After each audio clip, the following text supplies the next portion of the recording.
Volume 5, Chapter 2 451st Floor The Forest of Mystical Things, Part 1. While touring the city, Taesan asked, "Who made this?" It looked too well established to have been made by adventurers, no matter how he looked at it. The ghost replied, "Not us. It was here before I arrived and before Anjar. It existed even before that spirit arrived. So then, it was made by the magician." The reason why is not hard to understand. As Taesan was conversing, a figure approached him. "Are you a new adventurer?" A man wearing shabby armor approached him, his face filled with annoyance. The man extended his hand towards Taesan. "It's annoying, but work has to be done. My name is Darien." Taesan shook his hand and looked at him. When he had met NPCs before, a system window announcing them would appear. But no system window appeared for Darien. That meant one thing. Darien, noticing Taesan's gaze, shrugged his shoulders. "As you guessed, I'm not one bound by the labyrinth. I'm an adventurer like you. You're still here," the ghost said, noticing Darien. Darien's face brightened upon seeing the ghost.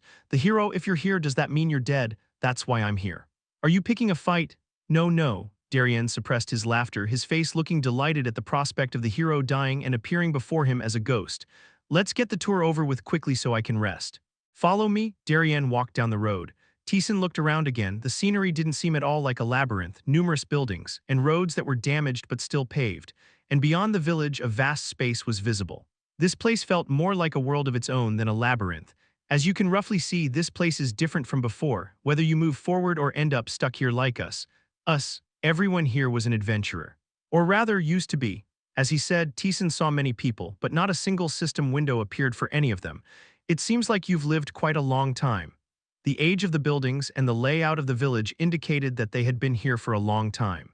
Darien smirked bitterly. "This is that kind of place, a gathering place for those who have given up." Darien moved on. "There are broadly three types of adventurers in the labyrinth. One is the adventurers who died descending the labyrinth. They are the most common and numerous. The difficulty of the labyrinth was notoriously high. Even the most talented individuals could die from a moment of carelessness. For example, out of the hundreds of thousands from Earth who chose solo mode, only Lee Taeyeon survived, which said a lot. There must have been talented and exceptional ones among them who did not survive. And then there's the adventurer who descends to the end of the labyrinth. I'm not sure if such a person actually exists. Even the hero ended up dying. If I hadn't been stabbed in the back, maybe it could have been possible, but dead is dead." That part made him a bit curious. Aside from Lee Taeyeon, was there someone who had cleared the labyrinth? Is there actually someone who cleared it? "I don't know. I've heard rumors that such a person exists, but I've never actually seen them. Even the leaders of the guides can't go down there, so how could we possibly know?" Darien replied nonchalantly. "The last one is us, those whose spirits are broken. Those who gave up on tackling the increasing difficulty as they descended and settled in the labyrinth. Similar to NPCs, but unlike them, they were not bound by any contract. The 51st floor was a gathering place for such individuals. It's just as Lee Taeyeon said. Long before, even before the Guides of Sin settled here, there were those who lived on the 51st floor. They were like those whose time had stopped. And the Guides of Sin, the demon god said, were waiting on the 51st floor." Taesan extended his senses while listening to Darien's guidance. "This is a residential area. If you save up money diligently, you can live here." Numerous detached houses were in sight, forming the shape of homes yet appearing on the verge of collapsing. People from a dying Earth lived in better homes than these. "This is a tavern. If you want to eat, come here." Inside the tavern, a woman drinking glanced at Taesan and Darien and said, "Are you a new adventurer?" "Yes." "Then you're a new resident. You'll end up stuck here anyway." "Nice to meet you. That won't happen to me." "No, it will," the woman scoffed at Taesan. "We all confidently ventured beyond just like you but ended up stuck here. You'll be the same." Darien remained silent as if he found her words to be true.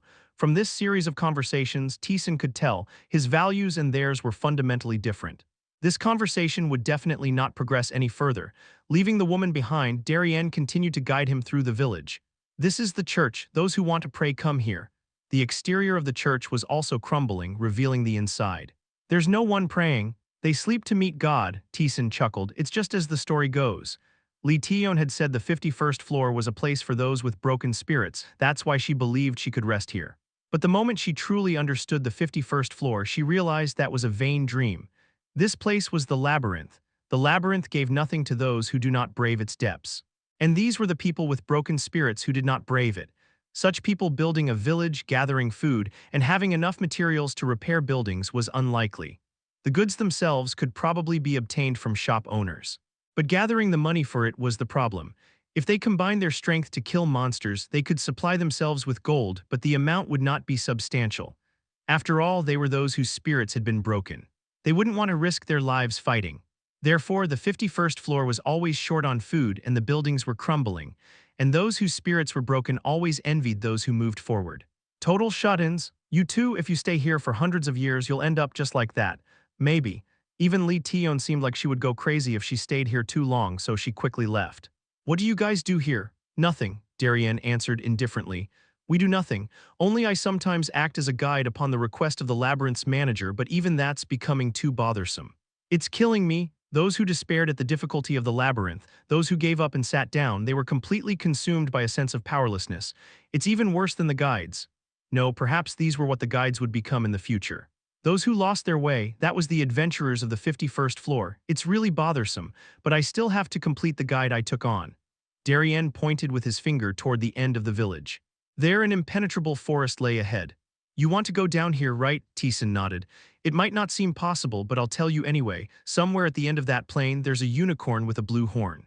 If you kill it and bring back its horn, you can leave the 51st floor. Lee Tion had said that the 51st floor was very unique, that it was completely different from anything seen before. Just as she said, it was very peculiar, finding a unicorn in a wide plain instead of the usual labyrinth form as the way to clear the floor. Just in case, but hero, you can't tell anyone the location. I know.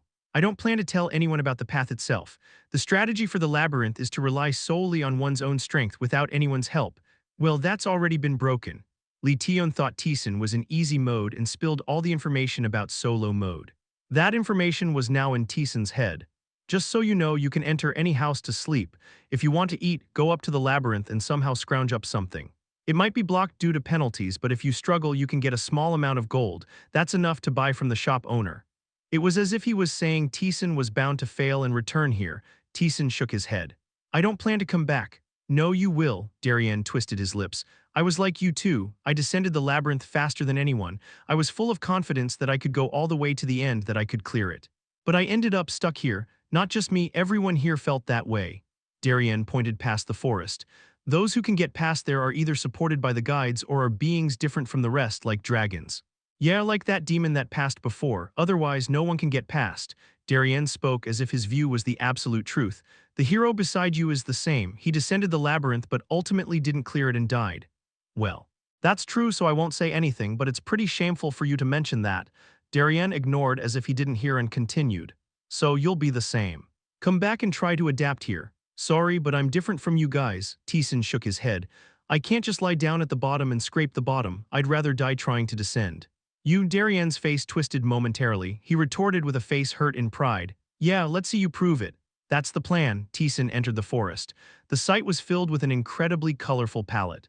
The moment he stepped into the forest, he realized the air was different. Poison? Taesan momentarily held his breath, quickly assessing the texture and properties of the air. Not poison. Hallucinogens? Judging hallucinogens. Judgment successful. The judgment came as soon as he thought about it. Although successful, the judgment continued to come in periodically. Taesan surveyed the forest. It was incredibly colorful. Orange, green, red, purple, all these colors mixed together to disorient the mind. You should be careful. The creatures that come out here are quite mischievous. Taesan slowly moved forward. And then he realized. The forest is moving. Taesan turned around. The trees and bushes of the forest were stealthily moving, blocking the path he had come through. When Taesan looked at them, they hesitated for a moment and then continued moving, finishing their task.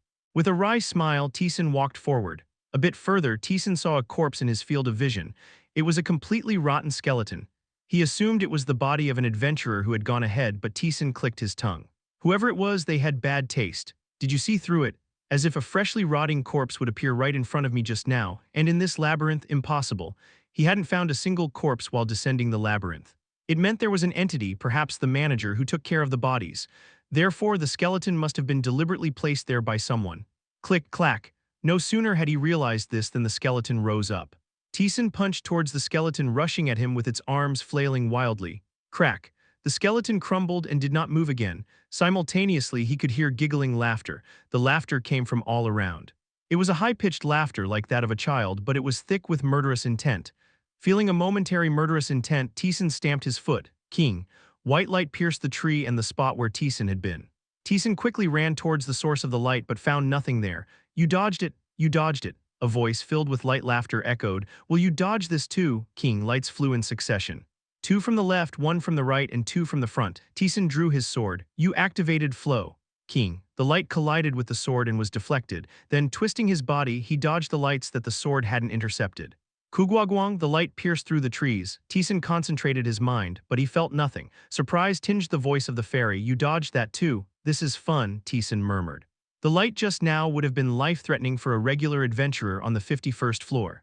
Lee Taeyeon had said that from the 51st floor onwards, the difficulty spikes dramatically, incomparable to anything before. A place where mystical beings lived and sought to kill outsiders. This was the starting point of a new layer. Chapter 2, 551st floor, the forest of mystical things. Part 2, light poured down. Taesan kicked off the ground to dodge. The laughter deepened. This is fun, enjoyable. With this we won't get bored and send it back. No need to worry about dying from not being able to withstand it. Let's play with it. Those are some fierce ones, Taesan murmured as he continued to move. The lights grazed past him, barely missing. As expected, I can't feel it. These beings wielded such power. He should have been able to sense remnants of their power or aura to locate them, but he couldn't feel anything at all. Taesan made up his mind. Even if it meant using a bit of power, he decided to properly identify his enemies. You have activated Marba's pitch-black wave. A surge of black waves burst forth. The ravenous wave engulfed all the trees and bushes around, advancing as the colorful forest began to be covered in deep darkness. Boom! In an instant, the trees and bushes in a wide area were erased, clearing the view. Taesan propelled himself into the air, surveying the surroundings. Then he saw tiny humanoid beings, with a pair of wings, exceedingly beautiful but only the size of Taesan's palm.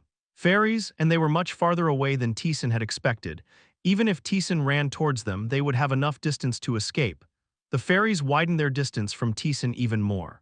A fearsome human, let's be careful. Let's play carefully. Taesan landed on the ground. The trees and bushes trampled by the wave began to slowly take their place again. Fairies. They do fit the mystery. Not like the friends of children in fairy tales though. While they talked, the surroundings quickly filled with straight trees again. This is tough. Even after using the pitch-black wave, everything returned to its original state. He only managed to identify who was attacking him without gaining any further information. Certainly, the difficulty level had changed upon entering the 51st floor. What should I do? He had received information from Lee Taeyeon, but even that was uncertain. Taesan began to organize the information piece by piece. The ones attacking me are fairies, and the distance was quite far. Even a rough calculation showed they were kilometers away when shooting the light. Only now did he understand why he couldn't sense anything. From such a distance, these tiny beings using power made it impossible to properly identify them. Swoosh, dodging the incoming light again, Taesan surveyed his surroundings. The forest, once trampled by the pitch-black wave, had returned to its original state. After checking the position of the trees and bushes, Taesan realized one fact. The positions of the trees and the shapes of the bushes are all the same. Before the pitch-black wave damaged it, and now it was perfectly the same. Suddenly, Taesan moved forward and the forest began to change. Taesan stopped walking. The trees and bushes around him, their positions were perfectly the same as before he moved. Is it like this? No wonder it's hard to find the way. You noticed faster than I thought, Taesan concluded. The forest is moving with me. The positions of the trees and bushes kept moving in the same way. Naturally, it was inevitable to get lost. The location changed, but the scenery remained the same. This was information Lee Taeyeon didn't know. She mentioned that after wandering around for days, she suddenly found a way out. Taesan would probably find his way out after spending several days here as well. But he didn't plan to spend his time like that. The forest adjusted as it followed him. In other words, if he could make the forest stop following him, he could escape. Taesan powered up his legs. He invested his aggressive stats into agility and surged forward. Whoosh! The wind flattened the bushes and struck the trees, scattering leaves. As Taesan surged forward, the forest began to move. He's escaping, let him escape. The fairies pursued, casting beams of light at him. Taesan, while sprinting, deflected them. He poured more strength into his legs, his pace quickened. He didn't stop there but pushed himself to his limit. Gradually, the once monotonous scenery began to shift. The forest trailing behind could no longer match Taesan's velocity. Whoosh! He pounded the earth beneath him. The ground fractured and the surrounding trees trembled. His acceleration continued. The landscape started to blur with speed. As the forest transformed around him, Taesan focused intently.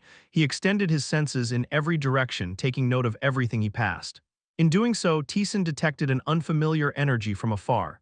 The energy radiating from the forest was enchanting and mysterious, yet that specific location exuded a distinctly somber and tangible energy. That was his destination.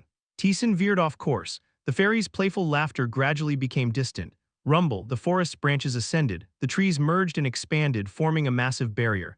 A tree, now the size of a small hill, obstructed Taesan's path. He launched a punch, boom, a vast hole appeared in the tree. It collapsed, scattering its branches on the ground. Taesan bypassed the fallen tree and pressed on. As he neared the source of the gloomy energy, the forest's hues subtly shifted. From vibrant, almost surreal colors, the trees darkened to brown and the leaves to green. A forest grounded in reality emerged. This is it. This was the first checkpoint. The ghost exhaled in awe. You arrived incredibly fast.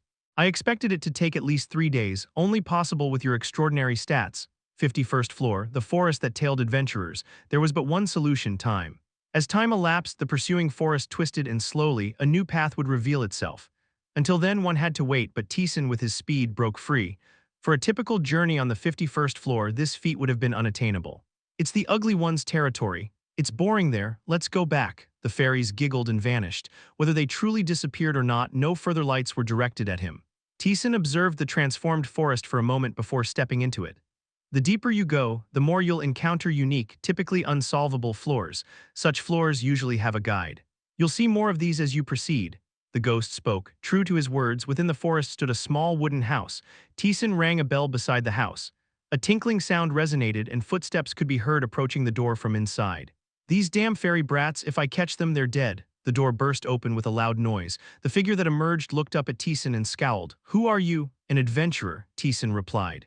You have encountered the grotesque gremlin who has acquired the mystery. Sorry about that, those fairy brats keep ringing the bell, so I thought it was them again. The being, having ushered Taesan into the house, sifted through a drawer. He seized a handful of tea leaves, carelessly tossed them into boiling water and brought it over. It might not look like much, but it tastes good. It's also beneficial for your health. Give it a try. Taesan eyed the tea warily before taking a sip. You have drunk tea brewed with mandrake leaves. All your health and mana are restored and your physical and mental states are enhanced to their optimal conditions. How is it? Tasty, right? The taste is terrible. He couldn't feign appreciation. The face of the being who had offered the tea dropped. I suppose so. The last person who visited said the same thing.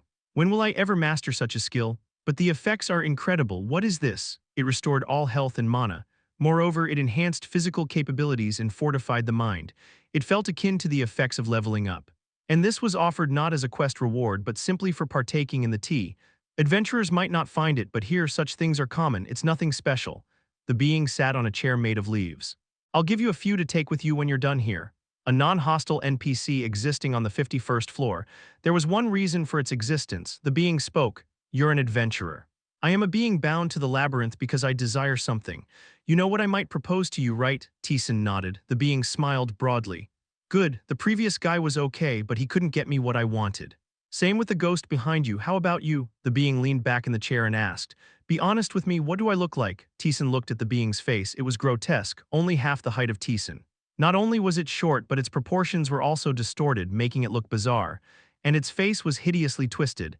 It looked partly reptilian and partly human. A mix of two appearances made it extremely strange. Its ears were wide like a lizard's, and its eyes were unnecessarily large. Its arms and legs had long, hideous nails and claws. Honestly, you're ugly, Taesan answered. The being nodded as if it expected that response.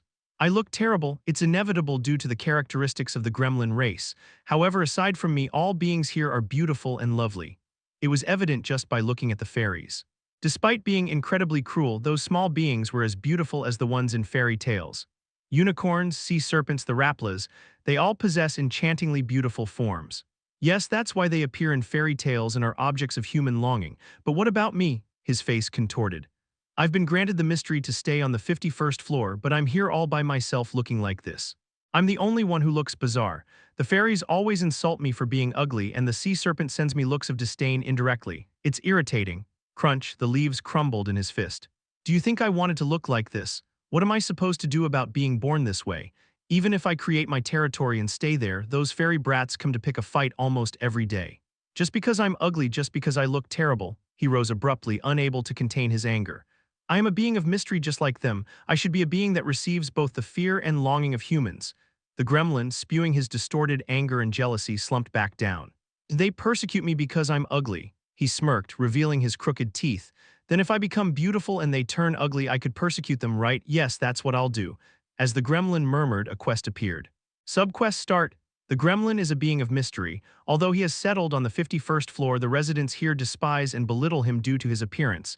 Angered by this, the gremlin wishes to become beautiful. Condition. Listen to the gremlin's request.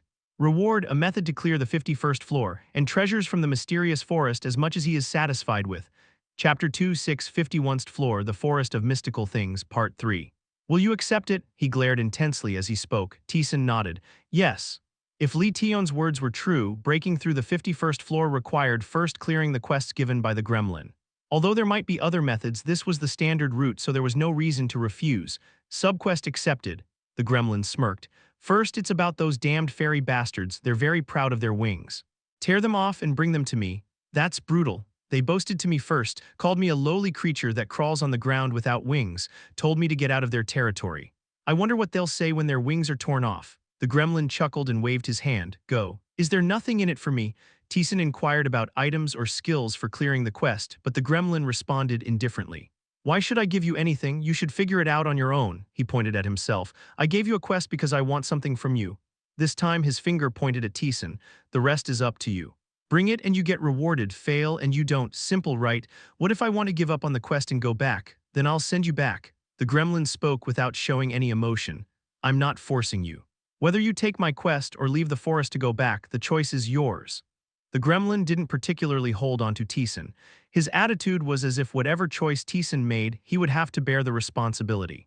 You'll send me back? Yes, if you want, I can send you back to the village with a simple gesture. Will you do it? No, Taesan shook his head thinking, so he's giving me a choice. He found it strange. The difficulty of the 51st floor had suddenly increased, yet there was an unseen city, and that city was filled with those who had given up. It all seemed unnatural to him. Having met the gremlin personally, Taesan realized the reason. The 51st floor was a unique layer because it acted as a sort of filter. It determined whether one could proceed further or not. The villagers probably didn't give up right away. They kept receiving quests from the gremlin trying to break through the 51st floor, but all those attempts must have failed. And at some point, they must have realized that what lay ahead was not permitted for them, that no matter what, they couldn't proceed. They couldn't pass this filter. Thus, those whose spirits were broken stayed in the village on the 51st floor, in the sanctuary created for them by a mage. The reason only those with broken spirits were in the village was simple. Those who didn't break had either died trying to surpass the 51st floor or had passed the filter to head to the 52nd floor. Just like the hero Kwon and Lee Tion did. Just tearing off the wings will do. Does it matter how many? The more the better, but for now, bringing just one is fine. Taesan left the forest. He emerged from the monochromatic trees into a colorful forest, reminiscent of a rainbow garden. Then the voices of the gold fairies were heard again. He's out. An interesting human has come out. Let's play. They giggled and scattered. Light flew towards him again. Taesan began to dodge, pa-ba-ba back. The light pierced through the trees, and other trees started to take their places. How did Lee Tion do it? Fairies lost interest in attacking adventurers who survived their assaults and did not return for a long time. Lee Tion realized this through several experiences and chose to keep the fairies interested. Like a clown, dancing and singing, expressing emotions vividly. Being an inherently emotional woman, her acting must have been convincing. Fascinated by such behavior, the fairies watched her. Perhaps because it was more amusing to watch than to play with, the fairies did not attack her. Thus, Lee Tion continued her clown act. The fairies' wariness of Lee Tion faded, and they gradually came closer. This was the result of Lee Tion acting like a clown for over a month. Once they were close enough, Lee Tion suddenly rushed in and twisted a fairy's neck. Perhaps her strategy was also one of the correct answers. However, Taesan had no intention of employing such a tactic. Kidding. Having dodged all the light, Taesan clenched his fist. You have activated Marba's pitch-black wave. Kuwung, a black wave surged, trampling over the entire forest. The attacking fairies were seen in the distance. Run away, run away. The fairies screamed briefly as they began to flee. They were too far away. A regular attack would not reach them. If not a physical attack, then it must be done differently. You have activated acceleration. His body quickly soared towards the fairies. The screams of the fairies grew louder as they began to scatter. Taesan targeted the closest fairy. You have activated emotional interference. The fleeing fairy suddenly clutched its head and twisted its body. Taesan quickly closed the distance to the fairy that couldn't return to the forest fast enough. The fairy tried to stagger into the forest to hide, but it was too late. Taesan's sword pierced through the fairy. Kihek, the fairy's face twisted. Taesan slammed his sword into the ground. The fairy struggled a few times before finally slumping down. Doesn't it feel like you've become a villain? A bit, yes. The fairy had a beautiful appearance as if it belonged in a fairy tale. Killing such a creature with a sword did feel strange. Taesan tore off the fairy's wings from the corpse. Having obtained what he wanted, he returned to the gremlin's territory. The gremlin who was blowing on his tea saw Taesan and was dumbfounded. Already? Or did you give up? Here, Taesan handed over the fairy's wings. The gremlin who received them absent-mindedly muttered, right. How did you manage to bring them here so quickly? Even the fastest guy took a week. He looked puzzled. However, he soon attached the fairy wings to his back, his smile brimming with laughter. How about this? It looks bizarre. The shining fairy wings on the gremlin's green body indeed looked very odd. Maybe it's because the sizes are different. I wish I had many fairy wings. What the gremlin said next was predictable. Bring me more fairy wings. It would be difficult to bring more. The fairies had already been tricked by Taesan. It was likely they would be cautious and not show themselves. You don't need to worry about that. I'll take care of it, the gremlin grinned. Fairy wings contain a special pheromone. It resonates with the pheromone of their kin, indicating each other's locations. Bubbling, something was boiling in a pot. The gremlin threw the fairy wings into it. And if I process these? He rummaged around and added various herbs and wood chips, and then add this. Finally, he put a black piece into the pot. Hiss, the boiling mixture suddenly cooled down. Soon, only small crystals remained. The gremlin pressed the crystals together. This should reveal the dwellings of the fairies. Is that why you said even one would do? Yes, knowing the location requires only the wings of one fairy, mark made of fairy wings. A mark created through advanced alchemy. It seems to be a guide to the fairies' resting place. And since you're now a target for them, take this as well.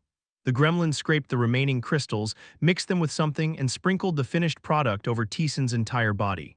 You have obtained the fairy's cloak of invisibility. Fairy's cloak of invisibility. A cloak made of powder through advanced alchemy. It can erase your presence from the fairy's detection range for a certain period. The forest will also not recognize you as a mysterious being, preventing it from reacting. With this, you can reach their dwelling without any issues. Taesan quietly read the effects. Both were noted to be products of alchemy. Interest sparked in Taesan's eyes. Can you combine things like herbs with alchemy? Yes, that's possible. That's how I was able to establish my territory here and live, the gremlin said with a proud face. Advanced alchemy offers a power different from magic. It's bothersome to prepare, but the effects are certain. The fact that I can endure persecution and live is also thanks to the power of alchemy. Just look at this forest. It's my own territory created through alchemy. Indeed, upon entering the gremlin's forest, the environment stopped changing. It meant he used something to prevent external beings from entering. Those damn fairy bastards attacking with light from afar can't be helped, but at least the threat of dying like when you first entered is gone, so I'm satisfied. Creating a territory, huh? Yes, I have other abilities, but that's the main one. If handled well, I can make this entire forest my territory. The gremlin boasted. Taesan asked, can I learn alchemy too? Alchemy, he was interested. Lee Taeyeon had received a blessing powder made from fairy wings as a reward for clearing the 51st floor from the gremlin. Its effect was revolutionary. When sprinkled on the body, it allowed for indefinite use of mana without reduction for a certain period. Although he had never seen it used since she had exhausted it while breaking through the labyrinth, the effect would be significantly meaningful for Taesan if it were real. It meant he could use the frozen world numerous times in a row. Likely, that too was made through alchemy. Learning it would mean he could create such things not just as rewards but with his own power, and the design of territories. Its value might be ambiguous in the labyrinth, but on Earth it was extremely high. Acquiring it would be a great help. You want to learn alchemy? Disgust surfaced on the gremlin's face, as if he were looking at someone trying to steal a treasure he had desperately guarded. This is something I've built over my lifetime. It's my only hope gathered to avoid living miserably with my kin. Thanks to it, I was able to come to the labyrinth and establish this place. The gremlin spread his arms. Look at this forest. It's nothing less than a treasure of alchemy. The scattered herbs are worth their weight in gold, and even a single tree root is something that appears once every few decades outside. His face, ecstatic as he shouted, suddenly contorted. I hated my kin. Lowly beings that crawl on the ground, barely surviving each day. That's why I learned alchemy. By dedicating my life to it, I thought I had reached a position equal to theirs with the mystical power I gained, but nothing changed. To them, I was still just an ugly gremlin, he chuckled. You want to learn alchemy? His eyes, filled with rage, turned to Taesan. Then kill them and bring me what I desire. Depending on what you bring and what you do, my mind might change. Fine, Taesan had his answer. He turned to leave, and the gremlin seemed surprised by the immediate acceptance. You're accepting just like that? Why would I refuse? He was in for a perfect reward. Otherwise, coming all this way would lose its meaning. Just need to bring the fairy wings right. Yeah, the gremlin stuttered his response. Taesan ran quickly through the forest. Thanks to the cloak made of powder, even entering the rainbow-colored forest didn't reveal the fairies. Taesan took out a bead to read the power waves and their direction. Swiftly yet quietly, he approached the location. The forest didn't follow Taesan, allowing him to reach his destination faster than expected. There was a small lake. Numerous fairies were playing, sprinkling water over it. Among them, a fairy 3 times the size of the others was also present. The fairy queen has appeared. The fairy queen, it seems like they're out for a stroll given the company, the ghost whispered softly. She's much stronger than the other fairies, not a monster of the 51st floor. This actually works out. The gremlin had said his mind could change depending on what was brought. The wings of the queen would likely meet his expectations. Taesan quietly observed the fairies, beginning to devise a strategy for his approach. Chapter 2, 751st Floor, The Forest of Mystical Things. Part 4, Taesan gazed at the lake. There were at least 80 fairies fluttering around their queen as if forming her escort. The lake, though not vast, was spacious enough. Should the fairies decide to flee, capturing them would be impossible. His objective was to capture all the fairies. Lee Taeyeon had also undertaken this quest, armed with the intent to collect fairy wings. However, she failed to complete the quest as required, returning only with wing fragments. The quest that followed saw her barely managing to collect fragments. This frustrated the gremlin. Dissatisfied with her performance, the gremlin awarded her a modest reward. This reward was a powder made from the fairy wing fragments. Despite its modesty, this powder was a remarkable item, capable of continuously restoring health and mana for a set period. What reward, then, would the gremlin offer for fulfilling its true desire? Taesan was not content with mere alchemy. The fairies could not be allowed to escape, they had to be captured. He reviewed his skills one by one, yet none seemed capable of capturing targets across such a broad area. Frozen World is also doubtful. It seemed unlikely the fairies could withstand it, but the queen posed a challenge. Frozen World instantly freezes everything in its vicinity rather than acting as a barrier. Should they choose to flee, they could easily do so. What could prevent their escape? Twisted Soul Tuning, a skill that manipulated and adjusted the soul. Could it be combined with Frozen World? He pondered briefly, but the conclusion was negative. Although his proficiency in Twisted Soul Tuning had significantly improved, its limitations were evident. Frozen World was an intermediate-level spell, demanding in terms of skill level. Attempting to infuse it with spirit, Taesan would be drained before the battle even began. A skill less demanding than Frozen World, and one capable of capturing. A particular skill came to mind for Taesan. Having made his decision, Taesan immediately began his preparations. You have activated Apostle Transformation Myriad Souls. The spirit of the divine took residence within Taesan's body.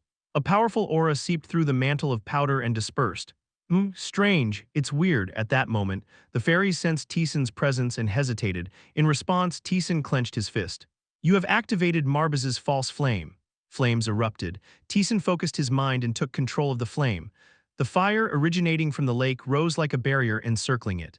It's fire, it's dangerous. Caught off guard, the fairies were thrown into disarray, unsure of how to react. Even the fairy queen's eyes wavered, betraying her panic. The first step was complete, now it was time for the next. He infused the power of his soul into the fire barrier he had created. Instantly, he was overwhelmed by a wave of fatigue. This was a natural consequence of tightly binding the spirit to the false flames that now enveloped the entire lake. But he could withstand it. During Aphrodite's trial, his proficiency in Twisted Soul Tuning had significantly improved. Manipulating the spirit became easier and the strain lessened. This made it feasible to infuse spirit into such a vast skill, something that would have been unattainable before. Sigh, Taesan exhaled deeply. He had expended nearly all of his spirit to successfully encase the false flames with spirit. Let's get out of here, let's make a path. The fairies, realizing their predicament too late, attempted to infuse the flames with light. However, the false flames effortlessly consumed their light. Move aside, the fairy queen stepped forward. She raised her finger and 7 lights converged at its tip before shooting out as one, keying. Her power was on a completely different level from the other fairies. Yet it failed to penetrate the false flames. The issue wasn't power, but rather a matter of levels. The fairy queen's frown deepened. Come out, insolent one. Hello, Taesan revealed himself. The fairies, who seemed to have been the ones that attacked him, screamed and clung to the fairy queen. A terrifying human, a human who has killed us. The fairy queen sent a murderous glance. Lowly human. Why do you attack us? It's pretty cheeky for those who attacked first to say that. Taesan laughed. The fairies hidden behind the fairy queen huddled even closer. The fairy queen scoffed. That was a joke, a fairy's joke. A human should accept it graciously. You're playing around, Taesan mocked the queen's words. Your Majesty, the fairies whispered from behind the fairy queen. A smirk appeared on the Fairy Queen's lips upon hearing their words. So you've accepted that ugly and dirty request, that's why you've come to kill us, it suits a lowly human, can't you just shut up and fight? You have activated Frost Arrow. With a fed-up expression, Taesan manifested magic. The arrows of cold shot towards the fairies. Despicable creature. The Fairy Queen flicked her hand. Sparkling powders scattered and collided with the Frost Arrow. Ice formed and drifted like snow along with the powder. The Fairy Queen smiled smugly. You may have created a curtain of dark magic to capture us, but it will be your noose. The Fairy Queen wasn't wrong. Almost all of his soul energy had been consumed in creating the curtain of fire. It would be difficult to gain a significant advantage in battle using apostle transformation. It's not exactly going to strangle me, but it didn't matter. Even without it, he could win. Go, my children, Kiang. Dozens of lights rushed in. Taesan rolled his foot with a smile. I have no intention of fighting with the riffraff. You have activated Frozen World. The fake flames consumed magic power and soul. Mana was something entirely different. If spirit was added to Frozen World, it would be unbearable, which was why the fake flames were used. But using Frozen World alone posed no problem. Crackling, extreme coldness strikes within the flames. The lights flying in freeze, extending to the fairies that shot them. Ah, your majesty, the fairies screamed as they froze. The Fairy Queen hastily gathered light, keying. A rainbow-colored light shoots out in all directions, breaking through the engulfing cold. The ice only penetrated halfway across the lake. The Fairy Queen shouted in anger. Human, blocked it, you have activated Frozen World.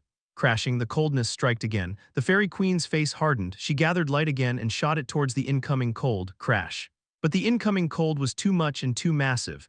The unblocked cold started to invade. There, Taesan activated it once more. You have activated Frozen World. Crashing, the coldness amplified further. The Fairy Queen ground her teeth and flew into the sky. Your Majesty, save us. The fairies struggled but were blocked by the wall of flames and had nowhere to run. They couldn't withstand the incoming cold and all froze. Within the wall of flames, only Taesan and the Fairy Queen were moving. Not bad. Taesan turned off the barrier and whistled. He had leveled up by 2 for wiping out the fairies. While he enjoyed himself, the Fairy Queen shouted in anger. How dare you, my children? If they were so precious, you should have protected them with your life. Taesan spoke leisurely, but his eyes were colder than anyone else's. As expected, it doesn't work on those above a certain level. Frozen World was undoubtedly strong. Fitting the name of intermediate magic, very few could block it.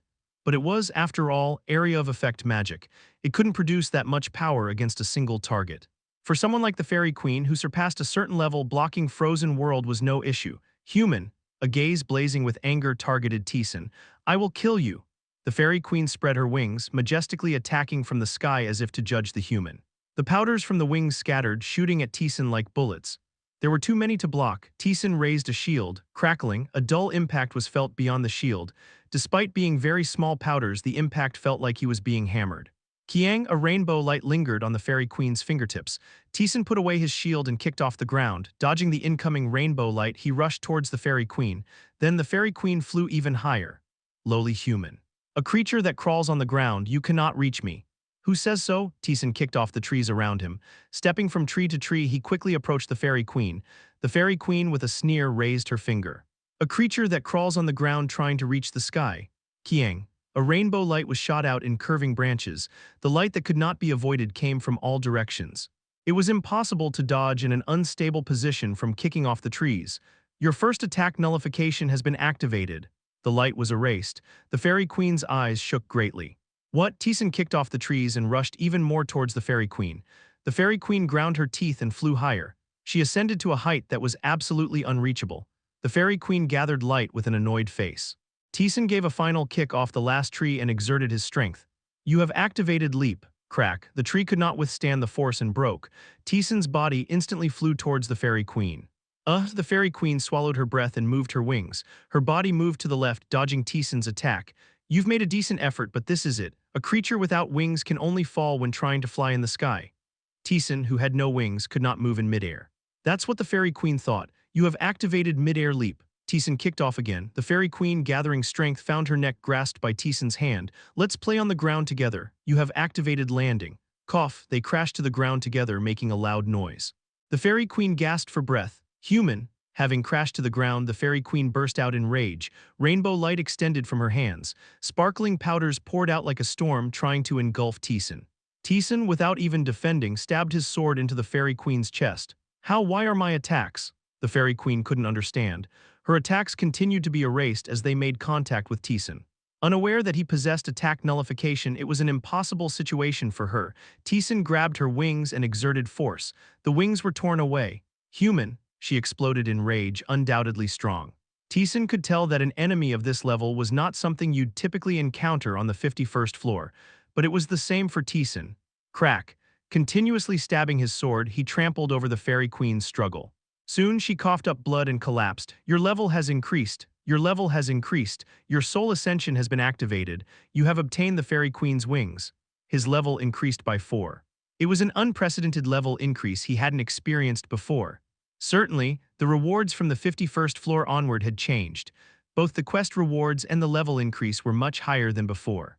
Good, Taesan collected the frozen fairy's wings and headed back. Oh, the gremlin waiting in front of his house greeted Taesan with a bright smile. So many, and even the damned queen's good.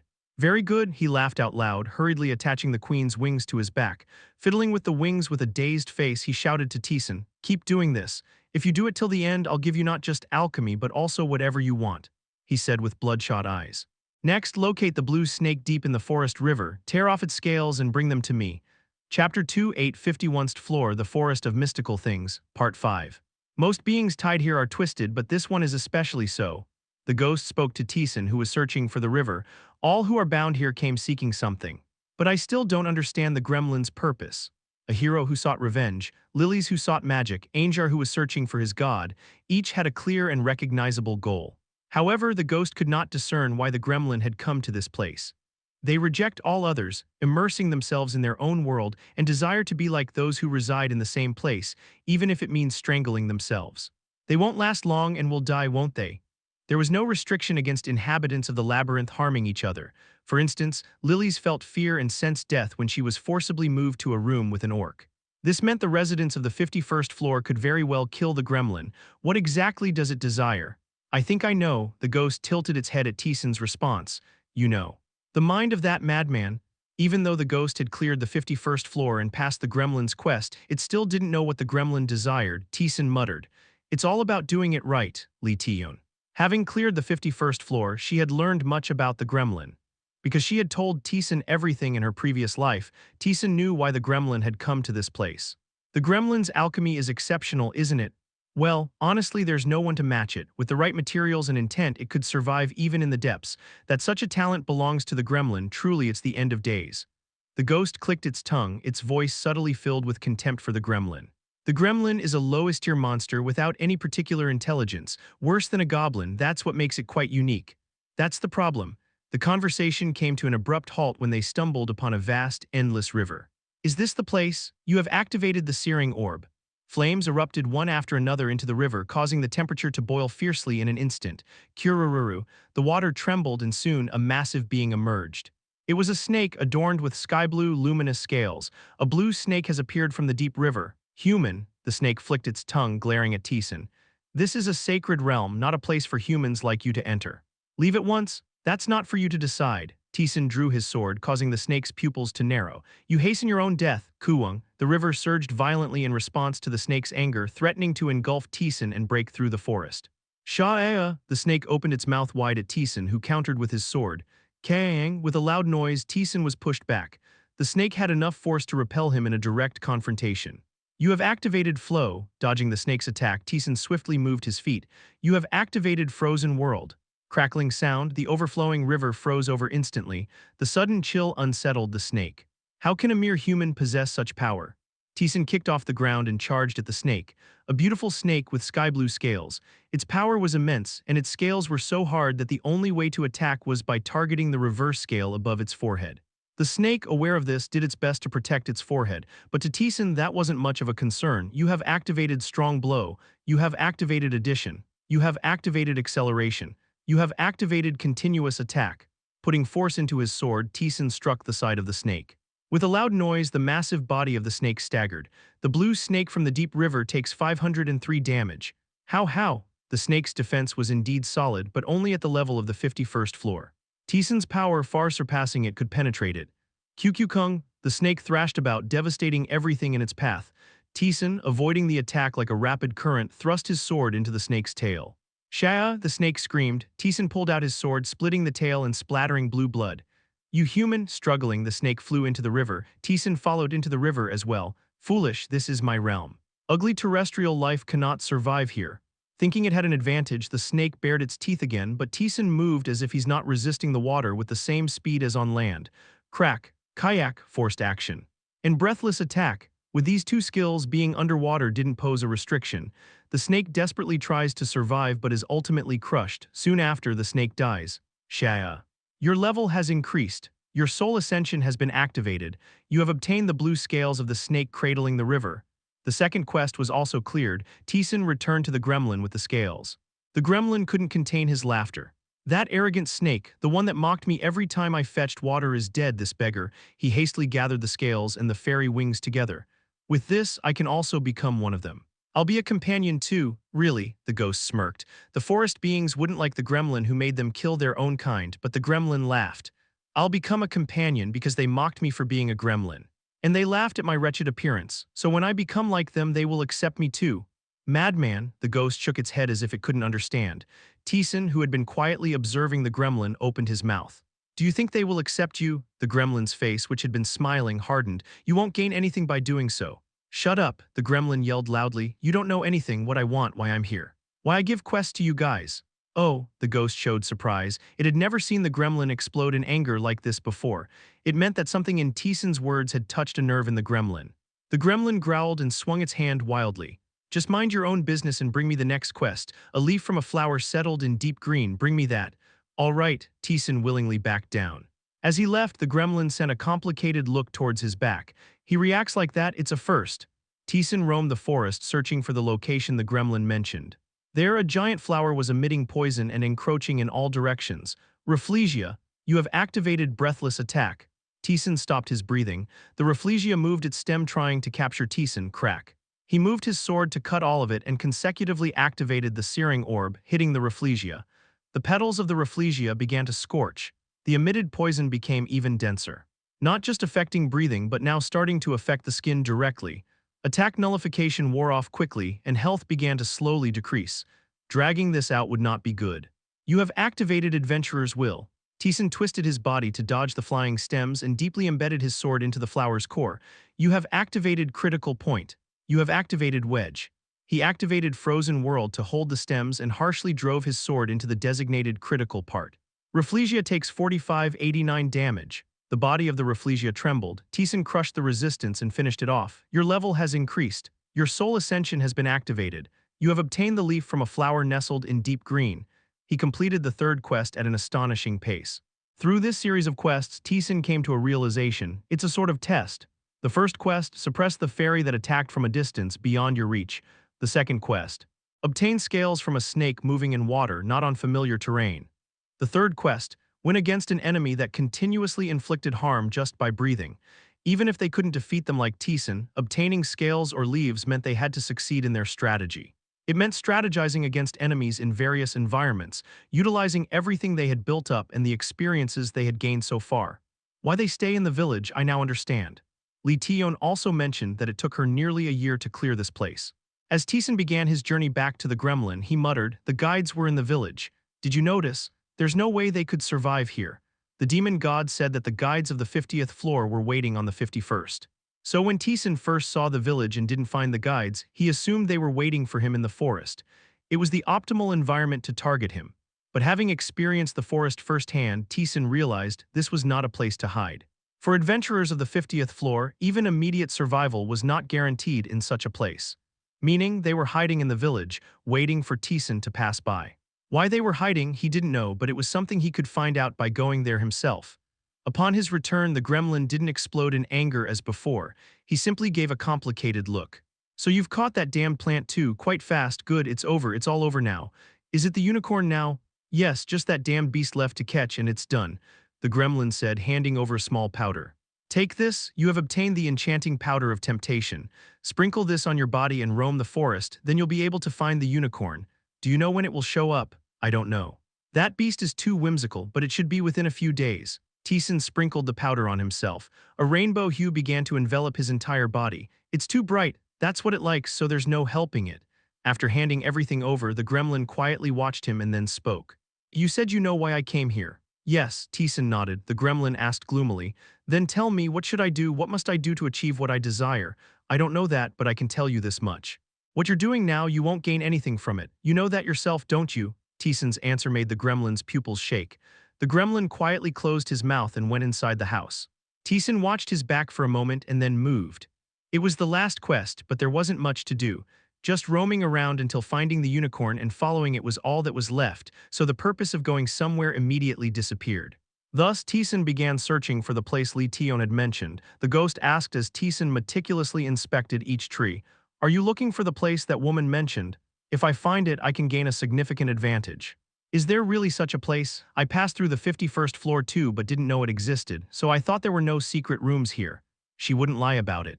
I've also seen actual evidence. Lee Tion said, the 51st floor, there's a very special secret room here. And she said she obtained something quite good from it, and she had shown what she had obtained. It seems worth searching for, but it will take quite some time. I'll have to check one by one. Taesan recalled the information Lee Tion had mentioned, 2 trees. They overlap each other and their color is ash. Taesan put strength into his legs and began to search the forest. You have activated mental acceleration. The scenery whizzed by all around him. Even though it was too fast for a thorough check, Taesan grasped it all. He discerned the appearance of passing trees, the location of bushes, every single detail. Mental acceleration proficiency has increased by 1%. Sympathy of the eye proficiency has increased by 1%. He kicked off again, observing everything that passed by like an afterimage. After moving for about 5 minutes, he found trees that matched the conditions. 2 ash-colored trees were intertwined with each other. In the colorful forest, it was easy to pass by without noticing anything strange, but for Taesan, who knew how the trees were shaped, it was definitely out of place. The ghost murmured in amazement, "There it is, how did you find something like this? I have a talent for this kind of thing." It was Lee Tion who had discovered the ruins of the forgotten goddess. She had a definite talent for discovering things hidden within confined spaces. Taesan touched the tree, he felt nothing. Knowing how to enter from what she had told him, Taesan exerted force with his hand. Mana drained out. Like a thirsty beast, the tree absorbed the mana, regaining its color and returned to its original form. How much mana had it absorbed? The entangled trees separated from each other, creating a void. A transparent passage appeared there. Taesan stepped into it. You have found the secret realm filled with the mysteries of the 51st floor. First discovery bonus, mana plus 50, intelligence plus 50. The secret room was very spacious. It was so wide that he could barely see the other end with his eyes. It was distinctly larger than any secret room he had encountered before. Subquest start. This place was created by a dragon that held mysteries as it traversed the enigmatic forest. The dragon wishes to bestow upon you a mystery for visiting this concealed place. Requirement: use the fairy's wings to cross the chasm. Reward: fairy's wings.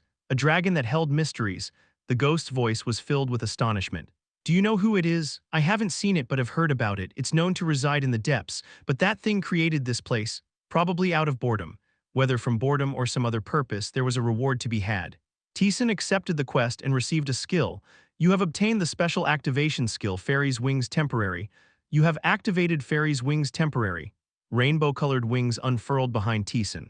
He muttered in dissatisfaction at the vibrant colors. It's too bright, and you're complaining about that? They're giving you fairy's wings. The ghost let out a hollow laugh. Damn, I should have discovered this, the ghost grumbled. This secret room was worth that much. No skill allowed for free flight in the air.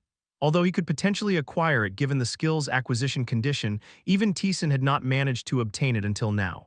So during aerial combat, he had to rely on jumps, mid-air jumps, landings, random blinks, and the like.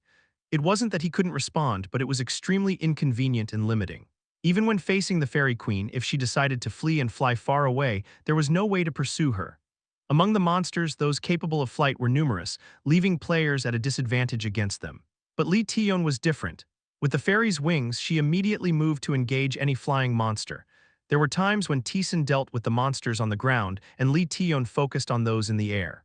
All of this was possible thanks to the fairy's wings she had obtained on the 51st floor. I have to get this. Considering the ghost made no further comment, it seemed that even descending to the depths wouldn't teach one the skill to float in the air. It doesn't seem free though. The secret room was spacious with a destination far ahead, yet there was no way to reach it. An endless chasm stretched out before them. First quest, use the fairy's wings to cross the chasm and reach the next point. Chapter 2 951st Floor, The Forest of Mystical Things, Part 6. Taesan flapped his wings. With a strange sensation, his body floated slightly into the air. Before flying off the cliff, he needed to get used to this newly acquired sense. Taesan moved his body little by little with his wings. Flapping wings isn't the way to fly. The wings were a kind of power source. By concentrating on the wings and gathering willpower, he could fly through the sky. It's tricky. Taesan flew through the air by manipulating his wings. However, his movements were awkward. It was like a child riding a bicycle for the first time, seemingly about to fall at any moment. It's the power of fairies. It's different from magic or black magic. It's a power never meant for humans in the first place, so it would be hard to adapt. Taesan exerted force on his wings. Suddenly, his body accelerated forward. Taesan hastily planted his feet on the ground to avoid crashing into the wall due to the wings' movement. His body scraped against the ground as he made contact. Barely landing, Taesan laughed. Can't use skills. He tried to activate landing, but it didn't work, so he had to move his feet manually.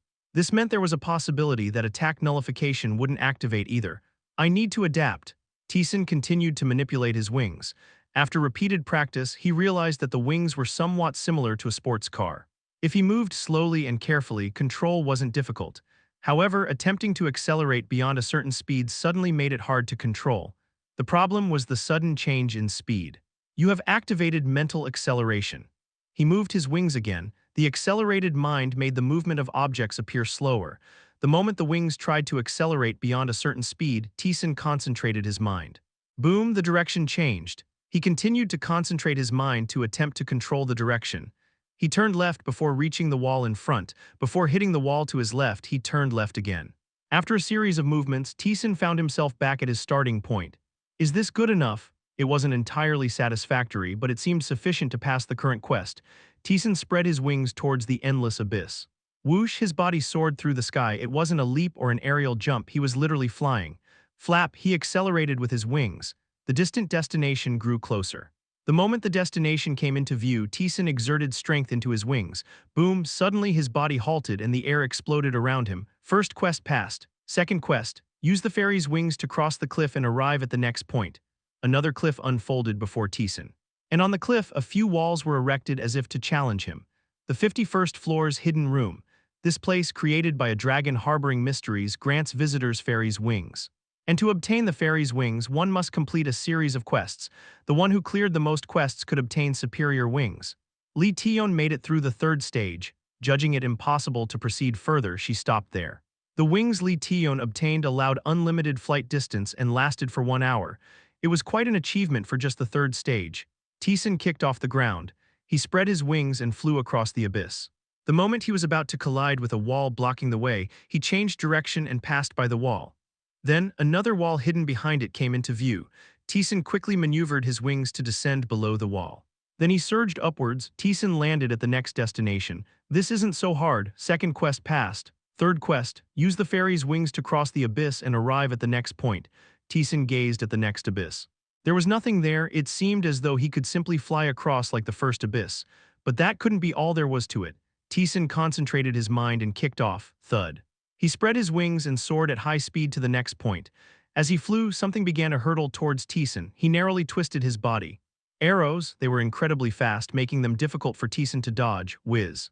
With the sound of the air splitting, several arrows shot at him simultaneously. Taesan quickly changed direction.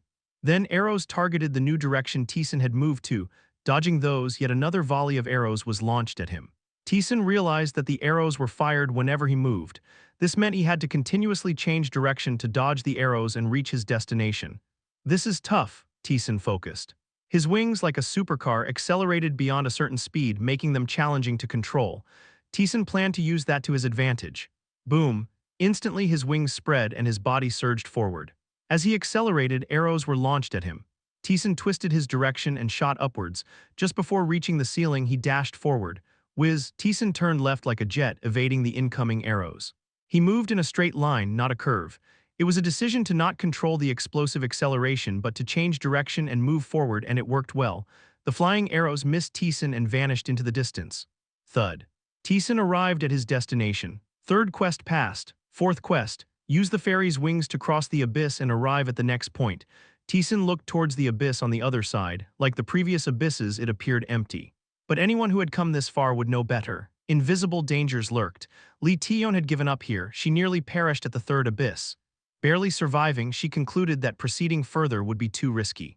He intended to find out whether that was true or not. He flew towards the abyss. The moment he lifted off the ground, a massive sound echoed from behind. It was the sound of something scraping and approaching. Taesan clicked his tongue. Damn, whoosh, he accelerated. A chilling sensation rapidly followed from behind. He glanced back briefly. A massive wall was charging at him as if to crush him. Crash. And then giant boulders began to curve through the air from the front, with arrows also interspersed, targeting Taesan. I made the right choice. If Lee Taeyeon had been greedy, she would have died here. Taesan moved. Like in the third quest, he dodged the projectiles in straight movements, but as his movements were abruptly stopped, the wall was quickly closing in on him. He needed to minimize the loss of movement. Taesan accelerated after calculating the trajectory and the number of incoming projectiles. He dashed forward, not to the left or right, but straight ahead. Rumble, he narrowly dodged the flying boulders. In cases where he couldn't avoid them, he raised his arms to protect his body. Crack, you have taken 25-3 damage. The room sealed off skills, so attack nullification did not trigger. He minimized the damage as he advanced and became even more adept at maneuvering the wings. Boom, he narrowly dodged the barrage of incoming boulders. The chasing wall was almost clinging to his back. He exerted force on his wings as if they would tear. Instantly, he accelerated to a speed that the projectiles couldn't follow and landed at the destination. Sigh, fourth quest passed. Fifth quest, use the fairy's wings to defeat the enemy above the abyss. Taesan shook his arms. He took some damage, but it wasn't significant. As described by the quest, a small dragon floating in the air was present in the next abyss. Taesan immediately kicked off the ground. The dragon charged at him with a shriek. Shaya, crash. The dragon wasn't strong. It posed no threat to an ordinary adventurer on the 51st floor, let alone to the current Taesan. The intent seemed to be to properly utilize the wings he had adapted to so far in order to defeat the enemy. Taesan fully embraced that intent. Instead of defeating the dragon immediately, he focused on becoming more accustomed to the movements of his wings. As the battle progressed, Taesan's movements grew smoother. Crack. Deciding there was nothing more to gain, Taesan defeated the dragon. Quest passed. You have obtained the special activation skill Perfect Fairy's Wings. Taesan landed and examined the skill. Special activation skill. Perfect Fairy's Wings. Mana consumption 50. Proficiency 15%. Perfect Fairy's Wings. They can be used indefinitely by the user and have no distance limit. It seems that for now they can only make linear movements. Wow, a smile formed on Taesan's lips. He had hoped, but by clearing the 5th stage, he had indeed obtained wings with no limit in distance and duration. The proficiency was high from the start, likely because it was honed while clearing quests. As the proficiency increased, the movement of the wings would become freer, and eventually, as Lee Taeyeon did, he would be able to move freely. Satisfied with his reward, Taesan stepped outside. You have activated Perfect Fairy's Wings. The wings unfurled. Taesan crossed the forest directly. It was slightly slower than running, but the difference was negligible. Now there was only one thing left, finding the unicorn. Taesan began to survey the entire forest. As the gremlin had said, the unicorn did not easily reveal itself. He had roamed the forest for nearly 2 days without being able to pinpoint its location. Since it was the final quest, Taesan judged it wouldn't be easy and silently continued his search through the forest. And after another day, he finally found the unicorn, a small spring of blue light. There a horse with a white horn was drinking water. The unicorn has appeared. The unicorn, which was drinking water for a moment, suddenly raised its head. And then it looked exactly at where Taesan was. Nay, the unicorn shrieked and began to run away. Taesan frowned as the unicorn disappeared quickly. What's going on? This was different from the story. Not wanting to let it go easily, Taesan quickly started to chase after it. Nay, the unicorn shrieked. White light from its horn spread through the forest, and at the same time a rain of light began to fall from the sky. Taesan activated a white rune shield to block it and followed. Running away? Of course it would run away. Did you think it would just get caught quietly? That's what I heard. Lee Taeyeon had said the unicorn was the easiest. It appeared in front of her on its own, not running away but lingering around, allowing her to catch it quickly. However, the unicorn in front of Taesan seemed to have no intention of getting caught. Nay, it seemed to mock Taesan for following it. That's because, the ghost spoke reluctantly, that's because it's a unicorn, Taesan chuckled. Is that so? Unless it's that case, it'll be tough. It took me a whole week just to catch it. It seemed it wouldn't be as easy to catch as he thought, but it didn't matter. You have activated Mephisto's black lightning. Crack, the lightning pierced through the unicorn. The unicorn's body momentarily flinched. Nay, nay, the unicorn screamed and shook its horn. The power emanating from the horn affected Taesan's body. You have been affected by slow. All actions are slowed. You have activated the adventurer's will. He dispelled the abnormal state and charges towards the unicorn. The unicorn, terrified, increased its speed even more. You have activated Dicarabia's distorted vegetation. Roar, roots rose and advanced. The unicorn began to get blocked by the path. The unicorn charged with its horn to create a path while shrieking. Nay, the cry spread throughout the forest. Soon the trees rose and started to block Taesan's path. Taesan simply ran through. You have activated Force Duel. Thud, the trees blocking Taesan's path bounced off upon collision.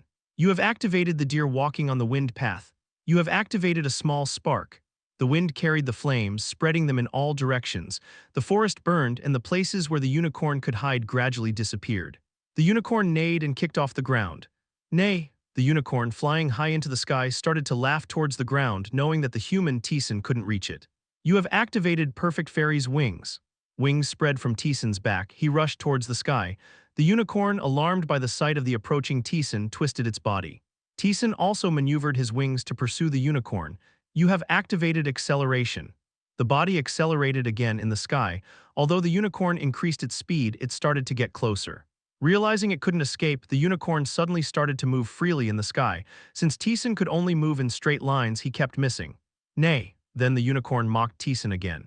Taesan activated his skill expressionlessly. You have activated particle diffusion. You have activated Frost Arrow. You have activated tracking. Numerous ice arrows and grains flew simultaneously towards the unicorn. The mocking unicorn panicked and started to dodge. Having to dodge both Taesan and the pursuing attacks made its movements increasingly erratic, and the unicorn ended up in the place Taesan wanted. Taesan didn't miss the moment. You have activated Random Blink. Taesan moved right above the unicorn. While pursuing the unicorn through the air, he strategically cornered it, guiding the creature to a predetermined location. Taesan seized the unicorn by the neck.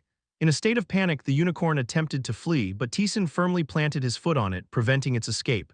Crash, they plummeted to the ground, forming a crater upon impact. Taesan delivered the final blow. You have triumphed over the unicorn. Your level has increased. Soul Ascension has been activated. You have acquired the white horn of the unicorn. Quest completed. Return to the gremlin, who will reward you and direct you to the 52nd floor. Chapter 2, 1051st Floor, The Forest of Mystical Things, Part 7. Having completed the quest, Taesan returned to the territory of the gremlin. The forest on the way back was eerily quiet. It was natural, considering Taesan had killed them all. Those who survived were holding their breath, waiting for Taesan to pass by. All the while they harbored hatred for him and the gremlin. I'm back. The gremlin was waiting silently outside his house. Taesan handed him the white horn of a unicorn. Ha ha ha, you really brought it. He fiddled with the white horn, laughing drily. With the things you've brought, I can finally achieve what I wanted. He gripped the horn tightly. First, I must give you a reward. Take this. It's the power I've gained over a lifetime. You have learned basic alchemy. Find out how to use it yourself. I have no intention of teaching you that. Taesan nodded. The gremlin continued speaking while fiddling with the horn. And, since you've perfectly brought what I wanted, I must give you more rewards. Tell me, what do you want? I assume you'd want the wings of a fairy. Can you really give me that? Wings of a fairy that allowed free flight through the air. Certainly it would be a great advantage for an adventurer. The gremlin nodded. That's alchemy. It requires a lot of materials, but with the ingredients you've brought, it should be enough. Appealing, but I'll pass. I've already obtained it. Already? The gremlin, initially puzzled, then showed realization. Is it from that place created by the dragon? Yes, so I don't need it. Then what do you want? Well, currently, as he was breaking through the floors, there wasn't anything inconvenient enough to specifically ask for. The only aerial combat issue had been resolved by obtaining the fairy wings. After a moment of thought, Taesan spoke. It would be nice if you could increase my attack or defense power. Is that possible? His current attack power was already high. However, most of the beings he faced were from the lower floors, so the reduction in damage due to their defense power was significant. Taesan wanted to solve that problem. The gremlin stroked his chin at Taesan's words. Attack power. It's not impossible. You mean it's possible, but if so, it will be made as equipment. Which part do you want? A ring, Taesan answered immediately. The gremlin went inside as if he had expected that answer. Follow me. Taesan followed him inside. The interior was as barren as before, with only a few pieces of furniture necessary for living and alchemy tools visible everywhere else. Give me one of your rings. Taesan took out a ring. Ring of Deep Scars. Attack power plus 20. A ring engraved with an indescribable scar. The aura of its owner who engraved the scar curses all that approach. It was a ring he had used for a very long time. It might be a useless ring for others, but for Taesan it has been very useful. The gremlin looked at the ring with a puzzled expression. The ring's intrinsic value isn't bad, but it seems utterly useless. I've met Anjar. That nasty old man, I see. The gremlin accepted the ring, nodding in understanding. He placed the ring on a cluttered table. Alchemy is the art of mixing materials together to create something of great value. He started sprinkling something onto the ring one by one.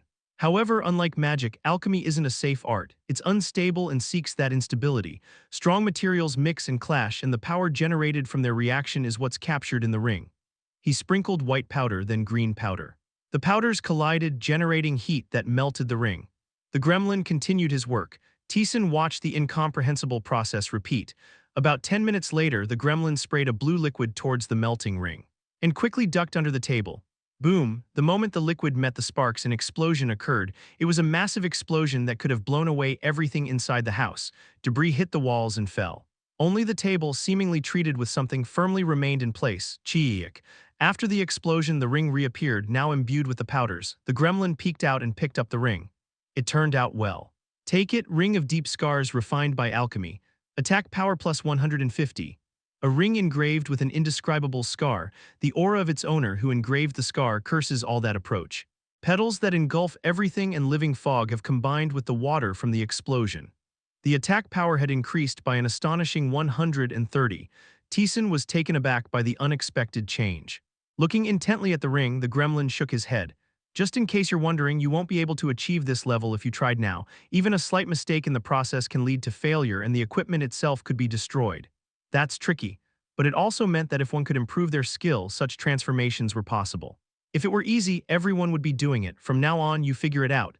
He rummaged through his belongings and pulled out a few gray pouches. Take these too.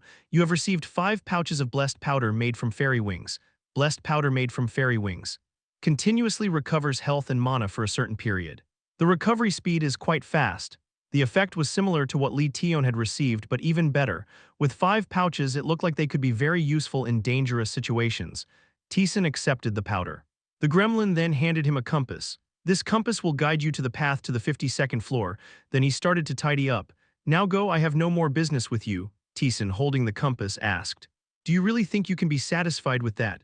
I've come this far, the gremlin smiled, though it was more of a sob than a smile. I can't back down. Is that so? Taesan left without saying anything more. Left alone, the gremlin stared blankly at the room before starting to tidy up. Then he began throwing ingredients into a bubbling cauldron one by one. Lastly, when he added the unicorn horn, thick smoke spread out from the pot. When the smoke cleared, powders stuck to the bottom were visible. The gremlin scraped together the powder. He closed his mouth. Sometimes he thought that, if he hadn't possessed a self. If he had a mind worse than animals like his kin, maybe then he could have been happier. Gremlins, an ugly race living in the sewers, unable to properly use tools, monsters among countless others.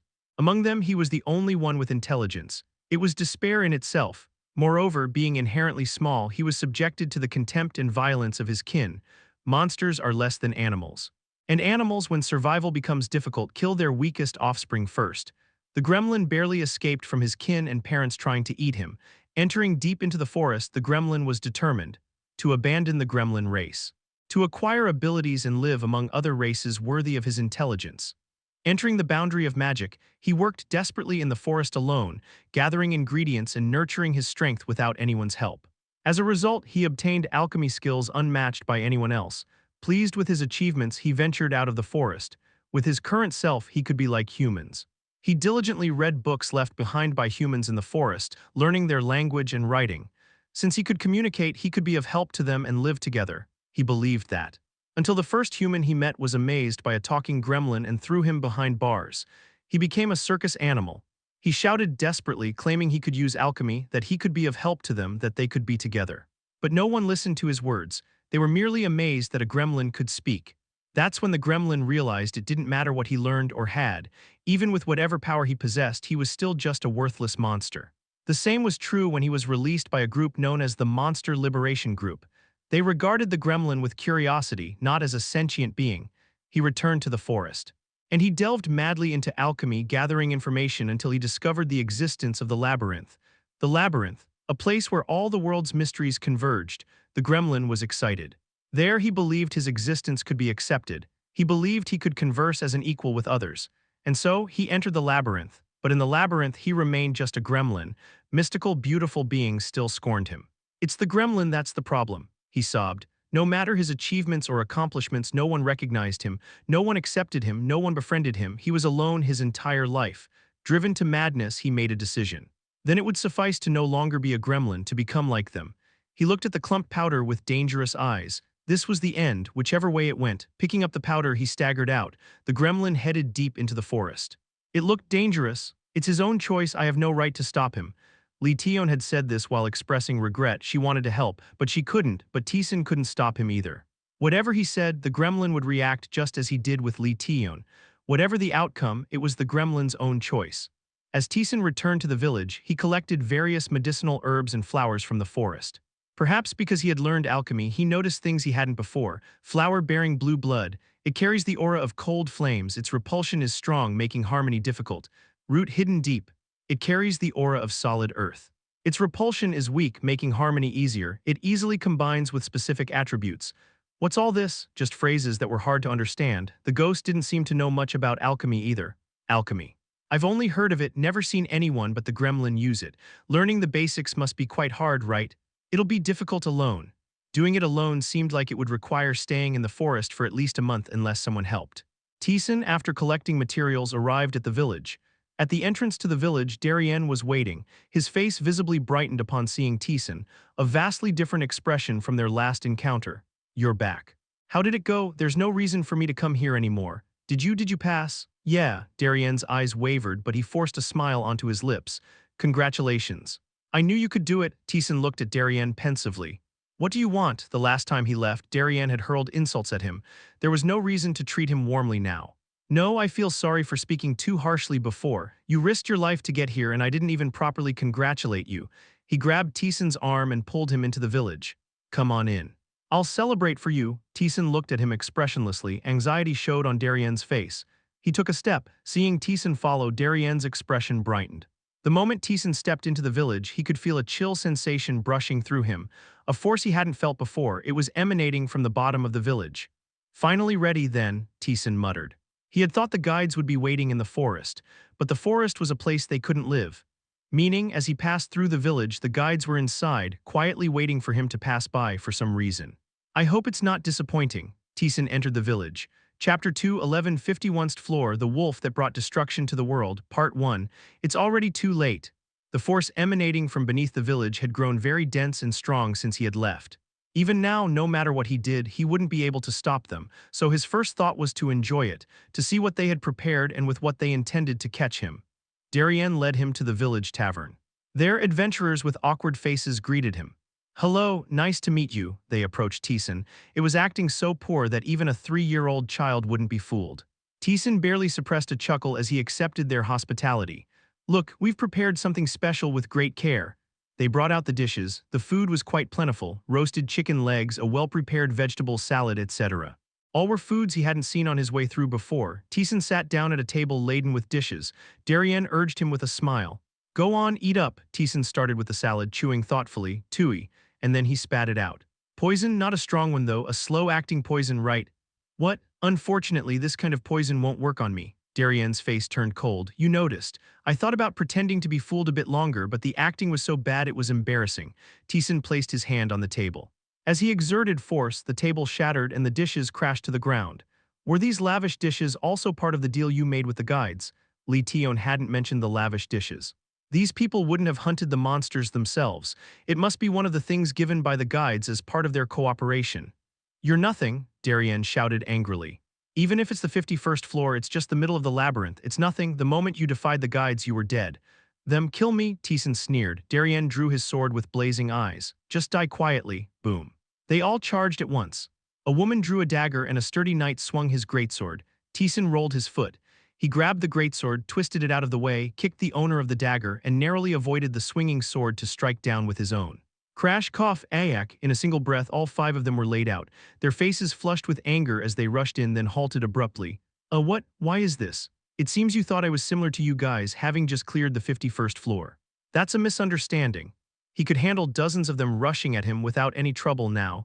Indeed, if you knew, you wouldn't have accepted the guide's offer for such meager rewards. Did you really want me dead that much? Shut up, provoked by the mocking words, Darien charged with a shout. Taesan easily dodged the wildly swung sword and grabbed Darien's neck. Crash, cough. The tavern floor collapsed and Darien was smashed into the ground. I'd like to play more, but it seems I don't have the luxury, so let's end this quickly. You have activated addition. It was one against many, however, a one-sided battle began. Taesan quickly started dealing with them one by one. Despite their resistance, forced duel, overwhelming stats, and dealing with skills they couldn't even imagine, they had no choice but to die one by one. As they started to scream and run away, it was unbelievable that these were the people who once risked their lives to descend into the labyrinth. It meant their spirits had been completely worn down by time. Crack. Your level has increased. He had only taken care of about 10 people. However, instead of chasing the fleeing ones, Taesan began to prepare for battle. Rumble, the ground began to crack open. A massive presence began to emanate from that place, a presence that could lead the weak to death merely by existing. Taesan clicked his tongue. They're serious. What is that? Crackling. The ground collapsed and the heartbroken ones screamed, scrambling away. Howl, rumble, the ground exploded, revealing itself with a cry. It was ablaze. Surrounded by blazing flames, the fire scattered high temperatures in all directions. The moisture in the air evaporated instantly, drying up the mouth. Unfortunately for those nearby, the heat drained their strength, forcing them to flee desperately. Howl! It cried out with the mouth of a beast. The fragment of the wolf that brought destruction to the world has appeared. A wolf, a monster in the shape of a wolf, was burning. Naturally, its size was immense, larger than a typical commercial building. Several figures screamed and leaped out from the cracked ground. They were not the heartbroken ones but guides of sin. Realizing this, Taesan quickly moved and captured one of them. Thank. No need to thank me. You, the face of the one who recognized Taesan's identity paled. Taesan pressed down on him and asked, "What are you guys doing?" The aura being emitted, the sensed level of the soul. Taesan couldn't easily guarantee his victory against this being. Clearly, it was not a monster that should be emerging from the 51st floor. The subdued figure began to speak with a defeated expression, as if resigning to his fate. "We cannot defeat you, that's obvious." Quand, capable of taking down everyone even beyond the 50th floor, also died by his hand, and Taesan had become much stronger since then. No matter what they did, they couldn't beat him. That was a fact known to Taesan, them, and even their leadership. So the leadership didn't support us at all. They probably planned to have guides from a deeper hierarchy deal with you. But we didn't want to disappear like that. So you called that thing. One of us had it. Mentioning it got the leadership to agree to support us. That's not really important. Their circumstances were none of his business. What is that? It's a fragment of the wolf that brought destruction to the world. He bit his lip. One of us came from a destroyed world. His world was destroyed by a burning wolf. In the last moment, heroes gathered and managed to defeat the wolf, but the world was already burnt to ruins. Before leaving his doomed world, he found the wolf's corpse and took its fragment. So that's what it is. A wolf that burned everything merely by existing. Even as a mere fragment, it seemed to possess part of the power that destroyed that world. That damned fool, he was so confident he could control it, but as soon as he summoned it, he was devoured. It seemed their plan had gone terribly wrong. Gaining the answer to what he was curious about, Taesan drew his sword. Farewell, crack. The guide closed his eyes with a forlorn expression, a guide from the 50th floor. Outside, he must have been praised as one of the best. Such autonomy, yet such a futile death. Taesan looked at the wolf. Grrrrrrr. The wolf was confused. It was born to bring destruction to the world.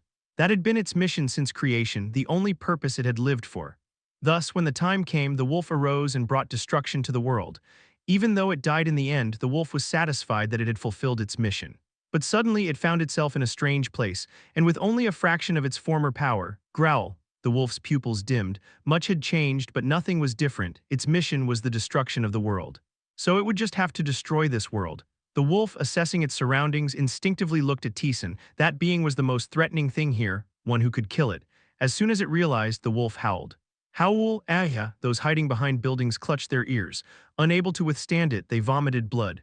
Taesan also felt a tingling sensation that shook both his mind and body. With its howling, the wolf's presence grew even larger, and along with it, the wolf's blazing flames also intensified their heat. Save me. The village began to catch fire. Not only did the heat dry out their lips, but it also started to burn their flesh. The barely surviving adventurers began to die one by one, and even Taesan couldn't remain unscathed by the heat. Your first attack nullification has been activated. Your second attack nullification has been activated. Your third attack nullification has been activated. You have taken 205 damage. You have taken 207 damage. Attack nullifications were quickly depleted, and continuous damage started to pour in at an alarming rate. I didn't expect to use this so soon. Taesan took out the fairy dust given by the gremlin from his inventory and sprinkled it on his body. You have used the blessing powder made from fairy wings. Your health and mana will continuously recover for a certain period. After using the powder, he noticed a significant decrease in the loss of health. Although it was still gradually decreasing, it was not to an extent that would meaningfully affect the combat. The ghost exhaled sharply. You even summoned that thing. It must have been a close call even in the presence of the demon god. What exactly is it? I told you before, didn't I? My world was destroyed by a demon king. Right. That thing is similar. It exists only to bring destruction to the world. It seems to only have a fragment of that power, but it's not a weak monster, a monster on par with a demon king. I've come a long way. Taesan chuckled and prepared for the battle. The opponent is an unbeatable enemy. Desire for battle has been activated. A fair fight has been activated. Limit of naming has been activated. Giant killer has been activated. You have activated disdain for the strong. As everything about Taesan was enhanced, the wolf's wary gaze intensified. The wolf howled, choking. The howling overwhelmed Taesan. He rolled his feet to shake it off, then the wolf kicked off. Despite its size, it moved at an incredible speed towards Taesan.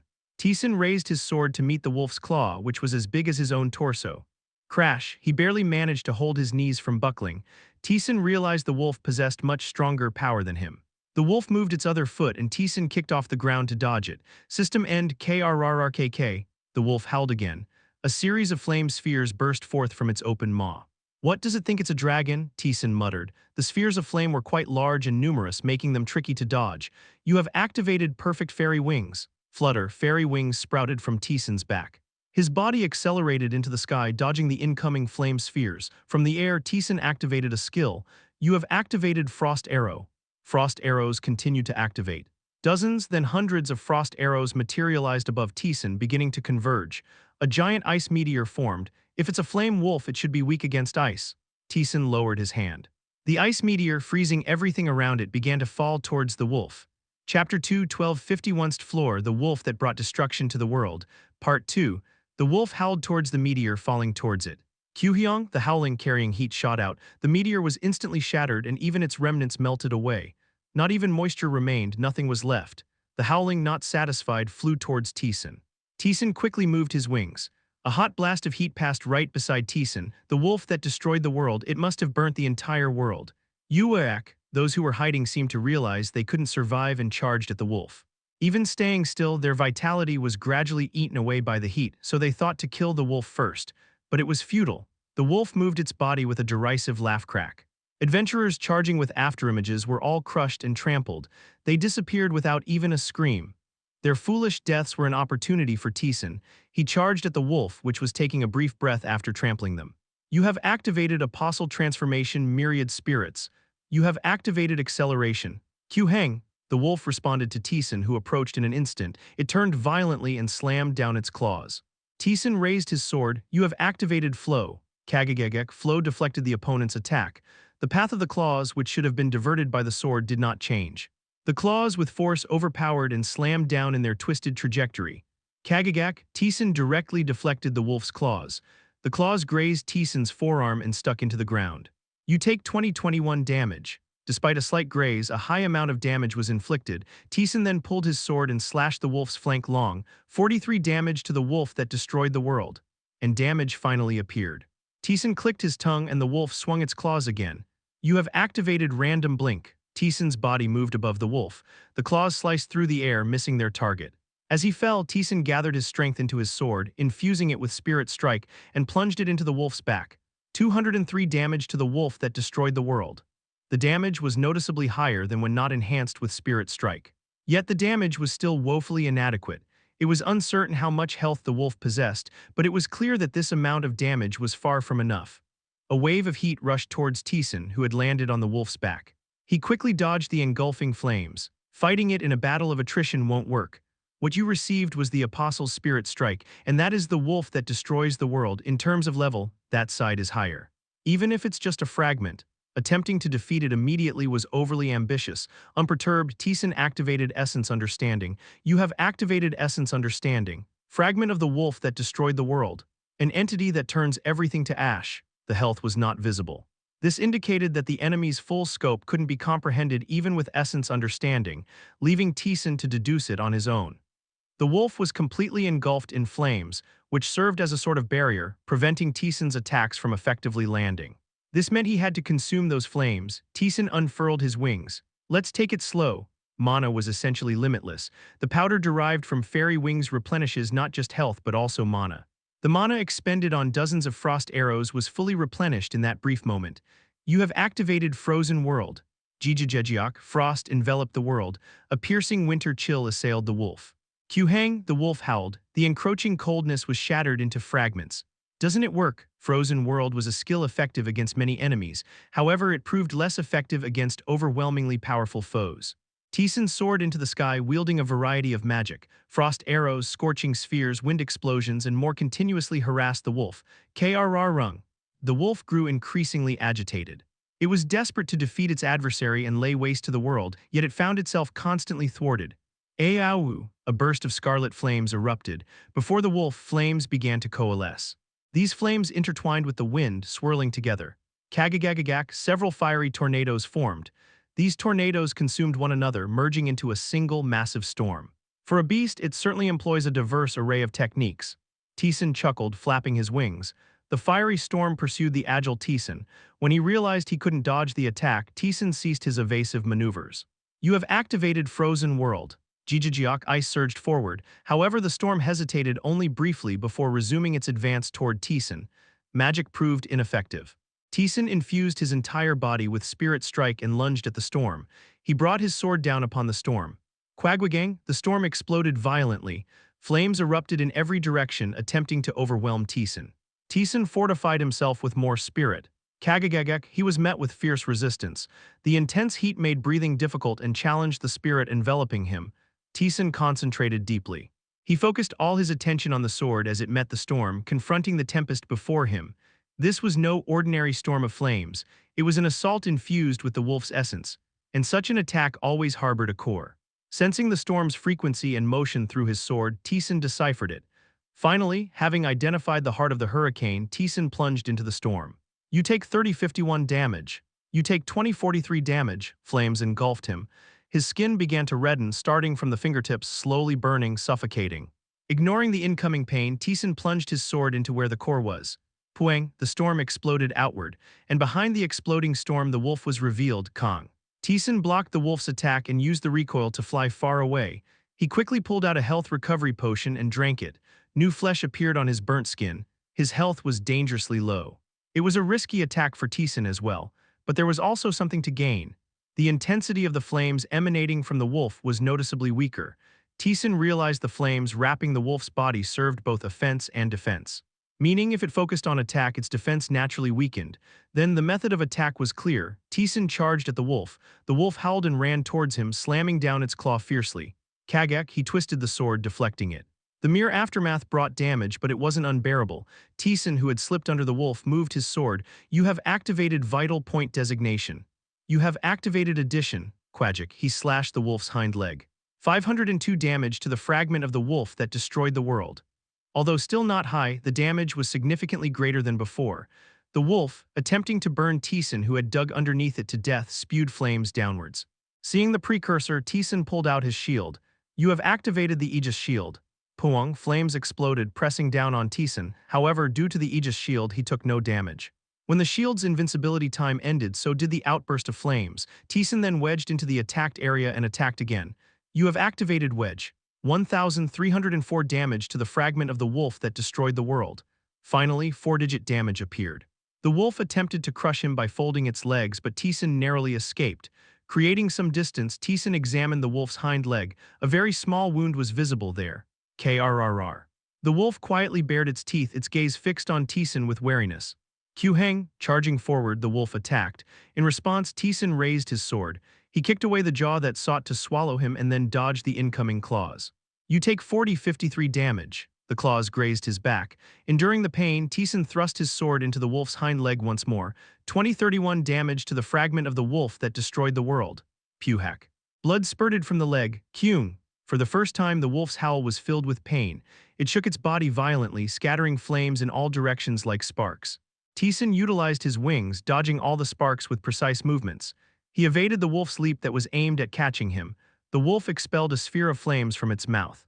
Narrowly avoiding it, Taesan plunged his sword into the wolf's hind leg once again. Kyung, The wolf howled loudly, thrashing its leg. The leg, not fully evaded, struck Taesan's shoulder. You take 53 damage. The damage was significant. Taesan created distance. The wolf was formidable. To land his attacks, he had to accept some damage. However, unlike the wolf, he had means to recover health. Until now, there hadn't been a moment to use potions properly during the battle, but his fairy wings allowed him to float in the air. This enabled him to evade the wolf's attacks and seize the opportunity to use potions. You have used a health recovery potion. Health surged back. Taesan gripped his sword and charged again. Kagagak, as the battle wore on, Taesan's speed and strength continued to increase due to his sustained battle skills. Meanwhile, the wolf's flames gradually lost their intensity. Quagic, the wolf howled as the sword was plunged into its leg once more. It began to limp. Krrr. Narrowing its eyes, the wolf fixed its gaze on Taesan. It recalled its own demise. As it turned the world to ash, fulfilling its duty, countless lives stood in its way. Among them were formidable magicians and the world's most powerful swordsmen. Hundreds, thousands of individuals with extraordinary abilities converged to slay it. They were indeed powerful, capable of killing the wolf, yet to the wolf they held no significance. It was a monster destined to bring about the world's end. To it, they were merely trivial beings, mere fragments of the world. In truth, even though they managed to kill the wolf, they failed to prevent the apocalypse. However, the entity before it now was different. It wasn't just an insignificant fragment. Its power, its stature, everything about it surpassed the wolf. The wolf made its decision. Its priority was no longer the world's destruction, but the elimination of the being before it. The wolf let out a howl. Aow, whoosh, the flames engulfing the entire village were extinguished. The heat devouring the air began to fade. You take 164 damage. You take 123 damage. The sustained damage gradually lessened and then ceased altogether. But Taesan's expression remained grim. Until this moment, the wolf had regarded Taesan merely as a hindrance to its mission. But now, recognizing him as a formidable adversary, it was determined to kill him. The world-destroying wolf now personally targeted Taesan. Krrr. The flames cloaking the wolf's body grew denser, now blazing a deep crimson. The true battle was about to begin. The wolf crouched on its hind legs, then propelled itself towards Taesan like a bullet. Chapter 2, 1351st Floor, The Wolf That Brought Destruction to the World. Part 3. The wolf was incredibly fast, its speed unparalleled compared to before. It charged at Taesan, leaving him no time to dodge. Quickly, Taesan activated a skill. You have activated Random Blink. In an instant, Taesan was above the wolf. With his wings, he plunged his sword into the wolf's back. The damage displayed in the system window was a mere 64. Even with Spirit Strike imbued, the damage was significantly lower than expected. The wolf expelled flames from its back, forcing Taesan to distance himself. Heng, the wolf howled as it charged again. It swung its claws wildly, demolishing half the village. The already crumbling village began to completely fall apart. Kagagagak, Taesan barely managed to block with his sword. However, he couldn't avoid losing health from the aftermath and attempted to use a potion while flying. Kyuong, the wolf howled, refusing to watch passively. The howl echoed, spreading through the air. Since the howl contained significant force, Taesan had no choice but to block it instead of drinking his potion. Even after blocking the howl, he didn't get a chance to drink his potion. The wolf bent its hind legs and then shot towards Taesan like a bullet. Pong! Eventually, Taesan gave up on using the potion. He angled his wings down to dodge the approaching wolf. Then, as the wolf passed over him, he swung his sword at it.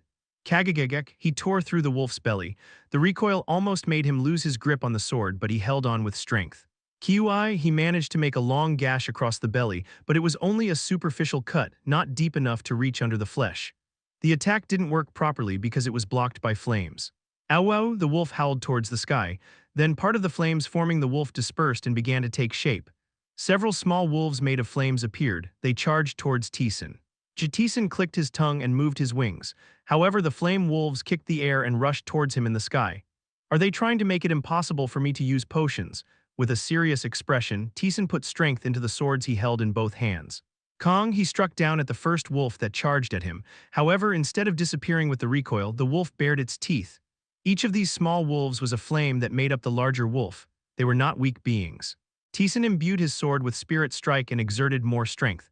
The smaller wolf was split in half, and other wolves charged at him. His sword moved. He repelled the charging flame wolves, but it wasn't easy. Each of these small wolves possessed a strength that couldn't be ignored, and the main body of the wolf wasn't staying still either. The wolf opened its jaws. Spheres of flame scattered like sparks and began to rain down like rain. Taesan focused his mind. Kagak, he blocked the attacking wolf's charge, and then he deflected the sparks falling from the sky. He did both at the same time. The wolf trying to bite his left arm was pierced through the head with his right-hand sword, and the wolf attempting to grasp the sword with its teeth was thwarted by twisting the sword itself. Purbio Bobiong, he swung his sword long to deflect the sparks pouring from the sky. Then, swinging the sword, he struck the head of the wolf trying to claw at him with the handle, and blocked the sparks from the sky. Up until now, there was a trade-off assuming he could drink potions, but now the wolf did not give him a chance to drink at all. Fairy dust had been sprinkled, allowing for continuous recovery, but relying on it was difficult as thousands of damage came in at once. So in reality, he had to block all attacks. You have activated Marba's pitch-black wave. He charged the wave with Soul Strike. The flame wolves disappeared as they collided with the wave. A few that didn't fall bared their teeth, and Taesan moved his fingers. You have activated Frozen World. Jejejiok, a chill rushed in. Most of the wolves charging in couldn't resist the freeze and disappeared. Kyuheng and the wolf moved. It swung a gigantic paw pressing down on Taesan. Taesan raises his sword to block. Kwaang, the ground crumbled like dust, creating a crater. Taesan barely withstood the pressure and twisted his sword. He deflected the claws and slashed through the foreleg. Kagagak, however, as before, no significant injury was made. Despite Taesan's counterattack, the wolf seemed unfazed and slammed its front paw down. Kwang bang. The ground was smashed and crushed. The entire village became desolate. Kang Taesan barely swung his sword to create distance. Taesan caught his breath. His eyes sank deeply. He focused more intensely. Taesan charged at the wolf. Kwaang dodging the descending claws, he burrowed into the wolf. The wolf repeatedly tried to crush Taesan by slamming its forelegs down. He narrowly dodged all attacks by reading their intentions with a conceptual skill. However, the damage accumulated from the aftermath was inevitable. Taesan embedded his sword into the hind leg he had been attacking. Quajik. As he had been attacking that part continuously, the sword penetrated quite well, but it wasn't significantly meaningful. It seemed nearly impossible to target that spot. Though one method was blocked, Taesan moved his body calmly without much disturbance. The wolf shook its body to kill Taesan, who was attacking from its side. Flames scattered in all directions like sparks. Dozens, hundreds of sparks. Taesan moved his sword. The smoothly moving sword deflected all incoming sparks and changed trajectory. However, the deflected sparks collided with each other and grazed past Taesan's side. You take 3452 damage. Enduring the pain, he swung to widen the distance and avoid the incoming foreleg. Kroong, the wolf infused its claws with flame and swung them directly. Blades of flame charged towards Taesan at high speed. Blades of flame were coming at him with nowhere to dodge. You have activated Flow. He moved his sword to deflect one of the blades and squeezed his body into the very small gap created. Kyuhyang. After Taesan dodged, the wolf charged at him again. Taesan raised his sword against the wolf, who was trying to engulf him with its entire mouth. Kagagagak, his body started to be overwhelmingly pushed back. Deciding it's impossible to withstand, Taesan quickly released his grip on his sword and escaped. His sword flew far away. Seeing that Taesan had lost his weapon, the wolf charged at him. You have activated Random Blink. He dodged the charging wolf and shifted his position. Quickly, he kicked off the ground and caught the flying sword. Kyuheng, Kang, and using that interval, he blocked the attacking wolf's claws. However, unable to withstand the force, the claws deeply grazed his shoulder. You take 5443 damage. Taesan breathed deeply and created distance. His body was soaked with sweat. There's no leeway. Most of his mental strength was consumed by blocking and dodging the wolf's attacks. What should I do? Kwaang, dodging the charging wolf, Taesan thought quickly. As the battle continued, the flames surrounding the wolf gradually decreased in intensity. Taesan also became faster and stronger with his combat continuity skills. But it wasn't a meaningful change. The flame of the wolf would only significantly weaken when Taesan's transformation was about to end, and no matter how fast he became, the basic spec difference was too great, making it meaningless. Continuing this fight would eventually lead to his death. He had to make a decision, whether it's a gamble or anything else. The wolf's jaws opened, flame poured out. As he dodged that, it tried to bite and swallow Taesan with its gigantic teeth. Kang Taesan, swinging his sword, barely blocked the attack and continued thinking. The hind legs could not be targeted. That left the inside of the wolf's mouth. Unlike the outer skin, the protection inside was significantly weaker. Observing while blocking incoming attacks, he noticed the flesh seemed much weaker than the exterior. But it couldn't be considered the right answer. Attacking deep inside the mouth meant Taesan would also be in a vulnerable state. It was essentially a gamble. However, sometimes you have to take a gamble. You couldn't always make safe choices. Taesan gripped his sword tightly. To gamble, he first needed to prepare. Kyuhyang, the wolf, charged in. Taesan blocked the attack and was relentlessly pushed back. The wolf kicked at Taesan, who had been pushed back. Kang Taesan continued to be pushed back. At the end of being pushed, Taesan's back hit the wall of the labyrinth. Krrrr. The wolf was certain that human couldn't escape. More precisely, he didn't even show the intention to try. The wolf gathered its strength, envisioning a certain victory. Ow! Flames erupted, consuming everything around. Curtains of flames stretched on either side of Taesan, blocking his escape routes. Only a short path remained open towards Taesan and the wolf. Kroong! The wolf scraped the ground with its front paws, readying to sprint. Taesan calmly laid down his weapons, Kwung, and then the wolf charged. The movement was too fast for the eyes, leaving only afterimages. Taesan couldn't respond to this movement either. He could only move in advance, relying on his conceptual skill and senses. As the wolf sprinted, Taesan charged with his dual swords. You have activated acceleration. With acceleration and even spreading the fairy's wings, he dashed at a speed incomparable to before. The wolf's teeth dug deep into Taesan's back at the same time Taesan's sword pierced deep into the wolf's throat. You take 16,444 damage. The wolf that destroyed the world takes 4532 damage. Kyug! The wolf's breathing halted momentarily. Taesan poured all his spirit strike power into the deeply embedded sword tip. A massive force began to imbue the sword, and he unleashed it. The entire spirit strike of his apostle form exploded inside the wolf through the sword. The wolf that destroyed the world takes 23,042 damage. Ki Kyuheng, the wolf howled and slammed its claw down. As the sword was deeply embedded, Taesan couldn't escape either. And Taesan had no intention of dodging. You take 13,232 damage. Your endurance is activated. A lethal attack has been nullified. All damage becomes 0 for 1 second. He gained just 1 second, that was enough. Taesan pushed the sword deeper and pulled. A sensation of flesh tearing and a crackling sound followed. Taesan exerted his strength. The wolf's entire jaw split. The wolf that destroyed the world takes 6432 damage. Ki, the howl of the wolf with its jaw split in half could not continue. Before the duration of endurance ended, Taesan created distance. He took out a potion. The wolf, writhing in pain, wasn't in a state to pay him any attention. The gamble was a success. It was time to reap the rewards of success. Taesan charged at the wolf. The wolf swung its foreleg wildly in resistance, but the attack was clumsier than ever before. Dodging the attack, he plunged his sword again into the split jaw. Kyung! The wolf howled. A howling filled with pain hit the entire village. Even Taesan, who was nearby, couldn't bear it, and blood trickled from his ears. But he didn't care and continued to drive his sword in. The wolf started flailing wildly. Taesan kept his hand on the sword, deeply embedded in the wolf's throat. This was essentially his last chance.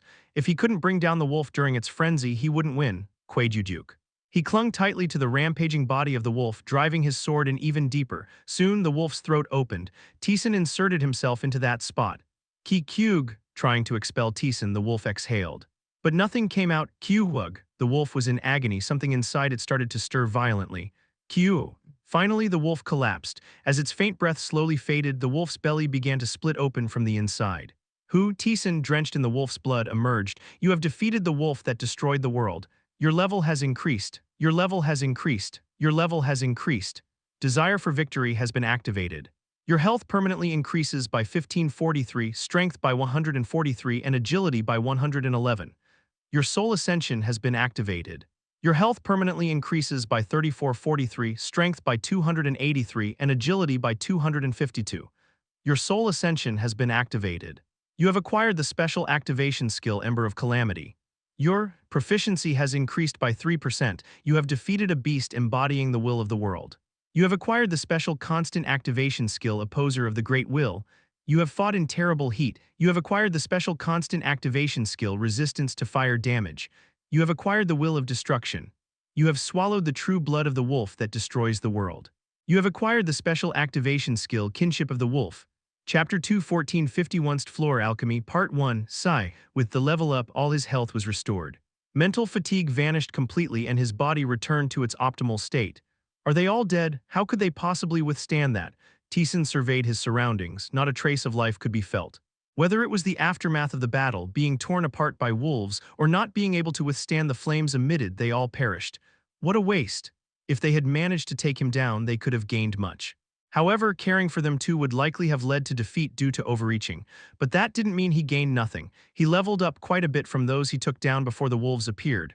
Status window, Kang Taesan level 113, shield, 3469/3469 health, 36,520/36,520 mana, 3458/3458 Agility 582/582, Strength 6851, Intelligence 5984, Dexterity 6344, Attack Power plus 1457, Defense plus 1177. The target is in the best condition. He had reached level 113. And with that, his stats have shown a considerable increase. With this, it won't be long before he catches up to Lee Tion's stats, especially in terms of health. He was nearly there. Without any special incidents, reaching around level 130 should put him at a level comparable to hers. Part of it might be because she gave up many things, but more than that, Soul Ascension was the biggest reason. Soul Ascension plundered what the enemies possessed when killing enemies of a certain level or above. It's practically like continuously receiving the effects of leveling up. As the level increased, the amount of stats gained increased as well, making a simple comparison difficult. However, his stats were still significantly higher than those of adventurers of the same level. Of course, even if his stats come close to Lee Tion's, reaching her strength was another story. Taesan remembered the last piece of equipment she used. The dark-colored arm guard, which reduces all incoming damage by 50%, was possessed by Lee Tion. She had nearly 10 of those. Moreover, she obtained skills while descending the floors. Taesan also acquired a considerable number of skills, even more so, but there were skills that only those who ventured deeper could obtain. And then there's the simple numerical difference between attack power and defense, etc. It was a distant comparison in terms of sheer force, not just stats, but still. He possessed Soul Ascension, a skill only he could obtain, and the skills gained through trials. The day he caught up to Lee Tion won't be too far off. The ghost couldn't hide its admiration either. Huh. I anticipated you would win, but you truly did. Against the wolf, a mere fragment that destroyed the world, a being of the same caliber as the Demon King, whom I also could not defeat and fled from. The Demon King is that strong. Considering the difference between the labyrinth and the outside world, I wouldn't have thought so. Yes, he is, because when facing beings like the Demon King or that wolf, not only humans but beings of higher realms also join the battle. Entities as overwhelmingly powerful as dragons. Taesan still doubted he could defeat the dragon he encountered in Vekveta. And during the time of destruction, we receive the blessings of the gods. We become 3 times stronger than before. Yet we were defeated. A blessing directly from the gods was certainly no small power. Even dragons, along with those blessed, combined their strength and still faced defeat. The Demon King, the name of that being which I hadn't paid much attention to before, suddenly felt irksome. You don't need to worry, it's a being you'll likely never encounter. That's not certain. The gods could intervene. Ah, the ghost fell silent. The trial of the gods. It didn't deny the possibility that they might meet because of it. But as the ghost had said, it wasn't something that would happen immediately. Taesan tucked it away in a corner of his mind. Rumble. At that moment the floor collapsed. A being made of bricks emerged from the rubble. It was the labyrinth's manager, Balbabamba. Balbabamba blinked his eyes. You again. I thought we wouldn't see each other for a while. Sorry about that. No need to apologize. It's a matter between the adventurers of the labyrinth, but what a mess. Balbabamba clicked his tongue. A village created for fools has been ruined. So it has, 51st floor. A place made for those who couldn't surpass a certain passage point, the city for those whose spirits had been broken. I don't think it was a good idea, but the magician decided it, so I just followed. Power waves emanated from Balbabamba. The collapsed buildings were reconstructed, and the shattered roads smoothly reformed themselves. In just a few minutes, the village returned to its original state. The only difference was that it was now empty. No one's here. It doesn't matter, the history of the labyrinth is infinite. Balbabamba spoke indifferently. Someday adventurers will arrive here again. Among them, those whose spirits are broken will settle here. Thus, the village will form again. The number of adventurers making it down to the 51st floor would be extremely low. At most once every few decades. Every few decades, one by one, thus the village would be formed again. It was a statement that gave an idea of how long the labyrinth had existed. I guess I should set up a temporary guide. Rumble. The ground collapsed and a pillar appeared at the entrance of the village. Then I hope to see you later, much later. With those words, Balbabamba disappeared. Taesan wandered around the organized village and sat down on a chair in a tavern. He began to check the skills he had acquired one by one. Special continuous activation skill, opposing the giant will. Proficiency 1%, you have defeated a being that calls upon destruction, opposing the will of those who have escaped death. When facing a being filled with immense will, all your stats and rank increase. Oh, it resembled the status bonus skills gained from formidable opponents so far, yet there was a distinct difference. It was the aspect of ascending in rank. That's good, the deficiency in rank had always posed a problem in previous fights. Unable to adequately block the opponent's attacks or ensure their own attacks landed effectively, he was forced to desperately search for openings and weaknesses. In such scenarios, an increase in rank would prove immensely beneficial. It was far superior to any ordinary attack power increase skill. Special activation skill, Spark of Catastrophe. Mana consumption 50, proficiency. 1% summons the Spark of Catastrophe that incinerates everything in the world. If the user's rank is too low or they lack the necessary qualifications, control is impossible. An activation skill acquired through Soul Ascension. It appeared to be a skill that summoned the flames that the wolf itself had harbored. Merely reading the description indicated its potential danger. If mishandled, it could potentially incinerate Taesan's entire body. I guess I'll die. You have activated the Spark of Catastrophe. Whoosh. A spark materialized at the tips of Taesan's fingers, then it erupted explosively. In an instant, it expanded, threatening to engulf the entire village. Taesan hastily clenched his fist. The spark extinguished and vanished. Can't control it. It's difficult. The flames burst forth momentarily. It seemed feasible to control the direction, but regulating the intensity was challenging. But its power is undeniable. Those residing just above the deep layers would opt to evade rather than defend right. It was a potent yet unstable skill. That seemed like an accurate evaluation. Considering I've been focusing on ice and frost arrows, it was about time to learn some flame attack techniques as well. I checked the other skills too. Concept skill, rank, proficiency 45%, the will's power of descends. You can see and feel the will of all things in harmony and tune your own will along with it. And in the world you have gained, the proficiency of the concept skill increased as he defeated the wolf. Looking closely at what changed, content was added to the latter part of the sentence. The phrase "in the world has been added," still don't know what it is. Certainly, the concept skill was changing. So far, it's known that it allowed seeing the will of the opponent and tuning one's own will along with the soul strike. However, what lay at the end, Taesan didn't know either. Special continuous activation skill, fire resistance. Proficiency. 23%, resistance to burns. It seems you won't get burned by not very high fire. Even though it was the first time obtaining this skill, the proficiency was over 20%. This was indicative of the kind of flames the wolf had. Special activation skill, Wolf's Kin. Mana consumption 10, proficiency 1%, consumes mana and soul to summon the kin of the wolf that brings destruction to the world. If the user's rank is too low, they cannot summon. A skill that consumes the soul again. For an activation skill, this was the first time seeing such a consumption value. You have activated the Wolf's Kin. Suddenly, a sense of powerlessness overwhelmed his entire body, similar to the feeling of using apostasy and infusing soul strike into skills. However, it wasn't severe. It was at the level of mild dizziness, which he could withstand if he tried. The soul that flowed out soon created a semi-transparent wolf. Whimper. The wolf whined softly and rubbed its head against Taesan's arm. As Taesan stroked its head, it panted happily as if pleased. A pet, huh? Looks like a pet. It couldn't be summoned for long. Right after the summoning, its existence started to drain away continuously. It seemed that using apostle transformation would be necessary for proper use. Considering the power emanating from the wolf, it appeared to be a useful skill. I did manage to obtain the werewolf too. A heritage skill gained by defeating the guides, werewolf. Because he had consumed the wolf's true blood, the skill was usable.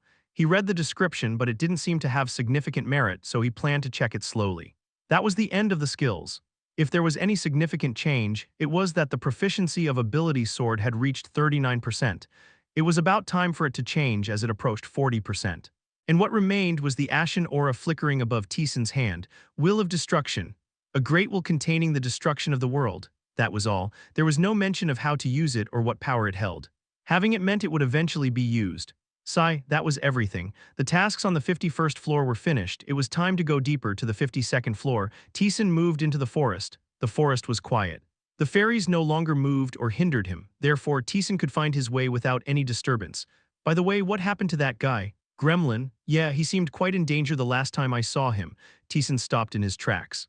Lee Tion had heard much later, after descending several floors, that Gremlin had made a wrong choice.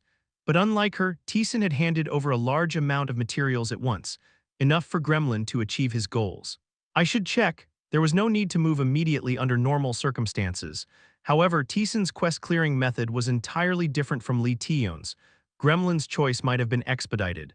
Taesan sped up, arriving at Gremlin's house much faster than before. There was no sign of life there. Taesan burst through the door. Inside, everything was in chaos. It had always been messy, but there used to be some semblance of order. Now that was no longer the case. It was as if he no longer cared about what happened to him, engulfed in complete disarray. TSCK, Taesan clicked his tongue and exited. He propelled himself off the ground and unfurled his wings. Swiftly flying around, he searched for Gremlin's whereabouts. Boom, the air exploded, pushing back the trees. Bushes were flattened and branches snapped. The ghost was perplexed. Why search like this? Couldn't you just come back later? That won't do. Taesan was aware of what Gremlin sought thanks to what Lee Tion had shared with him, and he also knew the decision Gremlin had ultimately made. Chapter 2 1551st Floor Alchemy, Part 2. The Gremlin, an NPC who despised his own kind, lived in solitude. He was ignored by all, not recognized as a sentient being. Slowly, he was dying from desiccation. The mystical beings that had settled in this place deemed him inferior and repulsive, unworthy of equal treatment. Passing adventurers saw him only as a means to obtain quests. Thus, the Gremlin was pushed to his breaking point. To steal what the fairies and mystical beings possessed and become like them was sheer madness, a testament to how far the Gremlin had been driven. I didn't believe transforming into them would actually make them accept me. That's why the Gremlin is too smart. Then why embark on such a quest? The ghost fell silent. Could it be? He must have made his decision. Rather than live as the Gremlin, he preferred to die resembling a fairy. The Gremlin was desperate enough to actually prefer that. Was that it? That's why I didn't notice. It's a choice beyond your imagination. The ghost had ventured into the labyrinth, risking his life with a steadfast resolve to save his own world. For him, the desire for acknowledgement by others was unfathomable. How did you realize it? The ghost was about to inquire but then realized. No need to ask. There are actions only a coward can undertake. Lee Tion, labeled a coward, managed to connect with the Gremlin's heart. She understood his desires and what he ultimately sought. She remarked that the Gremlin was similar to her. Initially, she couldn't grasp what that meant, but now she did. Lee Tion, who had conquered solo mode yet still felt inadequate and alienated, plagued by self-hatred. The Gremlin, possessing intelligence atypical for his species, was driven to madness by the discord and the reactions of those around him. In a sense, they were alike. That's why she wished to aid the Gremlin, however she couldn't. The Gremlin refused her help, and she too was mentally overwhelmed. Preoccupied with her own problems, she considered returning to speak with the Gremlin when she had more time. But when she returned to the depths and emerged again, the Gremlin was already dead. It's merely self-satisfaction. The Gremlin was not Lee Tion. They were similar yet distinct entities. Saving the Gremlin would not have impacted Lee Tion directly. Nevertheless, Taesan wanted to save the Gremlin for Lee Tion's sake. He spread his wings. He enhanced his senses to perceive everything around him. Eventually, Taesan could sense the Gremlin. He was in the domain of the fairies. Taesan rushed towards that location. Soon he could see the Gremlin. Taesan frowned. Fairy? There was a fairy covered in wounds, but the aura was unmistakably the Gremlin's. The ghost caught his breath. Physical transformation achieved through alchemy, which is difficult even with magic. How he did it remains a mystery, but that fairy was undoubtedly the Gremlin. The Gremlin exclaimed, "See. As you all said, I have become like you, accept me now." As he shouted, the fairies attacked him. Squeal. Light pierced through the Gremlin's legs. The Gremlin fell to the ground, groaning in pain. The ugly one tries to mimic us. It was a joke. He really believed it. He became one of us, disgusting. The fairies giggled and swung their lights. The wounds on the Gremlin's body multiplied. Sitting on the ground, the Gremlin just laughed. Of course, there was no way you'd accept me. As he continued to laugh, the fairies' laughter gradually faded. Boring. Let's kill him. The lights converged. As the Gremlin sensed his impending death and closed his eyes, Taesan acted. You have activated acceleration. Crack. He pierced through the chest of the fairy in front. The fairy spat blood and was sent flying. You terrifying human. The Gremlin's pupils dilated. Taesan directed his sword towards the straight line of light flying at him. Squeal. The light collided with the sword and scattered in all directions. The fairies raised their voices. He's the one who killed us. He's dangerous. Taesan raised his finger. Spirit energy started to emanate and materialize from him. You have activated the kin of the wolf. A translucent wolf appeared. Taesan commanded. Bite, egg. The wolf howled and charged at the fairies. The fairies screamed and shot light at the wolf. Uruag, the wolf howled. The lights warped and grazed past the wolf. The wolf devoured the fleeing fairies. Run away, run away. The fairies quickly dispersed. Taesan stomped his foot. He followed the fairies into the forest. The Gremlin watched his back blankly. After a while, Taesan returned, covered in fairy blood. Do fairies naturally generate here? This floor is unique. Killing them all won't last long. They'll all reappear. Their revival speed here is much faster than on other floors. Growl. Taesan stroked the wolf that was rubbing against him. The fairies were caught and eaten without any resistance. It performed beyond expectations. Taesan sent the wolf away and looked at the Gremlin. The Gremlin was sitting on the floor, blankly looking up at him. You are. The Gremlin's body twisted. His wings fell off and his skeleton grew. In just a few seconds, the Gremlin had returned to his original form. The duration has ended, hasn't it, since he became a completely different being. It couldn't have lasted long. Still, it's amazing. To achieve actual physical change through alchemy, not just an illusion, amazement was unmistakable in the ghost's voice. The gremlin, covered in blood, blankly looked up at him. Why did you save me? His words trailed off. The gremlin's body collapsed. Taesan caught him as he fell. He's nearly dead. If we don't heal him quickly, he'll actually die. Taesan took out fairy dust from his inventory and sprinkled it on the gremlin. The gremlin's wounds began to heal rapidly. Taking the healed gremlin, they returned to his house. About 2 hours later, the gremlin woke up. Regaining consciousness, he was puzzled. Am I alive? Did you think I'd leave you to die? The gremlin hastily turned his head. Taesan was sitting on a chair, keeping vigil beside him. Only then did the gremlin realize. When he was about to die, Taesan had saved him. Taesan asked the confused gremlin, "Did you know you might die when you asked for that quest?" The gremlin silently looked at his hands, ugly fingernails. Realizing he had returned to his original form, the gremlin let out a hollow laugh. "It's over. Why did you do it?" Taesan asked. The gremlin, seemingly having given up on everything, began to talk freely. "Nobody accepts me." The gremlin shook his head sadly. "My own kind despise and reject me. Humans do the same. They treat me as a clown in a circus because I'm a gremlin. I thought it would be different here in the labyrinth where everything is drawn in, but it wasn't." The gremlin laughed. A hollow laugh dispersed into the forest. "You saw, didn't you? The fairies mock me. The sea serpent despises me as something lowly. The adventurers passing through here don't see me as an individual. They don't see me as a being, but only as a tool to give them quests, just like the hero behind you. That's. I have nothing to say." The ghost fell silent. The gremlin snickered. "What value does a life that's not recognized by anyone have? So you became a fairy." They said it. "If you become like us, we'll accept you." "You believed that?" "Of course not. Who would believe the words of such beings? I didn't believe them, but why I did it, I have nothing to say." The gremlin laughed bitterly.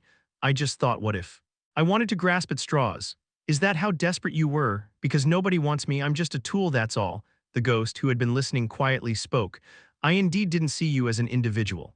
Just as part of a quest. That's probably true for those who came before me too. Yeah, that's how you all were, you saw nothing in me." The gremlin's face grew even more sullen. The ghost spoke up. "But this guy seems different." At the ghost's words, the gremlin fell silent.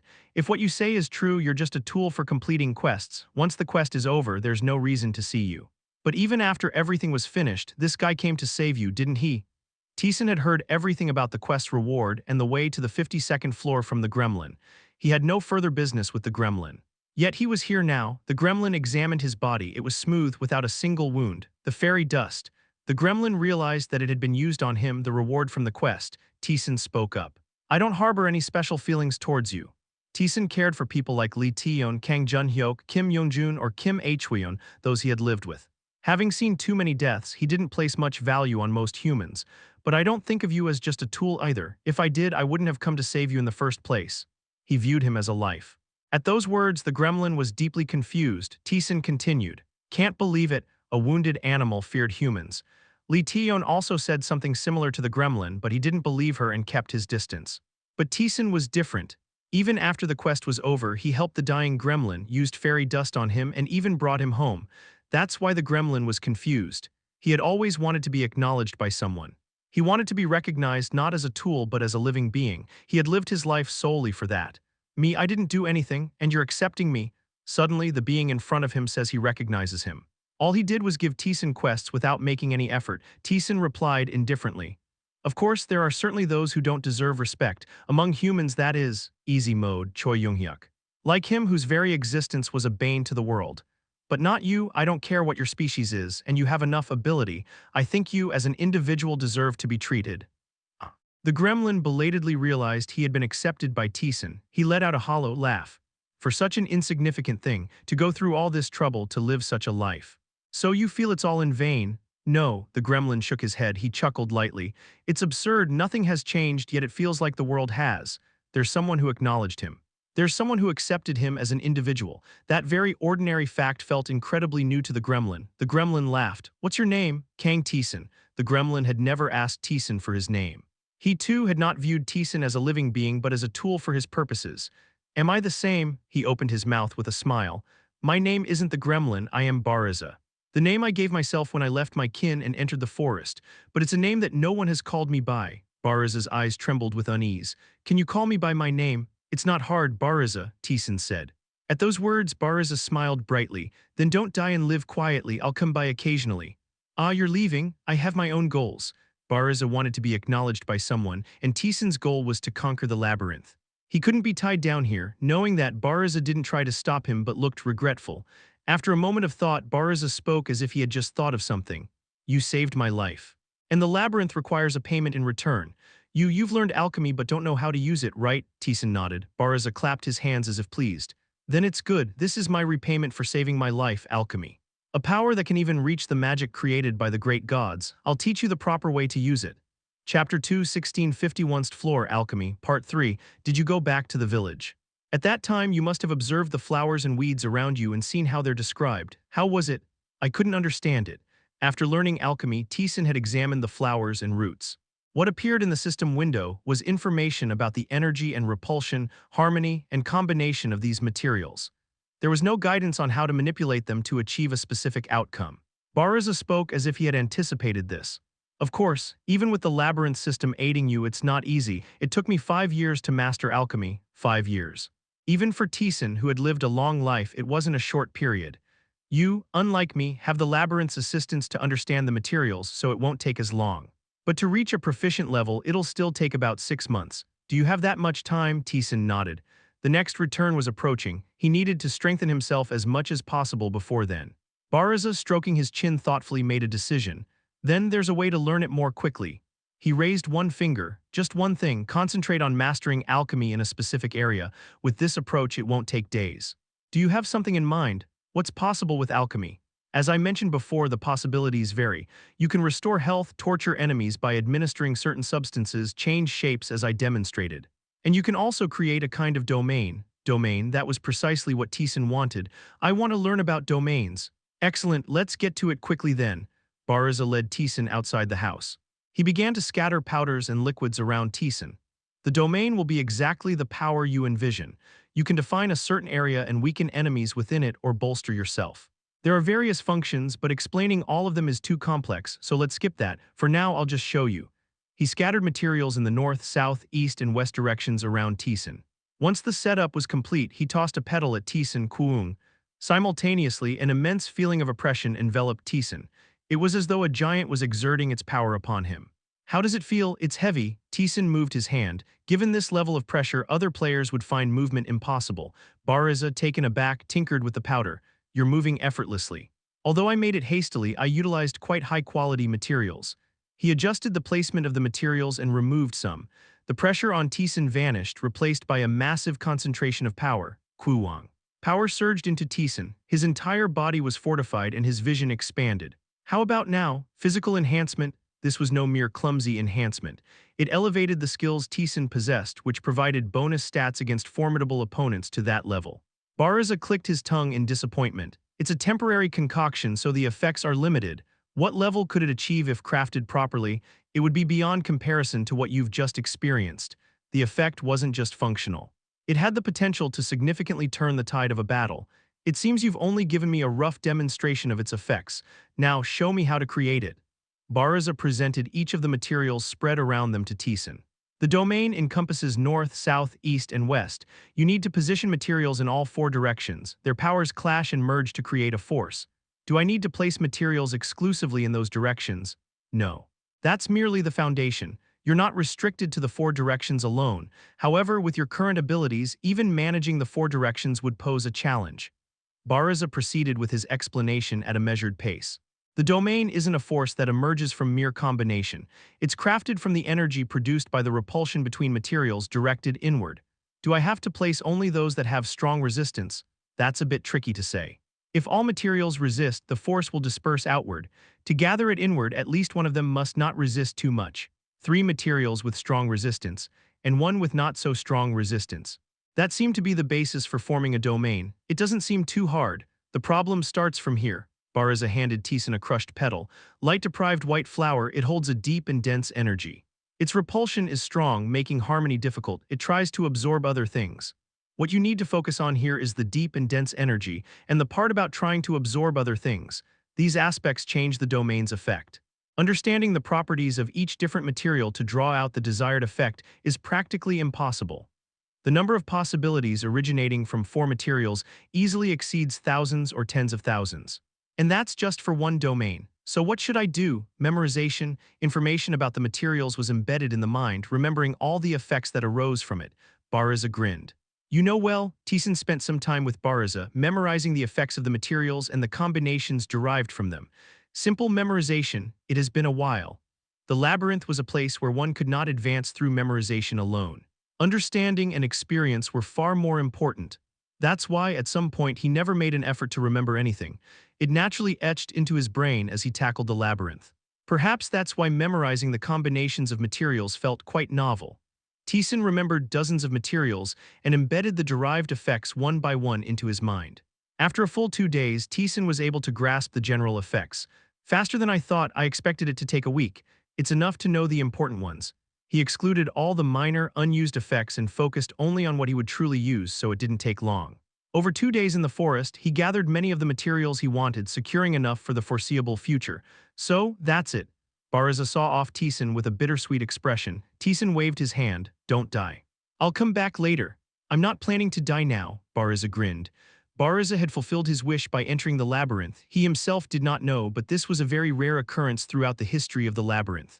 Before you leave, take this. Baraza handed Teeson a bead. Shape-shifting bead, it can transform the body into any desired form. The duration is not very long.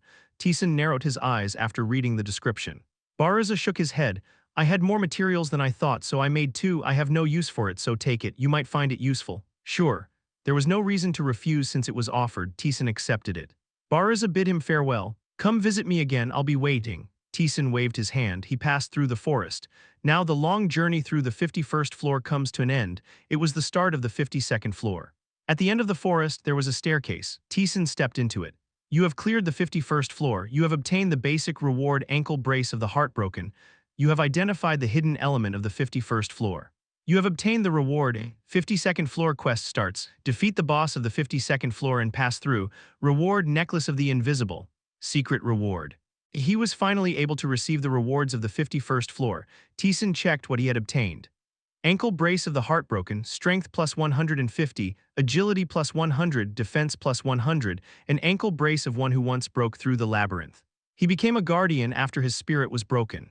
Is this from the broken man? The guardian of the labyrinth, whose spirit had been shattered, was the first NPC Teeson encountered upon entering solo mode. Upon reflection, it was intriguing. He was heartbroken yet did not remain on the 51st floor. Furthermore, he possessed a power that even the current Teeson could not overcome. Perhaps he was guarding the entrance due to a contract with the wizard. For what reason, that remained a mystery. The performance itself was significant for the 51st floor. Entering a new tier seemed to be an opportune moment to significantly upgrade his equipment. Was used. Belt of Catastrophe, strength plus 200, defense plus 200, a belt that brings calamity wherever it goes, destroying everything.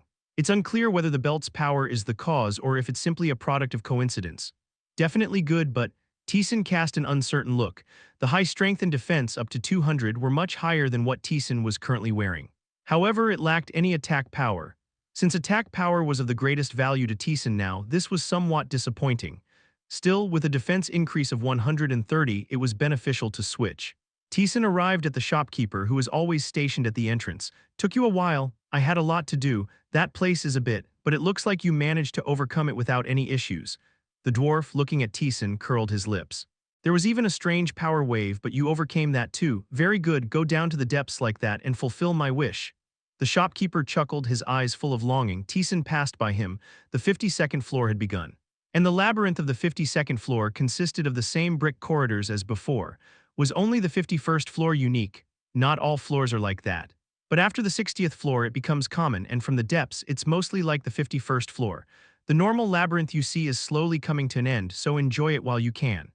Hearing the ghost's words made it feel real anew that he had reached the middle or almost the depths of the labyrinth. Teeson broke through the corridor, and in the room that appeared, no monsters were visible. However, the monsters were there. The system window notified him. A transparent snake has appeared. Shush, the sound of something slithering on the ground echoed. It quickly rushed towards Teeson. Teeson thrust his sword. The snake jumped away in an attempt to escape, but Teeson accurately determined the invisible snake's position and cut it in half. Shah! The bisected snake screamed. Hiding its form was meaningless. The continuously improving conceptual skills now allowed him to read the will of ordinary monsters to some extent. An invisible monster, huh? It would be a problem for an adventurer who hadn't acquired scouting or vision-related skills, but for Taesan, it was not an issue. Perhaps because the 51st floor was so vast, it felt oddly uneventful. With nothing particularly remarkable, Taesan quickly cleared the 52nd floor. As Taesan was clearing the room, something found him. Parallax. It was a letter with wings. Fluttering hard, it made its way to Taesan. Taesan, who was intently watching, reached out his hand. Parallax. The letter barely managed to land on Taesan's hand. And then, as if breathing, it fluttered before stopping. "What's this?" "The labyrinth's letter delivery," the ghost answered. "If someone can't come in person, they send a letter through this to convey messages. They're sold in shops but are quite expensive, so they're not commonly used. Who sent it?" "It's not Baraza, is it?" Taesan unfolded the letter. He exhaled in admiration as he read the contents. "What does it say?" "Hafren has finally finished the job." Ah, the ghost realized. Taesan had entrusted Hafren with many materials, the Apostle's Core, a Dragon's Claw, a Spirit's Core, etc., and Hafren had said he could make something out of these materials, but it would take some time. The letter was to inform Taesan that the results were finally ready. Chapter 2, 1730th floor, Rings of White and Dark Green. The note requested a meeting at the last place they had met. Taesan's last encounter with Hafren was on the 30th floor, a significant distance of 22 floors from the 52nd. Ultimately, Taesan had no option but to ascend the floors one at a time. "I wonder what has been created." A vast array of materials was utilized. Each was of a quality that could easily surpass the 50th floor, raising inevitable expectations. Given the materials, the resulting ring should last until the labyrinth is cleared, but even Hafren might not have been able to work with such materials. It's uncertain. The ghost appeared doubtful as well. If anyone has the skills, it might be him, but it's uncertain. How will it turn out? Facing formidable enemies and high-ranking beings ahead, new equipment was absolutely essential. With a mix of anticipation and anxiety, Taesan reached the 30th floor. "You've arrived." Hafren awaited him there. He appeared significantly more worn than Taesan remembered. His muscles had diminished as if deflated, and his skin was cracked like parched earth, yet his eyes sparkled brighter than before. "Are you okay?" "Somewhat. Physically I'm a wreck, but mentally I'm clearer than ever." Hafren clicked his jaw. "What you seek is over there." Taesan followed his gaze to an anvil. Atop the anvil rested a pair of rings. One was of a purity unmatched, a pristine white, while the other was a black that seemed to swallow everything in its path. A subtle aura emanated from the rings, signifying their extraordinary nature. As Taesan reached for the rings, Hafren cautioned him, "You should be careful." Taesan lifted the rings. Instantly, a force emanated from the rings. It seemed to repel everything that came near. Taesan instinctively released them. He gazed intently at the rings. From the pair, an aura reminiscent of a hedgehog shimmered. "What's this?" "Those damned rings choose their owner. If they don't like someone, they won't accept them. Because of that, I couldn't even get close to the anvil." Hafren grumbled while the ghost let out a surprised sigh. "Ego rings, did you make those?" "Not to that extent. But it seems they possess a weak sense of self. Given the materials, I anticipated it, but didn't expect them to be this fussy." Hafren spoke as he forcefully stuffed dried jerky into his mouth. "It's hard to overpower the rings with force alone. Wait a bit, I'll make you a tool to help." "No need." Taesan approached the rings again, and Hafren tried to stop him. "Wait a." "No need to stop him," the ghost spoke leisurely. As Taesan grasped the rings, a force surged, a power that pushed away everything that approached. It was more of an aura than a mere force. If that's the case, overcoming it was surprisingly simple. Taesan raised his own spirit energy. Whoosh! The surging aura from the rings began to be suppressed by Taesan's rank. Taesan suppressed the rank with his hand. "Stay calm." Even without using apostle transformation, his own rank was enough to easily subdue this level of resistance. "I am your master. As tools you will be used as I wish." Crack! Taesan gripped the rings tightly. The surging power vanished with a poof. Taesan lifted his hand. The pair of rings quietly rested on his palm. Surprise spread across Hafren's face. "To do it so easily, I've grown a lot." Became much stronger. If it was him from the 30s range of floors, it wouldn't have been so easy to overpower the rings. "You've gotten quite strong." Hafren smiled satisfactorily, then checked them out. "These are the rings I poured my all into creating." Now he could easily suppress the resistance of the rings, but if it were him from back then, he would have struggled or needed assistance from something else. For a mere piece of equipment, it possessed the strength to reject adventurers of the 30th and 40th floors. Taesan examined the pair of rings. One was a black ring. The aura it emitted was fierce. It recognized Taesan but seemed not to have fully accepted him, giving off a subtly rebellious aura. A blackness mixed with majesty. The wearer's rank is too low to bring out its proper effect. Attack power plus 500. A ring created from the fusion of a dragon's claw and the spirit king's ember. It is merely powerful. The The great auras of each clash to form a single ego. The ego is not whole, is violent, and recognizes nothing but its twin. The one who fully tames it will gain another power. Aha, Taesan and the ghost spoke simultaneously. At their reaction, Hafren was pleased. Are you satisfied? No, this is. Taesan was at a loss for words. Even he who rarely gets flustered found the ring astonishing. The ghost voiced his feelings. What's this? Is this really a ring? It is, you know if you saw the description. No, that's not the issue. The ghost had read the description as well, but even he found the attached abilities incomprehensible. Attack power 500. Attached to a ring, I haven't seen this level even in the deep layers. That's because, hero, you haven't descended properly into the depths. In very deep places, equipment of this caliber is rare but can be found. That's beside the point. The ghost dumbly repeated the same phrase. Indeed, he had been killed by the guides before properly descending into the depths, but still, the performance was hard to comprehend. Taesan chuckled. One ring almost adds up to half of my attack power. Of course. The materials you provided were of that caliber, so it's only natural this kind of equipment came out. That's certainly true, the ghost groaned. Is this really okay? Is there a problem? He has merely received compensation for what he deserved. Hafren spoke as if there were no issues at all. Moreover, with the strength he currently possesses, even acquiring this much wouldn't be a problem. Unable to argue, the ghost fell silent. What Taesan faced now were apostles of gods and monsters originating from ancient deities, fragments of monsters that had destroyed the world. None were monsters that a 50th floor adventurer could handle. Therefore, it wasn't strange for Taesan, who had exceeded the 50th floor, to possess equipment far beyond that level. It was just that the ring's unparalleled performance had left them speechless. What about the other one then? The black ring contrasted with the white one. Like its color, the aura it emitted was the complete opposite. If the black ring was rough and rebellious, the white ring carried an aura of nobility and elegance. It accepted Taesan's touch without resistance, recognizing him, a pure white tinged with elegance and mystery. The user's rank is too low to bring out its full effect. It synergizes with the user by utilizing its own spirit energy and assists. It can also store various powers for use when needed. A ring created from the fusion of the origin of light and the apostle's source. Huge ranks collided to become one.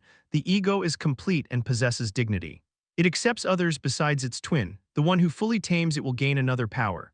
Unlike the black ring, there were no immediately noticeable effects. However, the written effects alone were enough to elicit a gasp from Taesan. Equipment with spirit energy. A not to be underestimated rank was felt from the equipment itself. That rank was assisting Taesan. Taesan tried to draw out spirit energy as a test. He then twisted the drawn spirit energy, using the twisted spirit energy to tune into 3 proofs that spread in all directions. Crackle, materialized power stomped around. Normally, tuning spirit energy like this would lead to significant fatigue. However, Taesan did not feel much of a burden. There was a slight onset of fatigue, but it was manageable. If so, the burden of tuning spirit energy after using apostle transformation must have been significantly reduced. He gained a clear advantage in utilizing spirit energy. Like the black ring, the effect wasn't overt, but it was equally effective. The other effect of storing power wasn't fully understood yet, but it was certainly not a simple effect. This is too good, Taesan marveled. Even these effects were not perfect. There was a note that Taesan's power was still insufficient to fully harness the ring's potential. The deeper he delved, the stronger he became, and the performance of the ring would also improve. It was a ring beyond what he had imagined. Hafren too was continuously smiling, satisfied with the outcome. I always wanted to create such great equipment. It was an opportunity to fulfill that dream, so I poured my heart into making it. Taesan wore both rings. He had to remove 2 good rings to equip the new ones, but the performance made it an easy choice. As soon as Taesan wore the rings, the energy contained within them began to swirl around him. You have equipped a pair of rings dyed in color. Set effect activated. Strength, agility, intelligence increased by 5%. Additionally, a set effect that increased all stats by 5%. It was indeed laughable. Status window, Kang Taesan. Level 113. Shield 3469/3469. Health 36,520/36,520. Mana 3458/3458. Agility 582/582, Strength 74-1, Intelligence 6281, Agility 6788, Attack Power plus 1958, Defense plus 1322. The target is in the best condition. His attack power was now nearing 2000. He had become incomparably stronger in an instant. It seems you're satisfied, so am I. It was a pleasant time. He leisurely picked up the hammer. Bring more next time. I'll enjoy making them, then I'll entrust it to you right away. What? Taesan handed over the ores he had received from the world of giants and the will of destruction he had obtained from hunting wolves. Hafren reluctantly accepted the equipment, which emitted an extraordinary aura at first glance. "When did you get these?" As he examined each item, Hafren gasped upon seeing the will of destruction. "This is, well, you've brought back something interesting. Do you know what it is? The will that calls for the destruction of worlds. I know it well. After all, my world was destroyed by it." It occurred to him that Hafren's world itself had brought about its own destruction. With a joyful face, he sorted through the materials. "This will be practice for later. I'll be busy. Come back later. I'll make something else."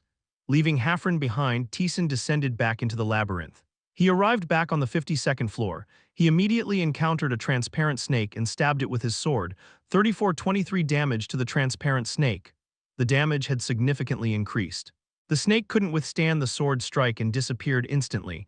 He was already fast, but now he moved through the labyrinth even faster. He quickly passed through secret rooms and defeated the boss. The rewards of the 52nd floor were all related to magic. He gathered them and presented them to lilies as offerings. "You're fast. Not much left until the next intermediate magic."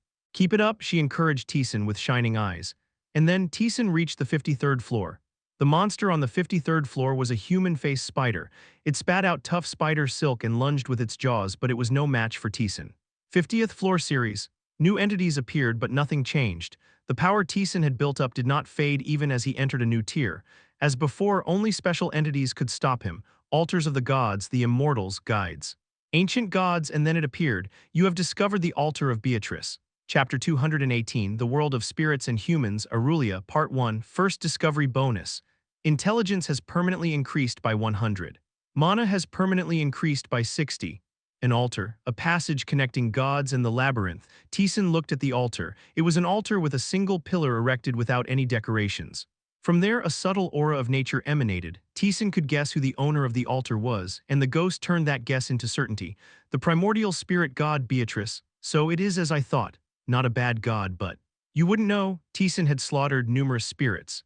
In the battlefield of gods, when all other gods were rejoicing, only the spirit god responded with silence. At least, they were not looking at Taesan with any goodwill.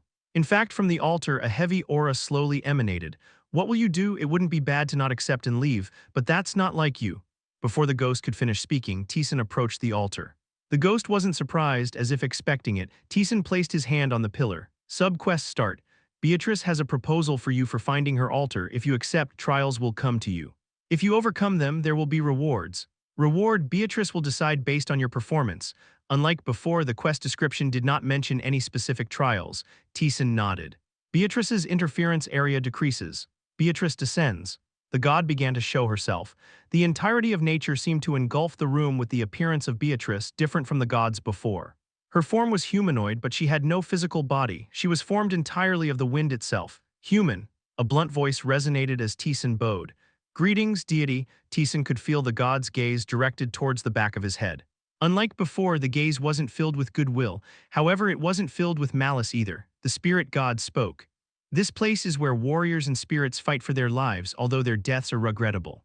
I do not intend to blame you for it. Thank you." There seemed to be no reprimand for Taesan killing the spirits of the labyrinth. It was somewhat expected. A god's pride wouldn't be so easily hurt. Still, Taesan, who had been tensing his muscles just in case, relaxed. "Moreover, if I were to touch you, that young god would throw a tantrum. I couldn't touch you even if I wanted to." "What brings you to descend here, then?" If it were just for a simple trial, she wouldn't have descended but would have just given a quest and ended it. But the quest details mentioned that Beatrice had a proposal, which meant, like the gods before, Beatrice too had something she expected from him. Beatrice answered, "You have solved various dilemmas for the gods. I too have a proposal for you." The wind composing Beatrice's body exploded. The space itself began to twist. Taesan closed his eyes against the fierce wind.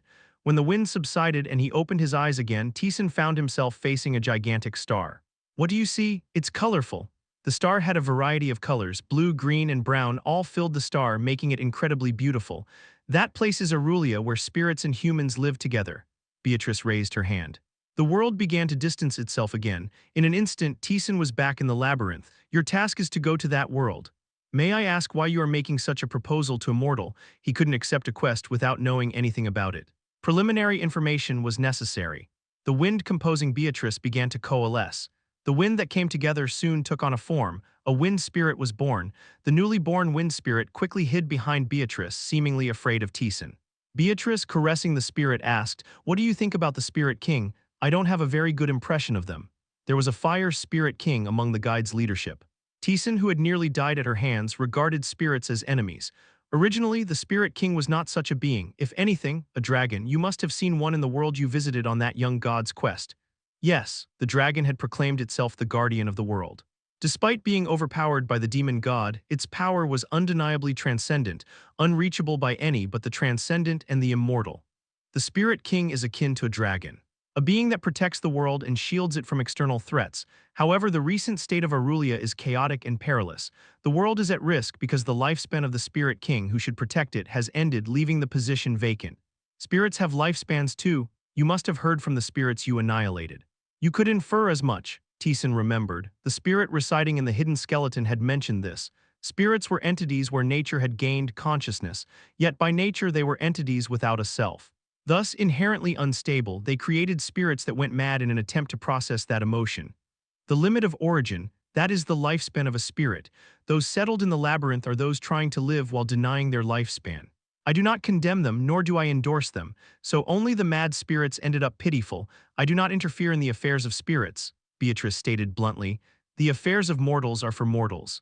Whether they try to overcome the limit of origin or abandon their duties to flee, I do not care. It is all their own choice. Then why do you need to summon me? If the matter of spirits was to be left to spirits, there seemed no reason to involve Taesan. Beatrice replied, "Normally, yes. When a Spirit King perishes, a newly born Spirit King will just fill the position. The chaos while settling in is not a problem, but annoying ones have interfered." Displeasure seeped into the spirit god's tone. Taesan instinctively realized what Beatrice was referring to. The high gods, defeated yet meddling in all sorts of places. Should have crushed them so they couldn't even approach. Beatrice clicked her tongue. They are burrowing into Aurelia, that's why I propose to you. Go and prevent the high gods from trying to engulf Aurelia. Subquest start. The spirit god Beatrice wishes to repel the high gods trying to engulf Aurelia. Enter Aurelia and protect it until the newly born Wind Spirit King gains proper power and earns its qualifications. Condition: until the Wind Spirit King is qualified, do not fall or die. Reward: Beatrice will decide based on your performance. Can't the spirit god descend directly? I am also overwhelmed with my efforts to block their direct interference. As the god of magic did, no matter how much we try, we cannot completely block their attacks. Beatrice continued. A newly born spirit is fragile and itself is not complete. Once the Spirit King is qualified, it will gain full power to protect the world, making it difficult for the high gods to interfere. Until then, you just need to protect the Spirit King. Will you accept? Yes, Taesan nodded. Subquest accepted. As Taesan accepted, the space began to open. As Taesan was moving to Aurelia, Beatrice spoke softly. It will not be easy. The beings that will hinder you are the high gods, not just one. Kuwung, Taesan's body began to be sucked into the gap in space. I will move you next to the Spirit King. The rest is up to you. At the moment his body was moving to the other side, suddenly a massive force interfered, Quajijic. The space began to twist. Beatrice clicked her tongue and exerted force. Annoying ones, really. Quajijic. The closing gap of space expanded. Beatrice gestured. Go. Taesan quickly inserted his body into the space, and the place he arrived at was in the middle of a dense forest. It doesn't look anywhere near the Spirit King at all. It seems to have gotten messed up due to the high god's interference at the last moment. This has become bothersome. Taesan extended his senses to examine his surroundings. What he felt was the dense aura of nature, just one. He couldn't sense anything like the aura of the Spirit King. His quest was to protect the Spirit King. First, he needed to find the location of the Spirit King. Taesan left the forest and arrived on a road. Judging by how well-maintained it was, it seemed to be frequently traveled by people. Taesan ran along the road. Before long, he saw a carriage. And near the carriage, several people were fighting desperately. It doesn't seem like a world where spirits and humans live together. Their opponents in the fight were spirits, but these were not ordinary spirits. Somehow the spirits, stained black, were drawing out power and oppressing the people. The people were also summoning spirits to respond, but they seemed to be struggling in power and were mostly on the defense. The strength of this world isn't much, is it? The battling spirits really had only meager power compared to the spirits he faced in the labyrinth, yet they could not easily drive away the spirits. Why are the spirits doing this, Master? Hang in there, watch your left. Taesan, who had been quietly observing their fight, kicked off the ground. To figure out the Spirit King's location, he first needed information from the locals. He dashed forward and threw a punch. Quajic, a black-stained spirit, shattered and flew far away. The eyes of those desperately fighting widened. Huh, WH what? Nice to meet you. Taesan dusted off his hands, the humans looking at him with dazed eyes. Did he just defeat a spirit with his bare hands? Taesan observed the spirits stained black. He could feel the power of the high gods emanating from them. Is this what they call interference? It seemed they were corrupted by directly influencing the spirits themselves. The black-stained spirits facing Taesan suddenly swelled up. Faced with their deep and intense malice, Taesan tilted his head. What's this? Wait a second. Why are you doing this? Desperate cries from the humans could be heard from behind, and the spirits they seemed to be commanding also swelled up greatly. They were showing hostility towards Taesan. Unable to contain it, one of the spirits screamed, "Our enemy!" Flames engulfed Taesan. Taesan casually waved his hand to brush them off. Being attacked by those he intended to protect was perplexing for Taesan. Why are they acting like this? Isn't it because of that title of yours? Title? Taesan belatedly recalled a title. Title. Antagonist against nature. You have destroyed the world of spirits. This infamy has spread among them. Damage to spirits plus 20%. The affinity of spirits towards you greatly decreases. A significant decrease in affinity. It was fair to see him as an enemy. He hadn't thought it would apply outside the labyrinth as well. The black-stained spirits and the spirits enslaved by humans attacked Taesan simultaneously. The humans tried to stop them, but the spirits wouldn't listen. "Hey guys, really listen to me. Master, run away, this one is dangerous." "How troublesome," Taesan frowned, his hand moved, the spirits burst one after another. Chapter 219, The World of Spirits and Humans, Aurelia, Part 2. All the spirits had vanished, leaving only humans behind when Taesan waved his hand. "Hello," those who had been staring blankly at him nodded somewhat reciprocally. "Ah yes, hello, where are you heading? To the Burunian Plains, can I come along?" "Ah yes," they answered unconsciously. Taesan climbed onto the roof of their carriage. They hurriedly finished their preparations and set off again. Taesan quietly closed his eyes atop the moving carriage. Whispers could be heard inside the carriage. They were trying to speak quietly so as not to be heard, but Taesan could hear everything. "Who is that person?" "I don't know." "Then why did you agree?" I don't know, don't ask." "You nodded too." "That was because I was momentarily surprised." "What did he do?" "He blew up a spirit with his bare hands, and it was a lower-ranked spirit at that." A gulp could be heard. "Have you ever heard of such a person?" "No. I didn't even know spirits could be physically desummoned." They whispered among themselves. The conversation gradually shifted to why Taesan was with them and who he was. "Ask him." I'd rather not." "How dare I speak to someone who can blow up spirits?" "So you want to go with someone we know nothing about?" Their discussion eventually led to deciding to talk to Taesan. There, once again, the conversation moved to who would talk to him, and the person forcibly chosen opened the window with a terrified face. "Excuse me." A woman with green hair leaned out of the window and spoke with a dying voice. "Isn't it uncomfortable there? Would you like to come in?" "Let's," Taesan agreed. He had been waiting for them to invite him. He grabbed the wall of the carriage and squeezed his body through the window. A small gasp could be heard. Taesan surveyed them one by one, a group of 2 men and 2 women. Judging by the exterior of the carriage and their attire, they did not seem to be commoners. They were adorned with necklaces bearing the same emblem. Could they be from a noble family? "Excuse me." The woman with green hair spoke hesitantly. "I'm sorry, our spirits are usually well-behaved. They just suddenly stopped following our commands." "It's okay." If there was a problem, it lay with Taesan. He was, in essence, an adversary to the spirits.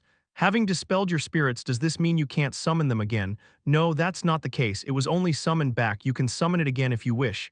"That's a relief. It would have been regrettable if it had been completely destroyed." Upon hearing Taesan's words, the woman with green hair swallowed. The question he asked was something anyone who lived a regular life would know. "Do you by any chance not know much about spirits?" "I don't know the specifics. I've been secluded practicing." Taesan grimaced as if he was exasperated.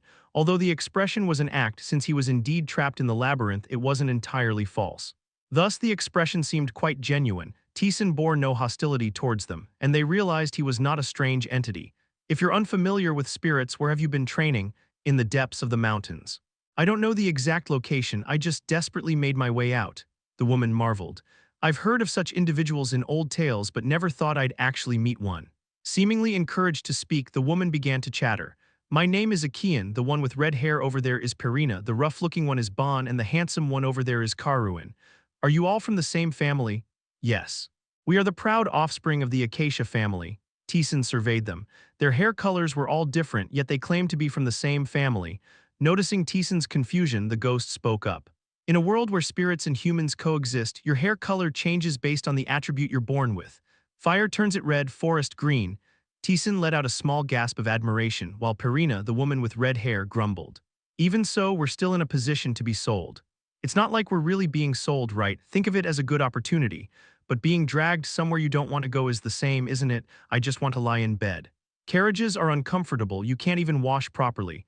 Where are you going that you feel this way? To the Burundian plains, something strange has appeared there. Taesan's eyes quietly lit up. Something strange? Yes, Akian nodded. A few months ago, a translucent sphere appeared in the middle of the plains. It's so large it covers half the plains, and people were sent to check it out. They discovered there's a girl inside. A girl inside the sphere. It's hard to believe, but all my acquaintances say it's true. Akian continued, his face alight with excitement. People thought it was just a strange phenomenon and went to see it, but something amazing happened. Near the sphere, the power of nature strengthens and the power of spirits increases. There are even stories of spirits evolving into higher spirits. Is that such an amazing thing? Of course, Akian spoke fervently. Until now, the evolution of spirits was something you'd only hear about in fairy tales. It's happening just by being near the sphere. This could open a new horizon for spirit magic. From Akian's words, Taesan realized that the girl inside the sphere they were talking about was the newly born Spirit King. And the fact that the inhabitants of this world were unaware of this, I'm honestly against it. Bon, who had been quiet, finally spoke up. We shouldn't tamper with that, it's a being that's above us. Experimenting and meddling with it might bring the wrath of the angered spirit god upon us. Again with that talk, take a look for yourself. Ever since the sphere appeared, spirits tainted black have emerged. This all happened because humans tampered with the sphere. That's… Akian fell silent, seemingly out of arguments. Soon she retorted, what other choice do we have? Honestly, I hate it too. Let nature take its course. That's our family's motto, but we can't refuse when the Bazuk family personally asks us. Damn, Bon hung his head low. The Bazuk family, the only family in the world that is contracted with a high spirit. Not even the mightiest kings can speak before the Bazuk family. Akian grumbled. As powerful as they are willful, families like ours are dragged around by them. We had no intention of participating this time, but the Bazuk family made a fuss about conducting a big experiment and summoned us. We're being dragged into it. From this series of stories, Taesan grasped the general situation. The Spirit King had perished and a new Spirit King had emerged. The new, still not fully self-aware and fragile Spirit King was being protected within the sphere, growing in strength. And the evil spirits seized that moment. Corrupted spirits were born, affecting the world. Humans, unaware of him, gathered around the newly born Spirit King, each with their own desires. So the enemy isn't just the evil spirits because of this. The carriage slowly headed towards its destination. He had figured out where he needed to go. However, Taesan didn't rush straight to the destination. Listening to the story, the Spirit King didn't seem to be in immediate danger. There seemed no need to hurry, and he was thinking of learning something he had been interested in before. How do you make a contract with a spirit? Walking the path of wind, a tiny spark ignited within Taesan. He possessed spirit skills. However, these skills were all forcefully obtained through soul ascension. He had never directly contracted with a spirit to gain power. Whether it would be useful or not was uncertain, but it represented a new power. It was worth exploring. A contract with a spirit, surprise was evident on Akian's puzzled face. Don't tell me you haven't made a contract. I don't know, I've been too busy training. So you've been summoning spirits in reverse with just your physical body without even using spirit enhancement. Akian's face was full of admiration. How is that even possible? Spirit enhancement? I guess I have to start from there. Akian began to explain slowly. When you contract with a spirit, you can directly draw out and use the spirit's power. It's possible to enhance your body, albeit weakly. Blue power surged around Akian's body. She threw a quick punch and a gust of wind followed. Besides, there are many other benefits. Those who contract with the wind spirit can live without ever feeling too hot or cold, and those with the water spirit don't have to worry about hydration even in the desert. Sounds trivial, right? But it's incredibly convenient. They say if you reach the level of a high spirit, you can create whirlwinds with a gesture. Honestly, I don't know if that's true. Naturally, the stronger the spirit, the more significant the difference in the power one could draw. And the most crucial thing is that you can summon the spirit itself to accompany you. Like you guys did. Yes, spirits are generally stronger than ordinary humans, there are exceptions, but that's generally the case. She glanced at Taesan as she continued. When a summoned spirit is linked, you can support each other and further strengthen your power. The stronger the person contracted, the stronger the spirit becomes, and if the spirit is strong, the person also becomes stronger. That sounds good. So a person who has contracted with a high spirit can even face a mid-level spirit alone. I thought you were one of those, Mr. Taesan. Akian spoke cautiously. Do you want to learn how to contract? Taesan nodded. Akian clapped her hands pleased. Then I'll teach you. Is that okay? You helped us, so this is the least I can do. It's not hard, she spoke earnestly. It was apparent what she wanted, to establish a good relationship with Taesan who could subdue spirits with his bare body. However, Akian's hope would not be fulfilled. Teeson did not explicitly say so. She rummaged through her belongings and took out a small, transparent gem. To contract with a spirit, you first need to know what attribute you possess. Please take this gem. Teeson took the gem. His energy was being absorbed into the gem. The color of the gem will change depending on what attribute you have, and the intensity of the color determines which spirit you can contract with. Just wait a moment and it will change. She watched the gem with eager anticipation. Time passed. It's not changing. The gem remained transparent. Akian's eyes wavered. Just a moment. Is this one defective? She took out another gem from her belongings. However, there was still no color change in the gem. Bon, you have a transparent gem, right? Can I borrow it? She borrowed gems from others and handed them to Teeson. But there was no gem whose color changed. After checking over 10 gems, she scratched her cheek. This is the first time I've encountered this. What happened? Listen without being alarmed. She looked into Teeson's face and spoke.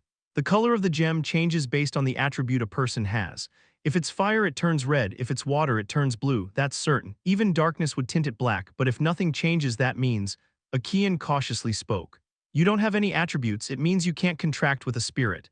Chapter 220, The World of Spirits and Humans, Aurelia, Part 3. Of all things, Akian was incredibly unfortunate.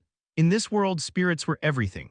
When judging a person, it was common to first look at which spirit they had contracted with, rather than their lineage, focusing on how well one could handle a spirit rather than their physical talents or intelligence. No matter how excellent one's architectural skills were, how physically superior or how high their intelligence, if they couldn't properly handle spirit magic, they were considered half as worthy. Still, someone like Teeson should be fine. Teeson was strong. He possessed the power to summon lower spirits with his bare body. With that level of power, even without any talent in spirit magic, he could be respected anywhere. It was just that there was always talk behind his back about how he couldn't handle spirits. Really? Teeson leaned against the wall of the carriage. The carriage continued to move forward. Teeson quietly closed his eyes while Akian glanced at him anxiously. Is it true that the color of the gem didn't change? Perina whispered, coming closer. Akian hastily covered her mouth with her hand. Be quiet. So what? He seems to be sleeping. It's not like I'm teasing, just curious. Akian nodded slightly. Perina let out a small laugh. A person who doesn't react to the gem, there really was such a person. It's not even written in the history books. I don't know much about it either. Their world was one where spirits and humans lived together. Every being born inherently possessed a talent for spirits. Perina murmured with a strange look on her face. Could he be someone from a completely different place? A different place? You know, the legend we heard when we were kids. Akian realized what she was talking about.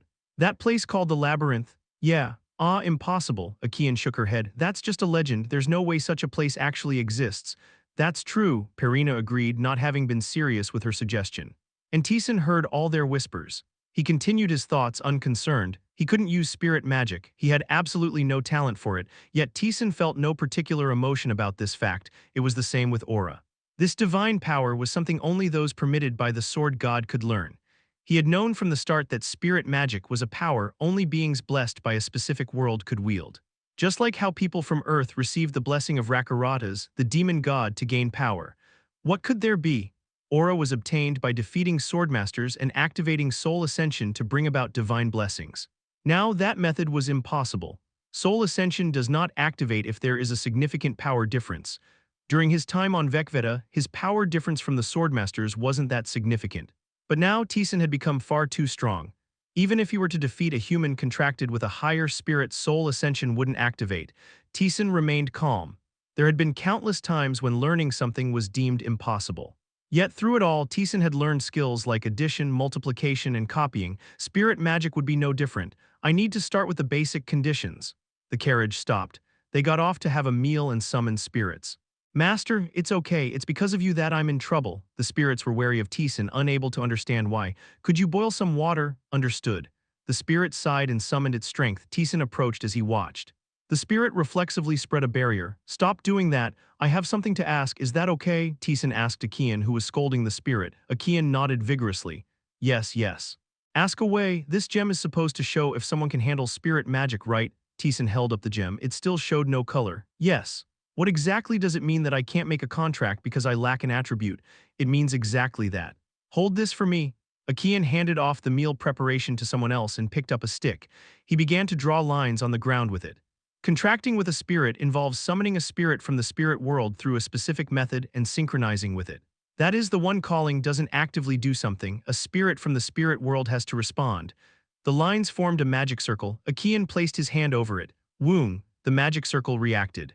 Taesan recognized the energy spreading from the magic circle as mana. He read the pattern, approach, and strength of the force. Then, energy flowed out from Akian, covering the magic circle. Simultaneously, the magic circle began to glow green. I have the attribute of the forest, so when I call, a spirit of that attribute responds. So if a spirit doesn't answer, yes. A contract is only possible if there's a response from the other side, but without an attribute, there's no spirit to respond. That's it then. The fundamental thing that manifested a magic circle was mana, which Taesan also possessed. The attribute that the summoner had dictates which spirit responded. Taesan understood the whole process and smiled faintly. Good, that's enough confirmation for me, thank you. No problem. Akian waved her hand, thinking Taesan had called her to check if there was any way for him to learn spirit magic. He'll give up after a little try. Without a responding spirit, learning was impossible, that was certain. The meal preparation was finished. They started eating. After the meal, the carriage slowly moved on, and enemies that disturbed them appeared again. Here they come again. Master, darkened spirits unleashed their power, attacking them.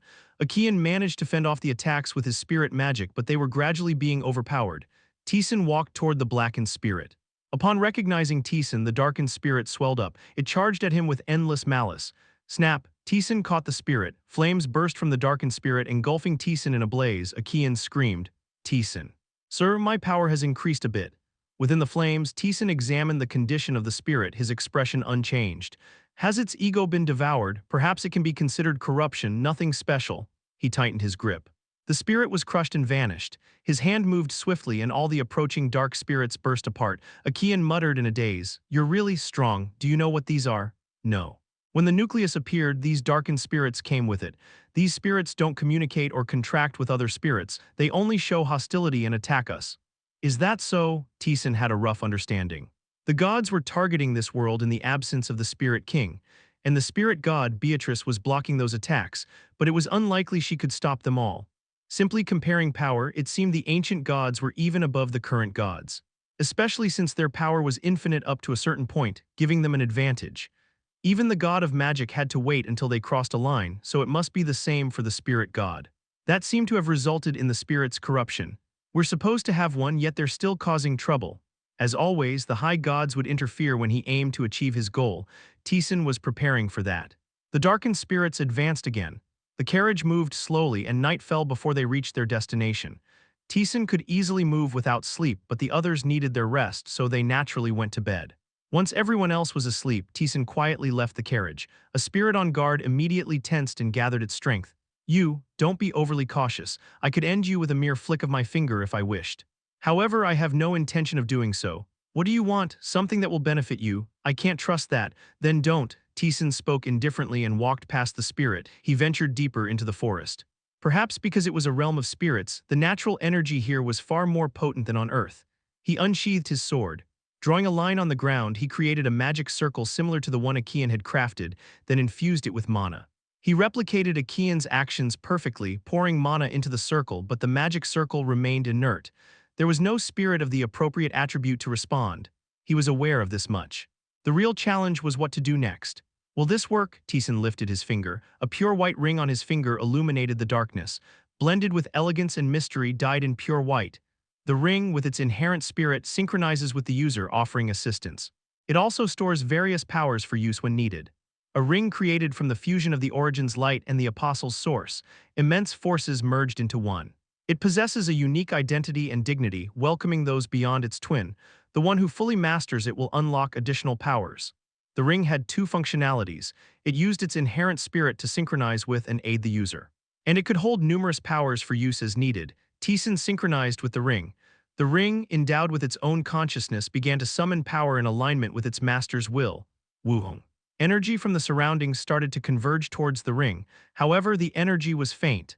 The speed at which it was being drawn in was also slow. Taesan couldn't summon the level of spirit he desired. Taesan focused more deeply. Time passed, the grass scattered on the ground, leaves fluttered in the wind, dewdrops formed on the tips of leaves as dawn approached. The power contained in each began to seep towards the ring. The gathered power started to synchronize with the magic circle. The magic circle glowed with brilliant colors. Keying. If one couldn't contract with a spirit due to lacking an attribute, then the solution was to gather attributes and deceive the spirit. The light spreading from the magic circle began to change into a rainbow of colors. Taesan drew more power into it. Kwun.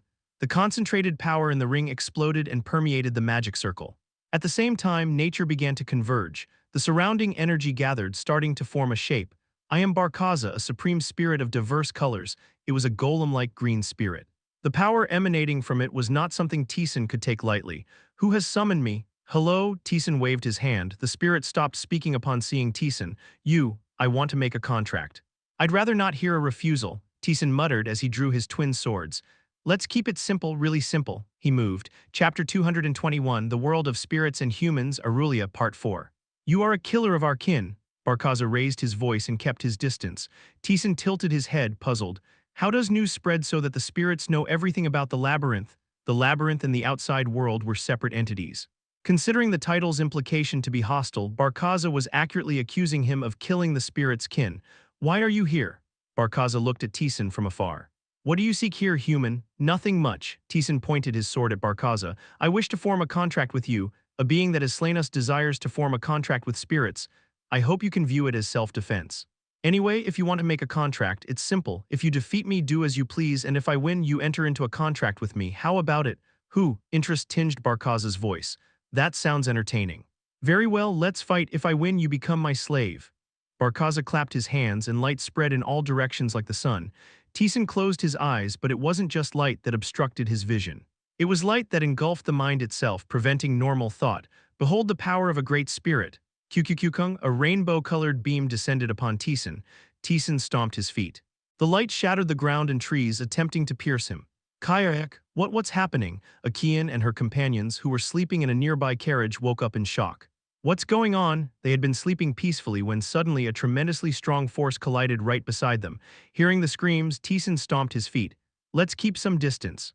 Are you concerned that the lives here will be caught in the crossfire? Unexpectedly considerate. Barkaza clapped his hands, then floating he followed Taesan. Taesan landed on a suitable cliff. Barkaza, following, clapped his hands vigorously. Kung, nature empathized. All the power in the surroundings infused into Barkaza, becoming his strength, and it transformed into a rainbow-colored light that cascaded down upon Taesan in streams. Taesan attempted to dodge. The light descended like a tempest. Taesan continued to evade, yet the onslaught persisted. The quality and quantity of this power surpassed any spirit Taesan had encountered before. However, Taesan was perplexed. It's not as intense as I anticipated. Taesan channeled strength into his legs and directed his sword towards the descending light. You have activated flow. The trembling sword made contact with the light. The path of the light bended. Consequently, the altered trajectory of the light intersected with the descending beams, causing them to fluctuate. Kung, the rainbow-colored beam misses its target entirely. Seizing the opportunity, Taesan charged at Barkaza through the gap that had formed. Barkaza quickly clapped his hands together. Light radiated, vividly illuminating everything around Taesan. You have activated the adventurer's will. The light, which had even engulfed the spirit, vanished. Dodging the cascading rainbow-colored light, Barkaza appeared directly in front. Take this. Barkaza hastily mustered his strength. The forces of nature began to gather around him. Kung, a formidable defense encased Barkaza. Taesan lunged with his sword. Kang, the sword rebounded. Taesan's eyes widened from the recoil felt in his wrist. It's solid. The spirit's defense proved to be far superior to the attack. Kung, rainbow-colored light descended once more. Taesan moved. He dodged the descending beams of light and thrust his sword at Barkaza's defense again, but the sword rebounded. It can't be penetrated, Barkaza proclaimed confidently. Even the king's sword technique cannot easily breach my shield. Your power won't be able to penetrate it. Let's see about that. Taesan observed the descending light and shifted his stance. You have activated random blink. Taesan reappeared in front of Barkaza. Barkaza, taken aback by Taesan's sudden appearance, laughs, trusting in his defense. Try it. Once, that's the plan. You have activated vital point designation. You have activated addition. You have activated strong blow. You have activated continuous attack. Kang, with a fierce sound, the defense shook. Cracks started to form at the spot where the sword hit. Barkaza was flustered. Taesan wedged into the newly formed gap, and then he thrust his sword in again. Kang, crack, the crack grew even bigger.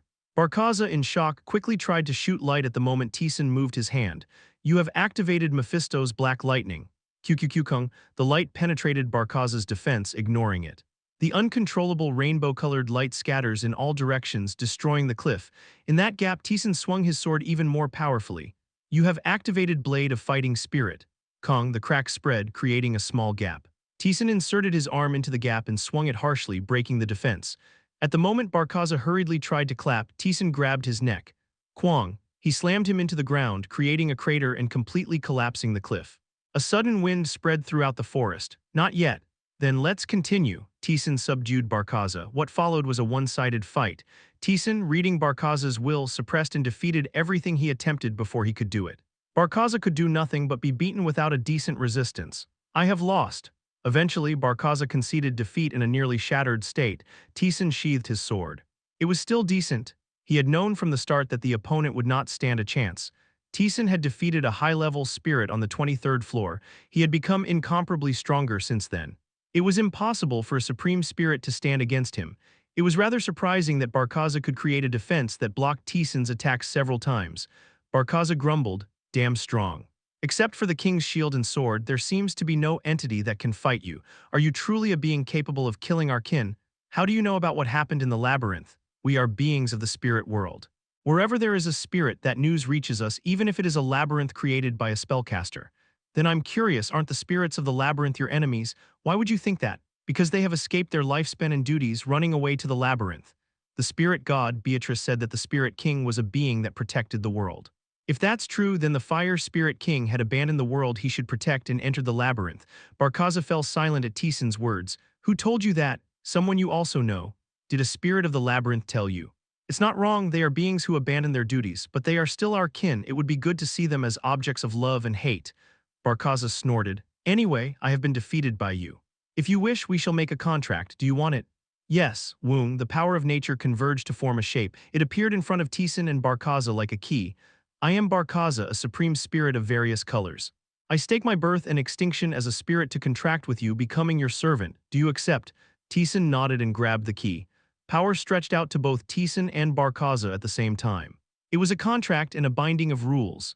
"You have learned spirit magic. You have acquired the spirit skill, spirit contract.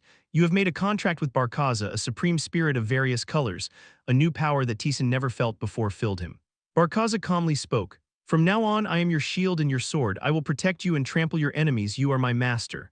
A small symbol of the contract appeared on the back of Taesan's hand. The contract was complete. Barkaza grumbled, "A contract after hundreds of years with our enemy. It's both pleasing and strangely odd." "Hello?" The ghost waved its hand. Barkaza shut his mouth. "Who are you? So you can see me too. Is it because of some kind of subjugation state? Interesting. Ho, are you a being from the labyrinth?" While the two exchanged various stories, Taesan was checking his skills. Spirit magic, proficiency.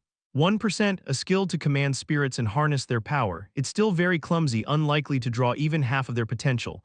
Spirit skill, spirit contract, proficiency. 1%, contract with a spirit to summon them and harness their power, yet unable to fully draw out the spirit's power. Spirit contract, Barkaza, a supreme spirit of various colors, proficiency. 1%, mana consumption for summoning. 30, you've contracted with Barkaza. You can summon Barkaza and give commands. You can also use part of Barkaza's power. What Barkaza could do was crucial because it meant using his power. "What can you do? As the master has seen, my role is protection. My attack itself is not particularly impressive. If you consider sheer power, other supreme spirits are much stronger than me. However, it's different when it comes to defense." Barkaza clapped his hands. The energy of nature started to gather around them. "My defense is something that even other supreme spirits couldn't properly destroy." The master easily broke through, though. "Do I need to manage that power?" "What do you mean? Do I have to be nearby to use that power?" "No, once you summon me, you don't need to worry much about where you are. As long as I'm not forcibly desummoned, I can mostly do as I please." "That's good." There were quite a few instances where Taesan had to be far from others on Earth. It meant Barkaza could protect them when Taesan wasn't there. "Additionally, I possess the ability to enhance the powers of other spirits, though this may seem inconsequential to the master." "Assist. I am a spirit of nature itself. Unlike other spirits, I lack a specific attribute." Reflecting on it, when Taesan summoned spirits, he would gather all the surrounding powers, unlike a Kian who summoned with a specific attribute. "Should the master form contracts with other spirits, I can amplify the power of that attribute. However, for the master, this might be impossible. I wonder if there will be any other spirits the master will contract with besides me." "You have activated a small flame." Flirk. A flame arose. The power imbued with the king's strength swirls around Taesan. "It's definitely stronger." The color of the flickering flames was deeper than before, indicating a significant increase in power. Taesan extinguished the flame. Barkaza fumbled. "That power, Because there was an opportunity. You obtained the king's power simply because there was an opportunity. Barkaza let out a bitter laugh. Is that even possible in the labyrinth? Fascinating, interest was clear in Barkaza's voice. So by contracting with you, do I also enter the labyrinth? Probably that's what will happen. Ho, Barkaza's eyes sparkled. Taesan was puzzled by his visibly joyful reaction. I thought you despised me for killing your kin. As a spirit, I should seek revenge against one who has killed our kin, but I have already been defeated. To cry out for revenge now would merely be the lament of a loser. Besides, there's something more important to me than that. Barkaza said, laughing. How do you view this world, master? Quite peaceful. Yes. Our god permitted the contracting of spirits in this world, and our king, now deceased, generously facilitated these contracts. Thanks to that, everyone can form contracts with spirits and live without difficulty. I find that displeasing. Disgust was evident in Barkaza's voice. In a world where nothing special happened, it was always serene. There's no inconvenience, no disputes among people just living. That's boring. Living like this for hundreds of years, even a spirit got mentally drained. He clapped his hands together. I desire a life of intensity, a blood-splattered struggle, a fight wagering extinction. If I could make such with a human like the master, it would be enjoyable. A spirit desiring battle, that's unusual. The ghost was intrigued by Barkaza's combative spirit. Spirits were known to love peace and not enjoy disputes with others. That had been the ghost's observation of spirits so far. Taesan responded, then you don't have to worry. I plan to fight till I'm weary. That's good to hear, Barkaza was pleased. Then let me ask again, why did you visit this world? Everyone will reject you. Your god gave me a task. God, Barkaza paused. Could it be Beatrice? Let's talk about the details later and head back for now. Taesan moved. Barkaza, confused, followed him. Chapter 222, The World of Spirits and Humans, Aurelia, Part 5. Taesan, Akian, huddled close and trembling inside the carriage, burst into tears upon seeing Taesan. Where have you been? She had been going crazy during Taesan's absence. She woke up in shock due to a sudden spread of a powerful wave of energy. The force felt near them was strong enough to easily crush them. Feeling threatened for their lives, they frantically searched for Taesan, but he was nowhere to be found. Why didn't you run away? Why were you here? Boo, but without Taesan I couldn't. Did you wait for me? Yes, because it was dangerous. Akian sobbed and nodded her head. A slight surprise crossed Taesan's face. It's been a long time since someone worried about me. Excluding the time when he was a weak easy mode player who hadn't properly acquired any skills in his previous life, this was a first. Taesan opened his mouth. I'm sorry for worrying you, and I wasn't around because I had something to do. Such powerful energy was surging. What kind of business did you have? It was because of me. What? Oh ho. Barkaza revealed himself beyond the carriage door. Are these people accompanying the master? They're weak but good-natured. You can tell that. Spirits are beings of nature. We can read the rough flow of life. Well, for someone as strong as the master, most of it is blocked though. Akian's eyes widened upon seeing Barkaza. What? Pleased to meet you. I am a top-grade spirit with colorful hues, Barkaza. Currently, I am contracted to the individual next to me. Top-grade spirit. Barkaza, no way, Lord Barkaza. They were astonished. The spirits guarding them and sending cautious glances also seemed greatly surprised. Taesan waved his hand. Let's try to get some sleep first. Haven't you all been awake until now? Ah, yes. Akian absent-mindedly nodded. They had stayed up all night waiting for Taesan. They should have been tired enough to sleep, but sleep did not come. Eventually, they started moving again in the carriage, half asleep. A few hours later, Taesan walked outside the carriage. It was because Barkaza was too large to enter the carriage. Inside the carriage, Akian and her group sneakily glanced at Barkaza. Their faces were full of curiosity, almost driving them mad. Barkaza murmured with satisfaction. Good, he seemed to enjoy that Akian and her group were surprised and showing him respect. The ghost snickered. Quite a worldly spirit. He's different from those in the labyrinth in an amusing way. Life would be too tedious without such small amusements. Indeed, the human world is more enjoyable than the spirit world. Lord Barkaza, a spirit quietly following them, could no longer hold back and spoke up.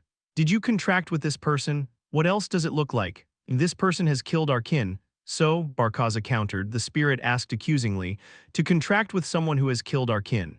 Everyone will condemn you. Condemn me? Barkaza laughed. Who will condemn me? The king has fulfilled his duty and disappeared. The same goes for the shields and spears. Who then will blame and punish me in such circumstances? Of course, if he had maliciously killed our kin, I would have resisted. But he won against our kin through a legitimate fight. Then I have no intention of being hostile towards him. Barkaza turned his body as if there was nothing more to say. Conversations with you who are bound by the notion of being a spirit and willing to forsake yourself are still tiring. Go back. The spirits had no choice but to shut their mouths at Barkaza's firm words. Barkaza clicked his tongue. Spirits are mostly like that, they could afford to be a bit more free. No matter how I look at it, you seem to be the peculiar one. I won't deny that, that's why the shields and spears also had a word or two to say to me. Since you've mentioned shields and spears earlier, are they stronger than you? Of course. They are directly under the king. Do your spirit ranks have a hierarchy, and how exactly is it divided? It's not difficult. The weakest among the self-aware spirits are the lower spirits. Even though they're considered weak, they possess considerable power compared to ordinary humans. Barkaza continued. Next are the intermediate spirits, quite strong. Generally, they are the limit to which spirits can be summoned. Much stronger than the lower ones, but still not that impressive. After them are the upper-ranking spirits. From here on, it's decent. Upper-ranking spirits. Taesan had encountered them in the labyrinth. And in this world, he had said there were beings contracted with upper spirits. Quite strong. It's safe to say they are at the limit of human power. Then comes me, the top-grade spirit, Barkaza boasted. Hard to find across the entire spirit world. Those who have contracted with us have made a name for themselves all over the world. Even they would know about me right away. Achaean, who became the subject of the conversation, was startled. Tell me, human, do you know who I am? Yes, the spirit of the great king from hundreds of years ago. That's right, Barkaza nodded. From time to time there are those born beyond the limits of humans, they contract with us. And next are the spear and shield that protect the king, directly under the king, very strong. How do you compare with them? There's no comparison, I wouldn't be able to resist and would be crushed easily. But when fighting me, you said that even the spear and shield wouldn't be able to easily break through your defense. That's correct, but it's just that it's only a matter of time. I've sparred with them a few times, but I've always been defeated without being able to do anything. That's how it is, Taesan stroked his chin. How would they compare to me now? It's ambiguous. Breaking the silence, Barkaza said, I do not know the full extent of the Master's power, but there was a power I felt at the moment of the contract. The Master is monstrously strong. Even if the entire spirit world, excluding the spear and shield, were to attack you, I cannot guarantee our victory. Even as he spoke, Barkaza let out a chuckle. A human against whom all of them combined could not win. Even he could hardly believe such a being truly existed, but if compared to them, it would probably be difficult to win. That much, literally directly under the king. They can't be weak. Then it wasn't him. The spirit that had dwelled in the skeleton, the one who had pressured Taesan with the power of the Spirit King, seemed not to be the spear and shield but a high-level spirit. Interesting, Taesan smiled slightly. And next would be the Spirit King, but there's not much to say. I also do not know exactly how powerful the king is, I just think he is infinitely strong. I have a rough idea. The Spirit King of the Labyrinth nearly killed him just with an emotion. He had become stronger since then, but likely nothing had changed. The Spirit King, curious, Taesan asked, is it possible to make a contract with any spirit? In theory, it's possible. There are even those who have made contracts with the spear and shield. Then the Spirit King, Barkaza hesitated at Taesan's question. That, I do not know, the king is a being that does not involve himself in the mundane world. That's how it is, what a waste of thought. Barkaza dismissed the idea. Then, Master, I have something to ask. Go ahead. What does it mean that our god has requested something of you? Quite literally, there's a spirit god in the labyrinth. She asked me to enter this world and fill the void left by the Spirit King. Initially, he had no intention of speaking. Since the spirits were hostile and distrustful, speaking seemed pointless. However, since Barkaza had made a contract with Taesan and was not hostile, he concluded that there would be no harm in speaking. The god herself to the master. Barkaza let out a hollow laugh. How ridiculous. The more I hear, the stranger it becomes. What does this void refer to? Those guys, Taesan pointed. Darkened spirits were rushing towards the carriage. Barkaza applauded. Light poured down, crushing the spirits. A cry of astonishment came from inside the carriage. The spirits have indeed been acting strangely lately. The old gods have been eyeing this place since the Spirit King vanished. Aha, the banished ones. The old gods, you know about it. I am a relatively old spirit. After the Spirit King vanished, things felt odd, so it was them. The puzzle is solved. Barkaza chuckled softly. Indeed, Master was the right choice. Such a fight from the start, very satisfying. If you're satisfied, then that's good. Then it was time for a meal. Even while preparing the meal, Achaean and her group kept sneaking glances at Barkaza. If you have questions, ask. I will answer. At Barkaza's words, Achaean dropped the ladle in surprise. She cautiously opened her mouth as she handed the ladle to the spirit, the great king who ruled the world. Barkaza, who stood by Varian, nobler than anyone and carrying the bloodline of the gods. That's a misunderstanding. That one did not carry the bloodline of the gods, he was rather of a slave status. It was real. A spirit that existed only in history. How could it be? Taesan himself possessed no special attributes. It should have been impossible for him to form a contract with a spirit, yet he managed to contract with not just any spirit but a top-grade one. Regaining her composure, she asked, "Great Spirit, who's the being in the place we are heading to now?" The girl inside the orb was a mystery. Nobody in the world knew her identity, only speculations existed. Barkaza responded to her question. "Not long ago, the Spirit King fulfilled his duty and vanished. A new Spirit King is taking his place. Then that being is a new Spirit King to protect Aurelia." Akian's face turned pale, and those listening behind her felt the same way. They had lived alongside spirits, viewing the Spirit King as an object of faith, especially their family, which believed in the Spirit King more faithfully than anyone else. "Then we are to have an entity to protect you and to conduct various experiments with it." She bit her lip. "The likes of your power could never affect the king, so the spirits are not paying much attention. It's funny, using the power given to you by the king to scheme against him. I always think most humans are too selfish." Barkaza scoffed, causing Akian's face to darken. The carriage continued on indifferently, and they arrived in front of the orb. There are so many people. The crowd was vast. Hundreds had gathered around the orb, setting up tents. Akian spoke in a weakened voice. "The Bazuk family made a personal request, so people from all over have gathered. Then let's part ways here." "What? It won't be good for you if it becomes known that you were with me." Realizing what Taesan intended to do, Akian said, "I do as you please. There's no need for you to take unnecessary actions." Taesan stamped his foot. Ignoring the voices trying to hold him back, Taesan made his way towards the orb, weaving through the crowd. A huge barrier surrounded the orb. "Barkaza, just wait a moment." Barkaza raised his arm towards the barrier. The barrier slowly crumbled, creating a space for Taesan to enter. Taesan arrived in front of the orb without anyone stopping him. Surprisingly, there was nobody by the orb. Everyone was gathered, preparing how to approach the orb. Taesan touched the orb. Wuwang. Power flowed through his hand. It was a heavy natural force. Barkaza let out a sigh of admiration. "Indeed, she is the king. Even in an incomplete state, this is remarkable." Beyond the orb was a little girl. With blue hair, the girl, dressed in white cloth, was quietly curling up inside the orb, seeing the Spirit King for the second time. The Guides of Sin. One of the leaders of that group was the Spirit King of Flame. And the Spirit King protecting Aurelia. Protecting the being in front of him was Taesan's purpose for coming here. Chapter 223, King of the Wind Spirits Minerva, Part 1. "You're quite young. How long do I have to wait to become a full-fledged King of the Spirits?" "It won't take too long, roughly. A week should be sufficient," Barkaza laughed. "This person is going to be the king who will protect Aurelia and safeguard the humans. To witness this majestic moment with my own eyes is an honor." "Let's wait then, a week." And during that time, Taesan had to ensure that no one could approach this sphere. Taesan leaned against the sphere and closed his eyes. Then a suggestion came. Someone was trying to put Taesan to sleep artificially. Taesan didn't resist and accepted the suggestion willingly. Taesan fell asleep. "Hello," Taesan opened his eyes to the greeting. A white space welcomed him, and in front of him a girl with blue hair was tilting her head and smiling brightly.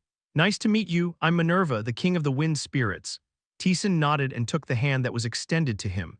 The girl who introduced herself as Minerva waved her hand with a flawless smile. "Are you the guardian my parent called for? If the parent you're talking about is Beatrice, then yes." "Hee, please take care of me. My king, this is," Barkaza, who followed along, moaned. Minerva laughed and opened her arms wide. "I've called you all into my domain. Is that so? You're my servant. Please take care of me." "Yes, I am indeed your servant. You may do as you please with me." Barkaza bowed deeply. He showed Minerva absolute reverence, something unseen by Taesan. So not being fully self-aware means this, she's just a kid. "Wow, it's so white." Minerva, seeing the ghost, lit up her eyes and rushed towards it. "Who are you? Why are you so white? I can't tell you apart from the background." "Go away, kid." The ghost, being dragged around by Minerva's hand, seemed annoyed and kept its distance. However, Minerva continued to chase after it. Taesan spoke to Minerva, who was playing with the ghost. "Then why did you call for me? I'm supposed to protect you." There's still time left. It doesn't seem like the humans outside will move yet, so I'm bored." Minerva ran towards Taesan with a laugh. "Let's play then, including taking care of her and protection, I guess." Taesan nodded. When Taesan entered Minerva's domain, Akian was sitting on a chair in the assigned tent, blankly staring at the ground. It wasn't just her. Perina, Bon, and Karuan were all sitting or lying in their places, not saying anything. "Akian, did you come? Why so gloomy?" At that moment, the tent opened, and a middle-aged woman with flame-like red hair entered. She looked quite aged but was so splendidly dressed that she caught the attention of many people. Akian forced a smile. "Ah, Mrs. Marion, hello." She was a woman who had a close relationship with her parents. The families were on good terms, and there were even talks of a political marriage. Akian also had a close relationship with Marion since childhood. Marion adjusted the hem of her dress and sat down on a chair. "So why such a gloomy face? Did you hate coming here that much?" Akian nodded slightly. Marion clicked her tongue. I feel the same, damned Bazuk family, no matter how powerful, to order us around like this. It took me a whole month by carriage, you know. Most of those gathered here harbored resentment towards the Bazuk family. However, they couldn't say anything because of the power the family held. Marion patted Akian's shoulder. Still, try to think positively. Since we're here, we might as well enjoy it. Aren't you curious about the girl in the sphere? Akian's face fell at her words. Mrs. Akian hesitated before speaking. Why, what do you think of the girl in the sphere? Well, Marion opened her mouth with an ambiguous expression. To be honest, I'm not sure. I've checked nearby myself but couldn't really understand. Even the spirits are keeping their mouths shut about it. The spirits were not telling humans that the entity within the sphere was a king of spirits. It was a kind of rule, and also something they were not permitted to do. Lower and intermediate level spirits could not disclose information about the spirit king to humans. Therefore, nobody knew about the girl, except for Akian's group. I've never seen a similar entity in historical records, and there's no information in the documents. Spirits do have lifespans, but at the level of a spirit king, it practically doesn't matter. It's a vast amount of time that can't be contained in human history. Some say it's the birth of a supreme spirit, and others say it's the first spirit born not in the spirit realm but here, and still others say the girl is a bridge between the spirit realm and the human realm. Which one is the correct answer? If, Akian spoke, what if we shouldn't interfere with that being? There's a possibility, but what can we do? Marion gave a bitter smile. We have no choice. The tent opened. A man in a suit bowed politely. Representative of the Acacia family, Akian. Representative of the Baltica family, Marion. Is that correct? Yes, correct. If you could follow me, please. Representative Hazek of the Bazuk family is calling for you. The arrogant one is calling. Let's go, Akian. Akian got up with a gloomy face. What castle? Why have they decorated a temporary residence like this? Marion grumbled. A massive building stood before them. Even a notable family couldn't afford to build such splendor. Entering inside, the interior was even more ostentatious, filled with elaborate patterns and precious ornaments. They went even further inside. Upon opening the black door, they found numerous people sitting around a circular table. Most of them were familiar faces, each a distinguished member of their respective noble families owning their territories. Marion looked around and spoke. Where's Hazek? He hasn't arrived yet, so he calls everyone and then comes late himself, as if he's some kind of king. Marion grumbled and took her seat. Shortly after, a man appeared from an inner door. The man with golden hair was quite young, his face barely marking him as 20. His face was filled with confidence, a belief that he was superior, that no one could approach him. Everyone's here. He casually took a seat. Here Hazek was the youngest.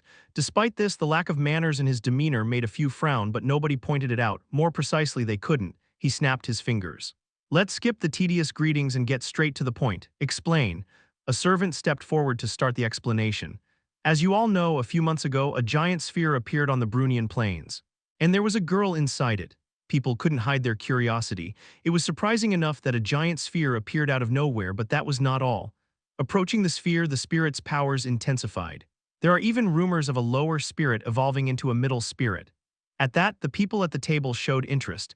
The difference between lower and middle spirits was vast. Just being near the sphere induced evolution. It was something everyone would covet. But as with any power gained without a price, it could only lead to chaos. Therefore, my master, the great Hazek, has personally moved to propose access to the sphere. It was a wise decision. He wants it all to himself. What a joke. Marion muttered under her breath, but her voice was so soft it only circulated within her mouth. Hazek has conducted various experiments. He called researchers and those with knowledge, but everything before has failed. Thus, Hazek has made a decision. This sphere holds a monstrously strong power, Hazek spoke up. I've tried everything but couldn't breach the sphere's defenses. We lack the power, so I'm thinking of creating a domain. A domain, Hazek gestured, and a servant spread a large piece of paper on the table. Marion scowled as she examined the contents of the paper. What's this nonsensical domain? It's a domain I created, Hazek said without any change in expression. It gathers the power of hundreds of spirits and infuse that into my spirit to shatter the sphere's defenses. Sounds nice except for the burden it places on the spirits assisting, Marion spoke sharply. Hundreds of assisting spirits will suffer. Some might not withstand the force and be forcibly desummoned. They might not be able to be summoned again for a long time. So, Hazek gave her a look that said, "What do you want me to do about it?" Marion bristled. So it's okay for the spirits to suffer. For them, spirits were not mere tools. Once contracted, they were companions for life. No one enjoyed seeing the spirits suffer. Especially for something as trivial as an auxiliary role, causing them needless pain was even more unacceptable. However, Hazek's expression remained unchanged. So what do you want me to do about it? Hazak, the eldest son of the Bajak family, was the only human in the world contracted with a high-level spirit. If you have complaints, leave, it'll just ruin your family. Marion gritted her teeth but remained silent. He had power greater than a king. If he truly wished, he could destroy her family at any moment. So it's decided then, Hazak slapped his chin. I'm off to rest, so get ready. It wasn't a suggestion, it was a unilateral announcement. After he left, sighs and curses erupted from all around. In the midst of this, Achaean quietly looked down at the ground. Weaklings. Hazak clicked his tongue. Weak ones, those beneath his feet dared to disobey and resist his words. Hazak wanted to crush them all. But he had to restrain himself for now. There was still a bit left to achieve his goal. Once I achieve my goal, I'll kill them all. Master, the spirit beside him sighed. It was a high-level earth spirit contracted with Hazak. Stop now, really, that is not something we should tamper with. Shut up, just follow my orders. Master, the high-level spirit murmured sadly. Does the master really wish for that? Yes, Hazak bared his teeth. I have no intention of being satisfied with such a narrow world. For him, Arulia was too weak a world. He wanted to become greater. He wanted to possess a stronger power. He wished to transcend the limits of humanity, to become stronger than the spirits. That power is merely a stepping stone. I will devour the sphere's power and become great, and then I will go there. Hazak couldn't contain his passion and shouted. To the place where the great ones gather, where gods reside, to the labyrinth. Is that your wish, master? Yes, the labyrinth, a place where heroes and warriors gathered, where gods who could lightly tread upon the world congregate. Hazak heard about the labyrinth from a nameless storyteller who visited him years ago. At first, he tried to dismiss it as mere legend, but as the storyteller presented evidence, he gradually realized it was true. Hazak fiddled with a small blade in his pocket. It was a blade given to him by the storyteller. Initially dismissed as a rusted piece, the closer he looked, the more he was astonished.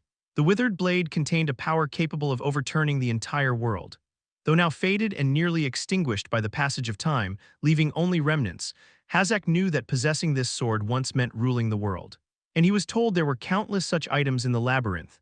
The labyrinth, a space created by gods and magicians, descending deeper made one stronger, and eventually it was possible to break free from the confines of mortality.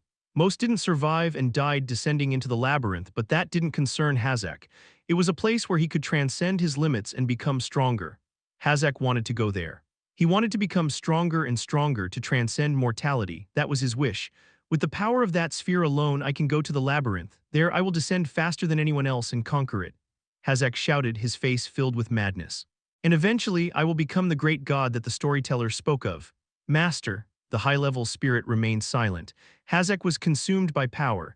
The uniqueness of being the only one to contract with a high-level spirit had engulfed his ego. He had become a madman, losing the purity he had when he first contracted with the spirit, seeking only strength. But there was nothing it could do. Once a contract was made, the spirit was bound to the human. Until Hazak died, it must protect him. May you find peace again. The high-level spirit silently stood guard, and the next day came. People with gloomy faces created the domain. Then they went out to attack an entity they did not know, an entity meant to protect them. Meanwhile, Taesan was playing catch with the king of the wind spirits. Wow, Minerva shouted, her face drenched in sweat. This is fun. Yes. Yes, Taesan nodded. Minerva staggered to her feet. I want to play more, but it's not possible now. They are coming, she smiled faintly. They don't know who I am, so I intend to forgive them. Because they are the children I must protect, the lives I must guard. The white world fades away. Leaving the last words of the king of the wind spirits behind, Taesan returned to reality. So give them a proper scolding. Taesan opened his eyes. Numerous people were approaching him. Time to get to work. He rose and drew his sword. Chapter 224, King of the Wind Spirits Minerva, Part 2. Hazak confidently led the people toward the sphere, with the high-ranking spirit following him. The spirit's power made everyone marvel. A subtle energy spread among them all. It was a power that commanded respect simply by existing. They all thought that even if they attacked together, victory was not guaranteed against such an absolute being. As they got closer to the sphere, greed appeared on Hazak's face. Even though they hadn't arrived yet, a formidable power was felt. At least, the high-ranking spirit contracted with him could be considered such compared to the power within the sphere. If I just swallow that, he could gain power. Suppressing his excitement, he asked, is the area prepared? No, it might take a little more time. Why is it taking so long? I'm sorry, it needs a bit more tuning. Hazak clicked his tongue. This one and that one, none were useful. He planned to smash everything once he got the power. They almost reached the sphere, and Hazak's steps halted. What's that? Hazak frowned. A human with black hair was leaning against the sphere, his eyes closed. What? Who is that person by the sphere? People were confused. Then Achaean gasped softly. Ah, beside the sphere stood Teeson. Marion asked at her reaction, "Do you know who it is?" No, Akian shook her head, closing her mouth and looking at Teeson with complex eyes. What's that? Hazek looked at Teeson with a crumpled face. I don't remember that face. Didn't we set up a barrier to prevent outsiders from entering? No, we definitely did. The man in charge of the barrier panicked. The barrier was still functioning without any issues. Clearly, no one except those permitted should have been able to enter, yet there was a man looking like an outsider right next to the sphere. Who is that? Hundreds of people murmured, looking at Teeson. At that moment, Teeson opened his eyes. The murmuring ceased as Teeson slowly rose to his feet. Who are you? Hazek stepped forward, shouting, his face contorted with emotion. This is my place, get lost. Or I'll kill you. Teeson's gaze shifted to Hazek, who flinched momentarily. It was an indifferent gaze, devoid of any value or emotion. It was as if he saw Hazek as nothing more than an inanimate object. Hazek had never been looked at in such a way before. Master, this person is, the high-ranking spirit groaned. It's dangerous, it would be best to retreat for now. Shut up, Hazek shouted roughly, waving his hand in irritation. Wretched human, get lost. Sorry, but that's not going to happen, Teeson responded. His voice was soft, yet it echoed in their ears as if amplified. From here on, you are not allowed, turn back. Ha, Hazek sneered at Teeson. Do you think you're the first of your kind? There have been many like you. This is a sacred being, how dare a human touch it? They raved in front of the sphere. They all believed in their power and resisted Hazek. But none of them remained in this world. I don't know how you broke through the barrier, but I have no time to talk to something as lowly as you. Hazek signaled to the high-ranking spirit, which groaned again. Master. Do it, damn. Finally, the spirit cursed and regarded Teeson with a serious gaze. Power surged from the high-ranking spirit, leaving the onlookers in awe of its strength. Ah, this is a high-ranking spirit. They couldn't fathom the magnitude of the power being gathered. The amassed power was unleashed towards Teeson. Everyone expected Teeson to be overwhelmed by the force. Those with weak constitutions looked away. Teeson spoke. Barkaza, Kuang. A golem materialized in front of Teeson. The high-ranking spirit was taken aback. Lord Barkaza, Kang, the power clashed with the golem, unleashing a massive wave. Not a single scratch appeared on Barkaza's body. You've grown quite powerful, you've become useful. Barkaza laughed heartily. The high-ranking spirit swallowed. Why are you here? Why? Because I've made a contract. Barkaza, that Barkaza, could it be? The surrounding people whispered among themselves after hearing the conversation between the spirits. Hazek shouted with a puzzled face. What? His attack had been blocked. It was something Hazek had never imagined. Barkaza looked at Hazek and smiled slyly. Are you the human who recently made a contract with a high-ranking spirit? You're quite violent and rude for that. You won't live long. Who are you? Hazek shouted in denial. He had his suspicions, but he couldn't believe it. Barkaza dismissed his denial. I am Barkaza, the highest-ranking spirit with a multitude of colors. Barkaza unleashed the power he had been harboring. People held their breaths. An immeasurable force enveloped them.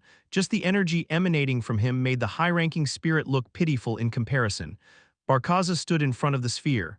Sorry, but this person is under my protection. I cannot allow any closer approach. People were astonished. Hundreds of years ago, there was a human he contracted with the highest-ranking spirit, which everyone believed was impossible. And with overwhelming power, he advanced towards the world, single-handedly subjugating it. The name of the highest-ranking spirit he contracted with was Barkaza. A great being that could only be seen in history books was before their eyes. If that's the case, spirits could only exist in the human world if they formed a contract, meaning someone had contracted with the highest-ranking spirit. Naturally, their gaze turned towards Teeson. Don't make me laugh, Hazek yelled out loud. A human contracted with the highest-ranking spirit, that's just a legend. But the power they felt was self-evident. It truly was the highest-ranking spirit, incomparably stronger than any spirit they had previously contracted with. I don't believe it. Attack, sys start master. System end shut up and attack. Sigh, the high-ranking spirit sighed and began to gather its power. Hazek turned his head abruptly. You too, quickly, but people hesitated. Hazek's face twisted in anger. Anyone who dawdles will be killed. Proving his threat was no bluff, the power of spirits swirled around Hazek's entire body. Reluctantly, people began summoning their spirits and amassing power. Barkaza laughed heartily. Master, what shall we do? If talking won't suffice, we'll have to teach them a lesson. This is perfect. I need to gauge your power anyway. Multiple spirits and one high-ranking spirit. It was the ideal scenario to assess the power of spirits. Go ahead and do as you wish. That's exactly what I wanted to hear. Barkaza clapped his hands in delight. Come at me, my kin, try to bring me down with your power. Die, Hazek shouted. The power of the spirits was unleashed all at once. What a spectacle! Hundreds of lights filled the sky, a scene that demanded admiration. Barkaza clapped his hands. Kuang, a massive barrier encased the area. It was one of Barkaza's defensive powers. Kung, the spirit's attacks collided with the barrier. The barrier remained unyielding, effortlessly blocking all the attacks. My king has granted you mercy, thus I will not harm you. Barkaza clapped his hands. Just like the attack towards Taesan, beams of light began to rain down. Ah, ah, ah, run away, they screamed. The descending light precisely targeted the spirits. Unable to withstand the shock, the spirits began to revert one by one. Can he control every single beam of light? Taesan was impressed. If he could control hundreds of beams, no weak monster, no matter how numerous, could approach. It was a significant advantage, especially considering fights on Earth. Lord Barkaza, the high-ranking spirit, screamed, gathering power to create a shield. However, as soon as a beam of light touched it, the shield shattered. Cough. This. Hazek stood agape. Hundreds of beams of light were erasing the spirits. Even though they were lower-ranking spirits, the hundreds that gathered couldn't put up any proper resistance. This is impossible. Lord Barkaza, the high-ranking spirit, yelled out, "This person is our enemy, he has killed our kin." "So what?" Barkaza replied nonchalantly. "What do you want me to do about it?" "Hit my master on the back of his head. Why did you make a contract with such a person, and why is he here?" The high-ranking spirit gnashed its teeth. "Don't tell me you're aiming for the person behind you. That's somewhat close. Though many details are different. The contract between the spirit god and Taesan was something even Barkaza didn't know about. Naturally, the high-ranking spirit wouldn't know either. It misunderstood that Taesan was targeting their king. "Why would you? Be quiet," Barkaza said indifferently. "I was defeated by my master, that's why I accepted him as my master. If you have a problem with that, try to defeat me with your strength." Lord Barkaza, the high-ranking spirit's power surged. Hazek gnashed his teeth. "The domain, what about the domain? It's ready, but just do it." Yes, Wuong, the domain created around the high-ranking spirit activated. The power of the lower-ranking spirits desperately fleeing was sucked towards the high-ranking spirit. Master, it hurts." The lower-ranking spirits struggled, but they couldn't escape the domain's power. Eventually, all spirits not yet recalled were forcibly summoned back, and their power was gathered into the high-ranking spirit. Oh, the power of the high-ranking spirit noticeably increased. "From now on, it won't be easy. For our king, I will defeat you. This will be interesting, give it a try." Kuang, the powers of the spirits collided. The high-ranking spirit did not get pushed back, as it had said. Are the spirits gathering their power and amplifying it? "Interesting," Taesan muttered, "but that was it." Barkaza clapped his hands. Hundreds of beams of light poured towards the high-ranking spirit. The high-ranking spirit gathered power and exploded it. The beams of light scattered in all directions. However, the scattered beams of light gathered again and poured down. Kung, the difference in class is clear. No matter how much the high-ranking spirit gathered and intensified its power, it remained a high-ranking spirit. There was an insurmountable gap between it and the highest class. Barkaza said to the struggling high-ranking spirit, "Don't worry too much, it's not what you think, quite the opposite actually." "This is impossible," Hazek exclaimed vehemently. I am the most powerful man in the world." His firmly believed absolute truth was crumbling. "I am the man destined for the labyrinth, the man who will become stronger than anyone there and become a god." "You, of all people," Taesan scoffed. Hazek was indeed strong, that was undeniable. If he descended into the labyrinth, he could probably reach the 20th floor without issues. But that was it. Others with more talent and experience couldn't survive or broke mentally in the labyrinth. "Your dream is grand." Then it was time to show him reality. "Step aside." "Master," Taesan commanded Barkaza, who stepped back in confusion. "Human," the high-ranking spirit staggered to its feet. "Come at me." Hazek laughed. Challenging a spirit with a human body was impossible. Hazek thought Taesan had gone mad from the power of spirits. "Kill him, our enemy." The high-ranking spirit charged fiercely. Powered by hundreds of lower-ranking spirits, the high-ranking spirits class might be unknown, but its power had almost reached that of the highest-ranking spirits. Its power slammed into Taesan's entire body.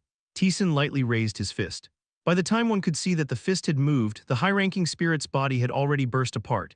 "What? I human." The high-ranking spirit got up, repairing its lost body, and charged again. Taesan waved his hand lightly, disrupting the spirit's power. Grgh, a light gesture, a light punch. Each of these had the high-ranking spirit trembling as if it would dissipate at any moment. Hazek couldn't believe what was happening before his eyes. How can a human? The power of spirits was supposed to be beyond human reach. Even lower-ranking spirits, let alone high-ranking ones, had the power to calm floodwaters and temporarily stop landslides. Yet such a spirit was being pushed back by a seemingly ordinary human. Your so-called absolute power of a high-ranking spirit means nothing in the labyrinth. Could it be? Hazek's pupils dilated at Taesan's words. Taesan clenched his fist. Sensing the ominousness, the high-ranking spirit surrounded itself with a sturdy barrier, a defense covering its entire being. The fist moved. The defense shattered, sending the high-ranking spirit to being forcibly summoned back. Chapter 225, King of the Wind Spirits Minerva Part 3. Hazek blankly watched the fading remnants of the spirit, the high-ranking spirit he had contracted with, his absolute power. The world's strongest power that no one could deny, it had now been shattered to pieces.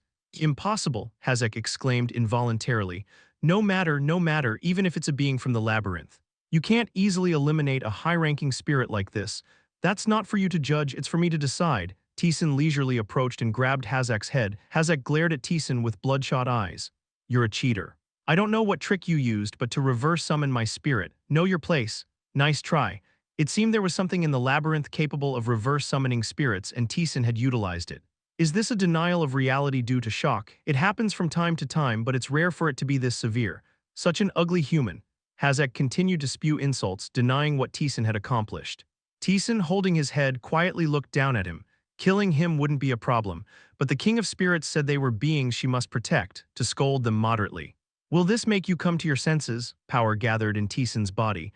Those watching from a distance opened their mouths in shock. He activated 3 proofs. He gathered soul energy through twisted soul tuning, and then concentrated his will with a conceptual skill to unleash it. Taesan's presence overwhelmed them.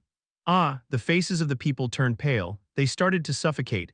The power emanating from Taesan pressed down on them all. It wasn't just the pressure of power, its dignity was also elevated, an overwhelming existence they could not approach. They bowed their heads. As if worshipping a great deity, they showed reverence towards Taesan. What's this? Taesan reluctantly gathered his power. He deliberately avoided applying physical pressure. If they were subjected to it at this level, they would be crushed and perish the moment they made contact, so he merely made his presence known. He anticipated they would feel overwhelmed and intimidated, yet he did not foresee such an almost worshipful reaction. Your aura is at that level for these guys now. Apostle transformation, conceptual skills, and the abilities of a god were all intertwined. Taesan's aura neared that of a god's apostle. In a world where even a high-ranking spirit was deemed the strongest, the presence of an apostle was something they couldn't withstand. Taesan, having amassed his power, gazed down at Hazek once more. His face, overwhelmed by the dignity up close, had turned ghostly pale. This can't be, he stuttered. It can't be like this, you're lying. Oh, still denying even after being overwhelmed by dignity. That's impressive, isn't it? The twisted emotions, the misplaced belief in oneself, could it be a mix of these things? This is astonishing. Annoying, Taesan clicked his tongue. This one posed no threat. With merely this level of power, he couldn't harm him or the King of Spirits. But if left unchecked, he would return day after day to cause trouble. That would be a nuisance. What should I do? Taesan narrowed his eyes.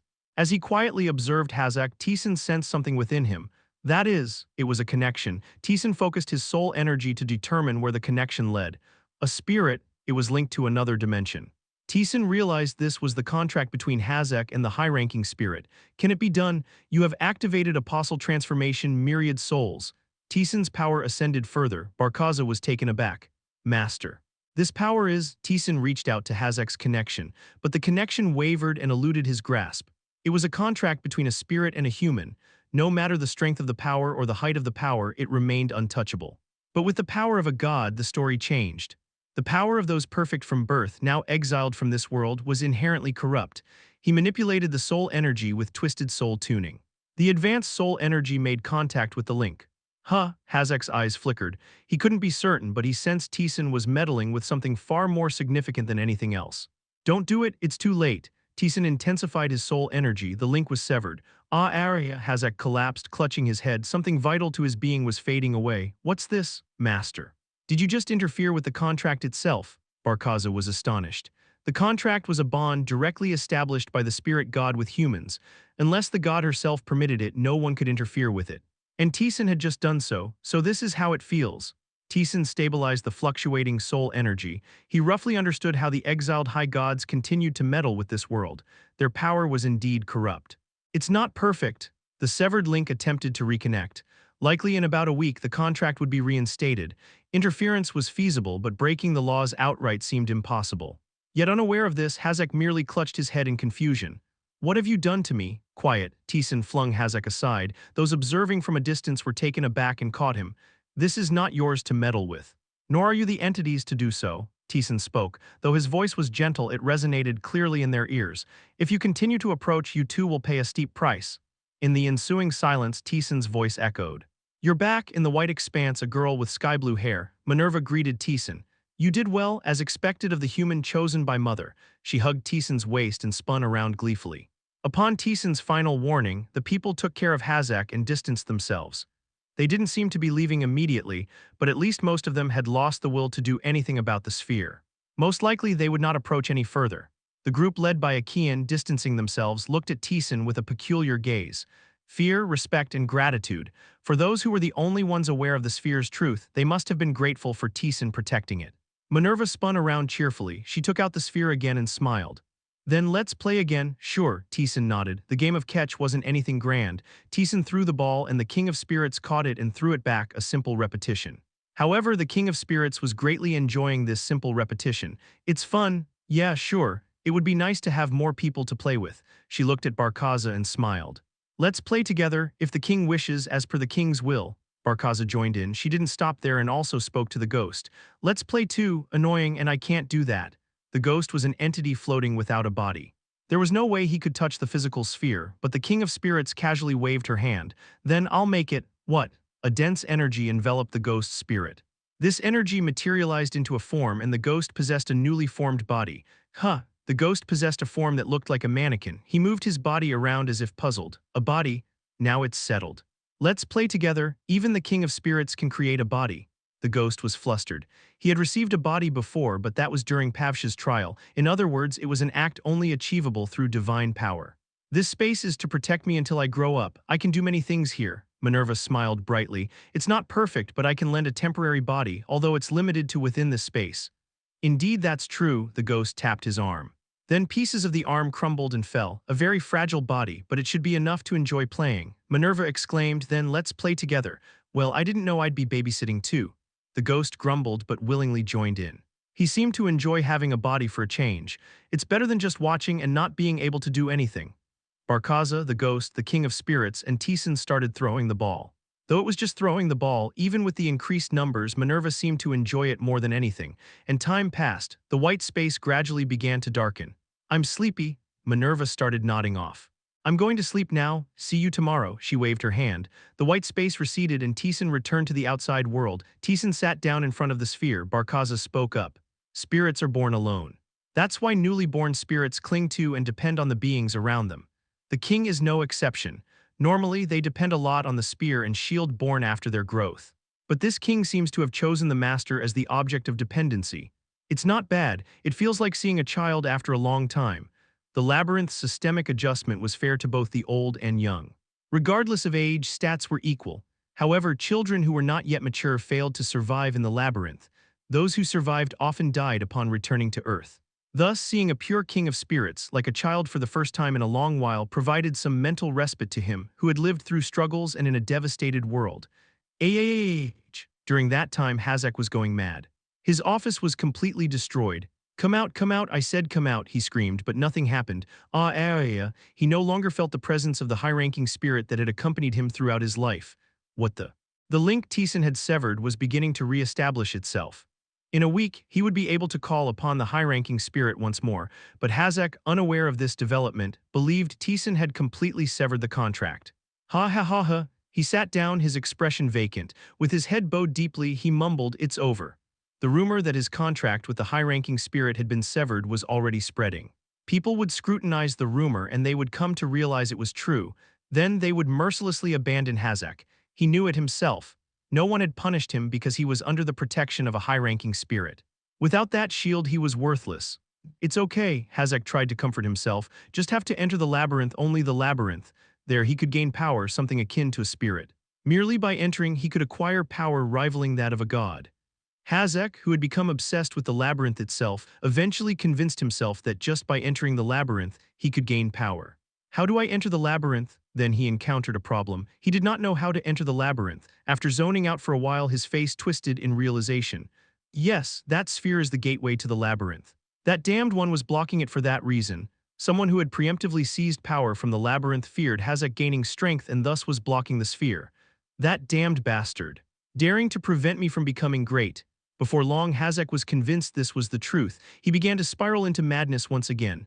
Power, great power, the power to become a god, Hazak shouted at the top of his lungs. A god answered his wish, but in a twisted manner. Suddenly, darkness enveloped the office. The glowing Hazak paused. What's this? He swallowed. The darkness that engulfed the office was all-consuming like an abyss. From within, a form made of darkness itself emerged. Hazak caught his breath. It was darkness, yet it had form. At the same time, it wavered like a nonentity, dispersing like smoke. The darkness, with 1,000 forms, stretched out. Instinctively, he closed his eyes. He was terrified to look at the being in front of him. Merely looking at it, he instinctively knew would corrupt his soul and plunge him into a deep abyss. Hazak understood. This darkness was forbidden in this world, an entity that would engulf everything and create a world of darkness. The darkness posed a question to him if he desired power. Hazak couldn't respond immediately. He was frightened. Even he who so desperately craved power felt an instinctive fear of the darkness, but with a trembling face, Hazak nodded. He desired power, that was all he had ever wanted. With that nod, the contract was sealed. Something that originally couldn't remain in this world received the permission of an entity from this world. The darkness engulfed him. Chapter 226, Creating a Dark World, Part 1. And so, Odin, having concealed his identity, revealed himself and bestowed punishment on those who persecuted him and rewards on those who showed him mercy. Wow, Minerva's eyes sparkled. Perhaps tired from playing for days, Minerva pestered Taesan to tell her a story. So Taesan recounted the tale of Odin, the protagonist of Norse mythology, who disguised himself as a shabby old man and descended to Earth. Interesting, are you satisfied? Yes, Minerva smiled and laid her head on Taesan's knee, fiddling with the hem of his clothes. It's almost over. It had been almost a week since Taesan met Minerva. During that time, Minerva's appearance and personality hadn't changed, but the power within her had grown immensely. It was now nearing the end. In a day or two, Minerva would become a perfect spirit king. It's over now, Minerva stood up with a lonely expression. I will become the king who guards this place, and once I become king I'll be bound here and can't leave, and you, an adventurer descending into the labyrinth, will leave this place. Minerva tried to smile. But it's okay, I have a duty to protect them, I can endure even if you leave. There is a way, the ghost spoke, you just need to make a contract with this one. A contract? It's not like a spirit king can't make a contract, right? If you make a contract, you can come when called, right? Minerva's face brightened for a moment at the ghost's words, but then it darkened again. No, if I make a contract with an entity from another world, my power will leak out. It's not that I can't protect it, but it's dangerous. I need to protect this world. Hiding her sadness, Minerva was asked by Taesan, do you like the people of this world? Yes. They are the people I must protect, and it's the world I must live in. And that one from the outside, the human who made a contract with a high-ranking spirit, yes. Hazak, whose connection was severed by Taesan, came day after day to pound on the barrier, asking for his power back and claiming it was his. It was a ludicrous claim. The power had never been his to begin with, it belonged to the spirit he had contracted with. Taesan ignored him, no one was there to take care of such a Hazak. Realizing through a series of events that Hazak had lost his power, they quickly distanced themselves. Above all, they weren't approaching because of the power Taesan had shown. Instead, they were offering sacrifices to him from a distance. Your proficiency in divine power has increased by 1%. Thanks to that, his unwanted divine power proficiency was increasing. Minerva nodded. Still, he's a child I must protect. As long as he is with me, I will protect him. Is that so? Taesan replied curtly. I'm going to sleep then, see you tomorrow. The white space receded. Taesan returned to the sphere once again. How will it end? It is strange, Taesan muttered. Since coming to this world, what he had done was to seek out Minerva and protect her. For a quest given directly by a god, it was too simple. Even if Taesan hadn't protected Minerva, there wouldn't have been any problem. He could guess the reason. Perhaps they were gathering power, for their own purposes, to destroy the world, to kill Taesan, so they would start moving soon. How will they approach this time? Taesan murmured with anticipation. They couldn't send down monsters like when he performed the quest for the god of magic. In the world of giants, it had been possible because the high god had created a rift, but Aurelia was firmly blocked by the spirit god. They couldn't send down monsters, so they would use another method. Taesan quietly waited. Then the day broke. The spirit king did not call Taesan. Inside the sphere, he could feel a tremendous power slowly being gathered. It was now the end. And then Achaean came to Taesan. Hello, she bowed her head, her face trembling. Taesan nodded in greeting as well. Achaean spoke. We are leaving now. Have you given up? We gave up a long time ago. We had no choice but to stay because of Hazak, but it seems like everyone is tired now. It's been decided that those who will stay, and those who will leave will leave. Hazak, who had dominated them and imposed his will, had lost his power and become an ordinary human. Then there was no longer any reason to stay here. Half of those who came here were forcibly brought by Hazak. The other half were either interested in the sphere itself or wanted to research it, but as long as Taesan was protecting the sphere, there was nothing they could do. Moreover, they were slowly realizing that the natural energy emanating from the sphere was growing stronger day by day, and the existence capable of wielding such power was extremely rare. Such a sphere, protected by an overwhelming power, the one contracted with the highest grade spirit, someone who could interfere with contracts with high-ranking spirits, exactly who they could not afford to provoke was something they could not fail to understand. And Achaean knew exactly who it was. She bowed her head. "Thank you very much, Mr. Taesan." That was Achaean's sincerity. Achaean did not know exactly how much power the Spirit King possessed, but it was not difficult to guess that if the Spirit King harbored ill will towards them, their world would be greatly shaken. Even if that wasn't the case, they were people who had lived with spirits. The Spirit King was an object of worship for them, so for Achaean who sought harmony with spirits, this was the most desired outcome. Taesan responded. "I'm just doing my job. Still, my thanks remain unchanged. Thank you for preventing us from walking the wrong path." With a voice brimming with sincerity, she spoke. Just as Taesan was about to respond, power flowed out from the sphere. The emanating power began to take shape, eventually manifesting as a girl with blue hair. "Hello," she smiled slightly and extended her hand to Achaean. Achaean, staring blankly, took her hand. "Hello, nice to meet you. I am the child you must protect." Minerva waved her hand with a giggly smile. At her words, Achaean's pupils dilated. "Could it be you are? I am the Spirit King of the Wind, Minerva. The being who will protect this world." Achaean was astonished and quickly prostrated herself on the ground. "Oh, your majesty, a humble being greets a great entity. Please forgive any rudeness." "It's okay." "It's all right," Minerva waved her hand dismissively. Taesan, who had been watching silently, spoke up. "Could you always come out like this? It wasn't possible before, but it's almost over, right? A shift of power like this is fine." Minerva chuckled. Achaean felt like she was going to lose her mind. The thought of directly facing the great Spirit King was something she had never even imagined. Minerva looked down at her with a joyful gaze. "I was born to protect you all, it's my duty, but still, seeing a human like you directly is nice. Someone worthy of being protected, someone who makes me feel that it's worthwhile. Thank you." "Stand up." Minerva helped her to her feet. Achaean stood, her face full of gratitude. "Keep liking me from now on." "Yes, yes." Achaean nodded. Minerva was about to say something with a smile when suddenly darkness enveloped the world. Purple streaked across the sky, followed by a massive collision of forces. Light and darkness swirled and clashed against each other, a collision of powerful beings that even the creatures of the earth could sense. Minerva's eyes wavered. Mom, the powers of the spirit god and the high god were colliding, and at that moment shadows covered the land. The light of the coming dawn was swallowed by the darkness. A deep, pitch-black shadow, like a bottomless abyss, swallowed everything in its path. An alien force attempted to devour the Spirit King. "Your Majesty!" Barkaza hastily clapped his hands, forming a barrier that encased them. Barkaza's barrier, a power of the highest grade spirit, was something even Taesan could not easily penetrate. Crack, the moment it collided with the shadow, it was swallowed. As if the barrier had never existed, it was overlaid by the shadow. "Eh!" Barkaza exclaimed in horror, reinforcing the barrier even more firmly, but it too shattered to no effect. The shadow targeted Minerva. "Ah!" Achaean hastily wrapped herself around Minerva. Taesan drew his sword and plunged it into the earth. Woong! The might of Taesan flowed through the sword into the ground. The shadow collided with the sword. As the shadow began to swallow it, the sword slowly turned black from the tip. Taesan shook the sword violently. Whoosh! The air burst and the shadow dispersed. The dispersed shadow began to slowly encroach upon the land. Taesan grimaced. It was dense. He had faced many monsters from the high god before, but this was different. It was fundamentally different, this shadow. "Over there." Minerva's face was stiff. Taesan grabbed Achaean's nape. "I'm sorry, but you'll have to step aside for a bit, Barkaza." "Understood." What? Taesan threw Achaean far away. Barkaza clapped his hands and a barrier formed around the flying Achaean. "Perfect throw. She'll probably land in a peaceful part of the forest."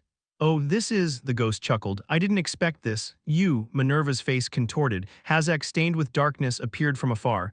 "Hi, hihihick." Hihihick, Hazak burst into laughter, his face full of madness. His entire body was half submerged in darkness, making it difficult to discern his true form. I have gained power," Hazak exclaimed.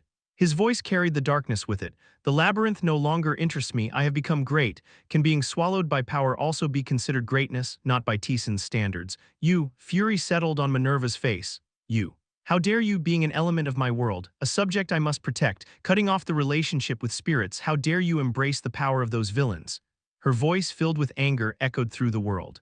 Nature roared and rose fiercely. Aroused by the Spirit King's anger, nature rushed towards Hazak, who was stained with darkness. The earth shattered, debris flew, and the wind turned into a storm. Hazak showed a twisted smile. Pathetic, the shadow spread in all directions. The spreading shadow rose and swallowed everything. The fragments of the earth the wind turned storm, all swallowed. Ha ha ha, was this all the power you had? To think I was obsessed with such trivial power. You, Minerva gritted her teeth. Taesan pulled Minerva back as she gathered more power. Don't stop me, Taesan, he has betrayed us, Minerva shouted fiercely. Breaking a contract made by Mother herself, how dare he join hands with them? Calm down first. Is it really okay to draw out power like this now? At Taesan's words, Minerva trembled. The sphere served not only as a protective barrier for her but also played a supporting role in her becoming perfect. It was nearly finished, but drawing out power from outside the sphere like this was not advisable. Stay inside. This is something I have to do. His quest, received from the Spirit God, was to protect the Spirit King. It was counterproductive for the Spirit King to step forward in person. Your Majesty, please protect your body within the sphere. You are not complete yet. Barkaza also chimed in. Minerva bit her lip. Taesan laughed. I wondered how they would come at me, and it's this way. This is new. At his words, Minerva's face turned pale. Please don't kill him. That's not it. Taesan dismissed her words. Not killing Hazak wasn't the reason the High God intervened. It was simply because Hazak was closest to Taesan and harbored the greatest animosity towards him.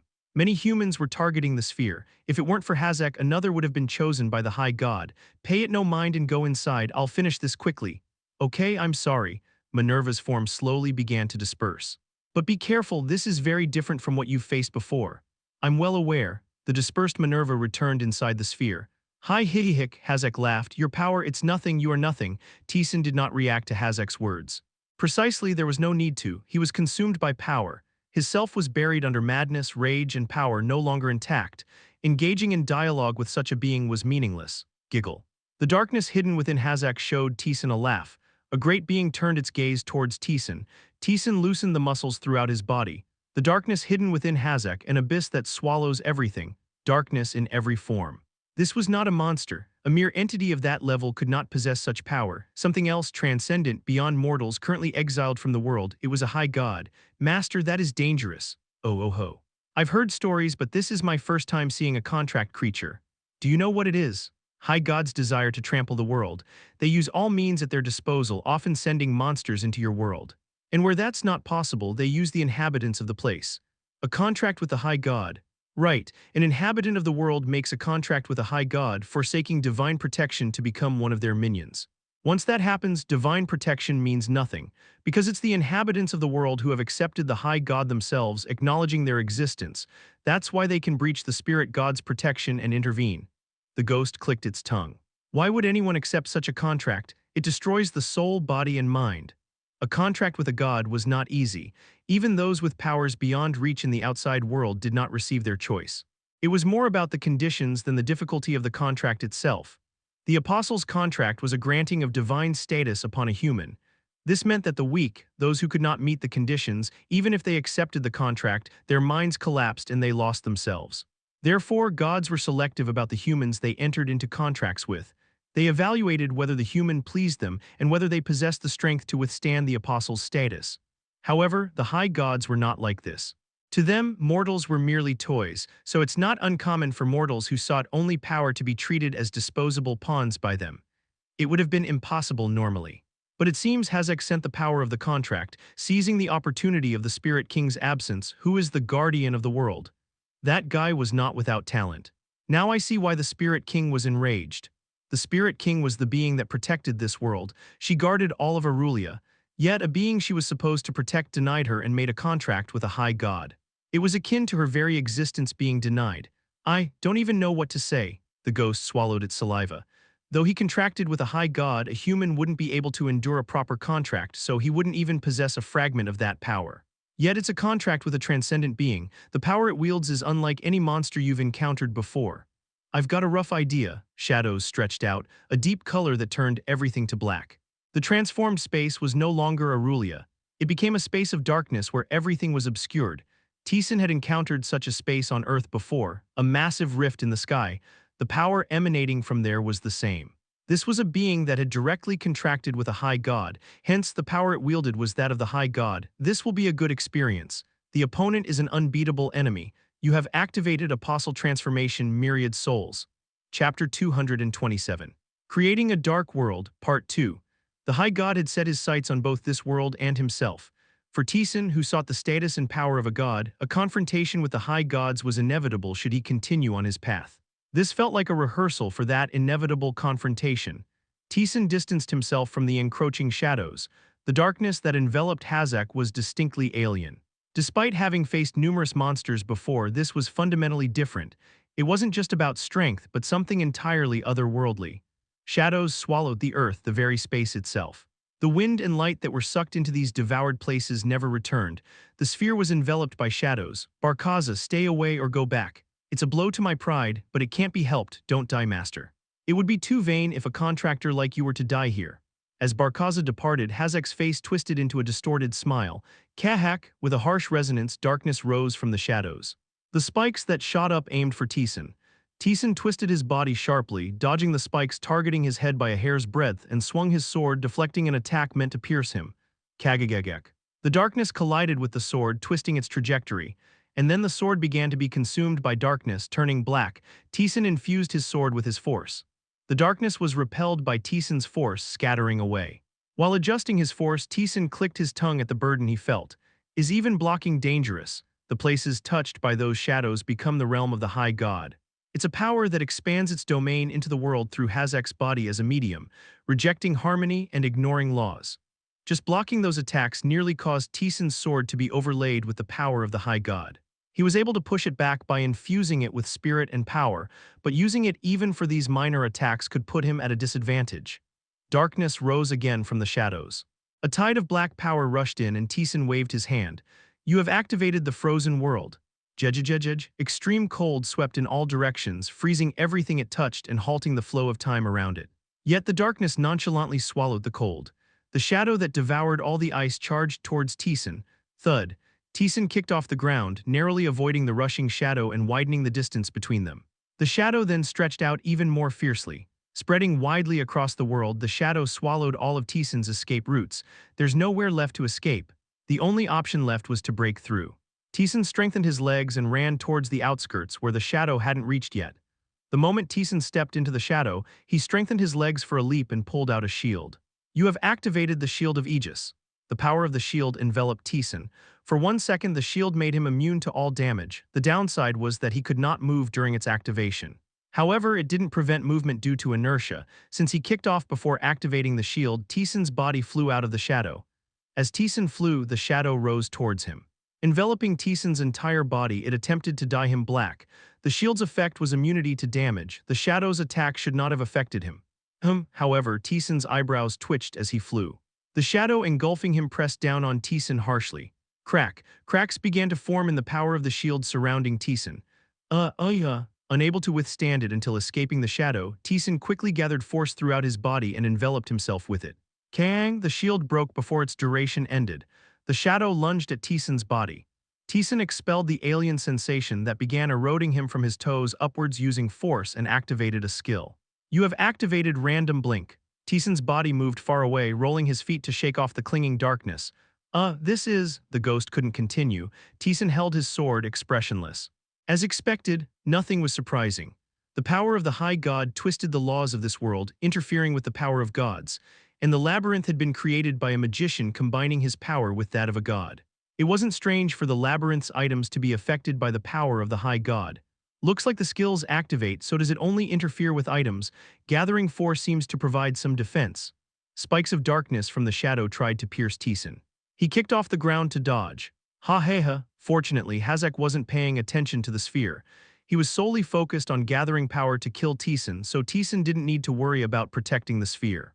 Thus, his focus was solely on killing the enemy in front of him. Taesan moved. Kagagagak, just dodging wasn't enough to defeat the enemy. Somehow he had to get close to Hazak. Approaching on the ground was impossible. Everything around Hazak was the realm of the high god. The moment he stepped in, that force would overwhelm Taesan. Then to the air. You have activated perfect fairy wings. Rainbow-colored wings spread from Taesan's back. His body accelerated, soaring through the sky. Swoosh, the shadow rose, covering the sky. Watching the incoming black force, Taesan maneuvered his wings. Payang, he moved quickly in a straight line, dodging the shadow that filled the air like brush strokes. Hazak burst into laughter again and again. The mighty one who had broken his contract was doing nothing but dodging. This fact delighted Hazak beyond measure. The labyrinth, in the face of this great power, they were nothing. An exhilarated Hazek exclaimed.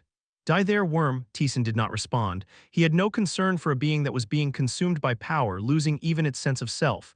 Teeson merely dodged, reading the trajectory of the shadows. Having understood most of its movements, Teeson made his decision. It's about time. Yes, it's time for you to die. Hazek's mockery was abruptly cut short because Teeson had suddenly flown towards him in an instant. Hazek hurriedly gathered the shadows to launch spikes. Teeson effortlessly twisted his body. The flying spikes grazed past Teeson. Crack, Teeson's sword, now dyed black, pierced through Hazek's chest. Dollar number at. Deals 23 damage. Hazek, taken aback by the attack, contorted his face in rage. His power burst out explosively. The shadow rose, attempting to engulf Teeson, and Teeson moved his wings to twist his body. The shadow cut through the air in vain. Hazek waved his hand. The shadow surged like a tide in all directions, and Teeson dodged it again, stabbing Hazek's neck. Dollar number at. Deals 26 damage. Cack, Hazek screamed and retreated. The pierced part of his neck was enveloped in darkness, leaving no wound. Teeson clicked his tongue and moved. How dare you? Thrust a sword into my magnificent body. Hazek gnashed his teeth, swinging the shadow around. The storm-like shadow aimed for Teeson's entire body. The wings moved. Teeson's sword made a long cut across Hazek's chest. And that wound was once again enveloped by darkness. Ha ha ha, Hazek burst into laughter. Initially flustered by the fact that he was attacked, he soon realized. Teeson's attacks posed no threat to him. You can't hurt me with just that level of power. Hazek was now imbued with the power of a high god, and the status of a high god was literally godly. Even though it was just a fragment, it contained a status unapproachable by mere mortals. Due to the difference in status, Teeson's attacks didn't properly reach him. Therefore, Teeson couldn't kill him. Believing so, Hazek summoned even more power. This power, so intense it masked any lingering emotions, surged in all directions. Dai Kagagagak, the shadow shattered into fragments, engulfing everything in its path and transforming it all into a wasteland. It was, in essence, a storm. After the darkness was unleashed, nothing remained. Hazek burst into laughter. This is the end, I am the strongest. Crack, as he made his proclamation, Hazek's chest was pierced. Emerging from the settling darkness, Teeson stood unharmed. How did you? How indeed, Teeson's hand moved. His sword sliced through Hazek's entire body. Roman 2, Hazek contorted his face and swung the shadows again. It seems you've managed to survive by luck, but that's all. Teeson couldn't land a proper hit on him. His overwhelming advantage remained. Hazek continued to wield his power while Teeson kept thrusting his sword, enduring through it all. Hazek rolled on the ground. The shadow momentarily rose, attempting to engulf and swallow Teeson. Teeson swung his sword. The force gathered at the tip of his sword clashed with the shadows. Through the small gap that was created, Teeson inserted his body, emerging on the other side and slicing through Hazek's abdomen. Even so, his advantage remained unchanged. Hazek continued to manipulate his power, and Teeson countered it. You have activated Marba's pitch-black wave. A black wave arose, heading towards Hazek. Naturally, due to the level difference, it dissipated before reaching him, but it was enough to obstruct Hazek's vision. Teeson seized the moment Hazek's offense faltered to succeed in his attack. Hazek kept wielding his power. And all of that broke, shattered, and disappeared. Teeson didn't allow even a hint of an attack and countered Hazek with his own. Hazek finally realized. More than 10 minutes had passed since the battle began, and he had not landed a single attack on Teeson. Instead, he was the only one being attacked. Don't make me laugh. The difference in power was clear. He had to win no matter what. The shadow pierced through the ground and rose up. There was no place to escape the oncoming attack, but Teeson moved his wings without any change in expression. Pang! He quickly judged the areas where the density of the shadows was low and swung his sword towards the approaching shadows. You have activated flow. Kang, the trajectory of the shadows twisted. The twisted shadows collided with each other, creating space. Teeson roughly shook off the sword being dyed by the shadows and escaped. Teeson parried the attack without any significant loss and stabbed his sword again. What the? Hazek cursed, continuing to swing his power, but the result did not change. Teeson indifferently dodged Hazek's power. It's definitely threatening. The alien power of the high god, which merely by touching seeks to erode the entire body and dye it black. Had someone with legitimate authority wielded this power, even the current Teeson would have been threatened. But if that person wielding the power was Hazek, it posed no threat at all. Hazek must have only dealt with the power of spirits so far. All his battles were left to superior spirits, and taking the initiative to wield power in battle must be a first for him. That's why the movement of his power was too obvious. There was no need to read his intentions. Just by observing the movement of his pupils and the fluctuations of his power, one could read all his attacks and targets. He was handling the alien power of the high god as if it were just ordinary spirit power. Having power is useless if you don't know how to use it. Only those with legitimate abilities posed a threat. Taesan cut off his thoughts and continued the battle. The fight was one-sided. However, that didn't mean the situation was favorable. Taesan's attack still couldn't inflict proper damage. It was simply a matter of being out-leveled, nothing more. Though he was dealing minor damage, the duration of the apostle transformation would likely end before he could defeat his opponent. Regaining his composure, Hazak shouted roughly, "It's useless, you can't defeat me." "For now that's true," Taesan smiled faintly. "But the same goes for you." Taesan's body trembled. Spikes pouring out of the shadows cut through the air in vain. As the battle continued, Taesan became increasingly familiar with Hazak's attack patterns. Even if the apostle transformation ended, Hazak's power wouldn't be enough to kill him. "And time is on my side." "Nonsense," Hazak scoffed, his power was infinite. In contrast, Taesan's power would deplete and his stamina would slowly decrease, but Taesan was confident, as time passed he would be the one to win. The battle went on, Taesan dodged all the attacks. Roman 2, Hazak gathered his power roughly. The power exploded with a strong backlash. It was the moment Taesan kicked off the ground to dodge. Crack, the sphere cracked, wind poured out from there. Soft and refreshing, the wind began to gently push away the darkness that had eroded the land. The rushing shadows disappeared into the wind. Hazak's face stiffened at the presence felt from the breaking sphere. Taesan sheathed his sword. "I thought I'd have to hold out for another day or so, but it's faster than I thought. I can't keep you waiting any longer." Along with the voice of a mature woman, the figure of Minerva appeared from the cracking sphere. Chapter 228, Creating a Dark World. Part 3, She had grown. The appearance of a young girl had vanished without a trace, and she now stood as a mature woman. Her blue hair cascaded down past her waist, and her blue eyes shone brilliantly. Minerva stepped onto the earth. The trembling wind circled around her, and the air itself settled next to Minerva. Nature itself submitted to her. An overwhelming presence engulfed the entire world. She turned her gaze. With a somewhat cold look in her eyes, she smiled faintly. "It seems like a very long time. It hasn't even been an hour. Is that all?" "How strange." She examined her fingers. They were slender and beautiful. "It felt like a very long time to me." "Ha ha ha." Hazak burst into laughter, inserting himself between the two. He looked at Minerva excitedly. "Spirit King." Spirit King, once a weak being I believed in. He too was a human of Aurelia. In his childhood he worshipped the Spirit King and devoted absolute faith to that being, but not anymore. "To me now you are nothing. Just die buried." He had contracted with a great being rivaling gods. In fact, Hazak had easily suppressed the power Minerva had shown with her fury. Even if the Spirit King had grown, nothing would have changed for Hazak. He unleashed shadows. The shadows swallowed everything and charged at Minerva. Minerva, with a cold gaze, spoke. "Begone." The wind blew. What started as a small gesture soon became a massive storm that descended upon the earth. Crack. The raging storm blew away and erased the shadows. Hazak, with a stiff face, wrapped himself in darkness. The wind engulfed him. "Aag." For the first time, pain filled his voice. "HMPH." Minerva coldly laughed. When the storm had subsided, the shadows that had engulfed the entire land had vanished without a trace. Truly a definitive Spirit King. The ghost murmured. Taesan also realized. Having seen the Fire Spirit King, he could immediately compare them. Minerva now possessed the perfect power of the Spirit King.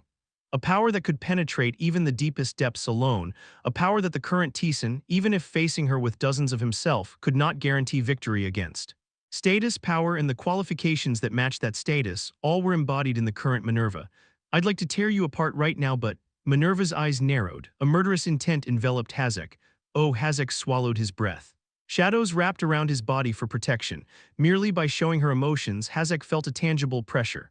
"That won't do." Minerva looked up at the sky. Thunder. Taesan had been too preoccupied with fighting Hazak to notice, but beyond the sky, purple energy and light continued to collide. A power wave that could be felt even from the distant ground. It was the clash between a high god and a spirit god. Barkaza arrived belatedly. He bowed respectfully towards the Spirit King. "Your Majesty. Congratulations on becoming complete." "Yes, Barkaza." Minerva, with an affectionate look, stroked Barkaza's head and spoke. "Taesan, I must go to aid my mother. So it seems you will have to deal with this one." "It doesn't matter. Don't make me laugh. How dare you ignore me?" Hazak shouted in anger. Not even considering him an opponent worth dealing with and attempting to leave, Hazak's pride couldn't accept that. With emotion, the shadows swallowed the entire earth as they surged forward. Minerva scoffed at Hazak. "Indeed, the power you wield is a threat to me." The shadows directly contracted with the High God were literally the power of the High God. It's not something even the Spirit King's power could take lightly, but in the end you're just a human wielding it. Minerva clenched her fist. The approaching darkness shattered like a mirror. "That incomplete power cannot reach me. But it might reach him. It would be a threat without help." Minerva turned her gaze to Taesan. I'm sorry, she spoke softly. I asked not to kill him, so the high god intervened. It doesn't matter. He would have intervened anyway. No, this is a matter of my heart. She extended her hand toward Taesan. I am the king of all spirits and the guardian of Arulia. The spirit king of the wind, Minerva. Power flowed from the tips of her fingers. That power enveloped both Taesan and Minerva. Staking my birth and demise as a spirit, I contract with you to become your companion in life. It was a contract. Once made, it could not be broken without the consent of both parties, bound by an unbreakable rule. Will you accept? Taesan looked at her solemnly. I thought you said you don't make contracts. Her power was for the world. She had said she does not make contracts because it would result in a loss of power. Minerva smiled bitterly.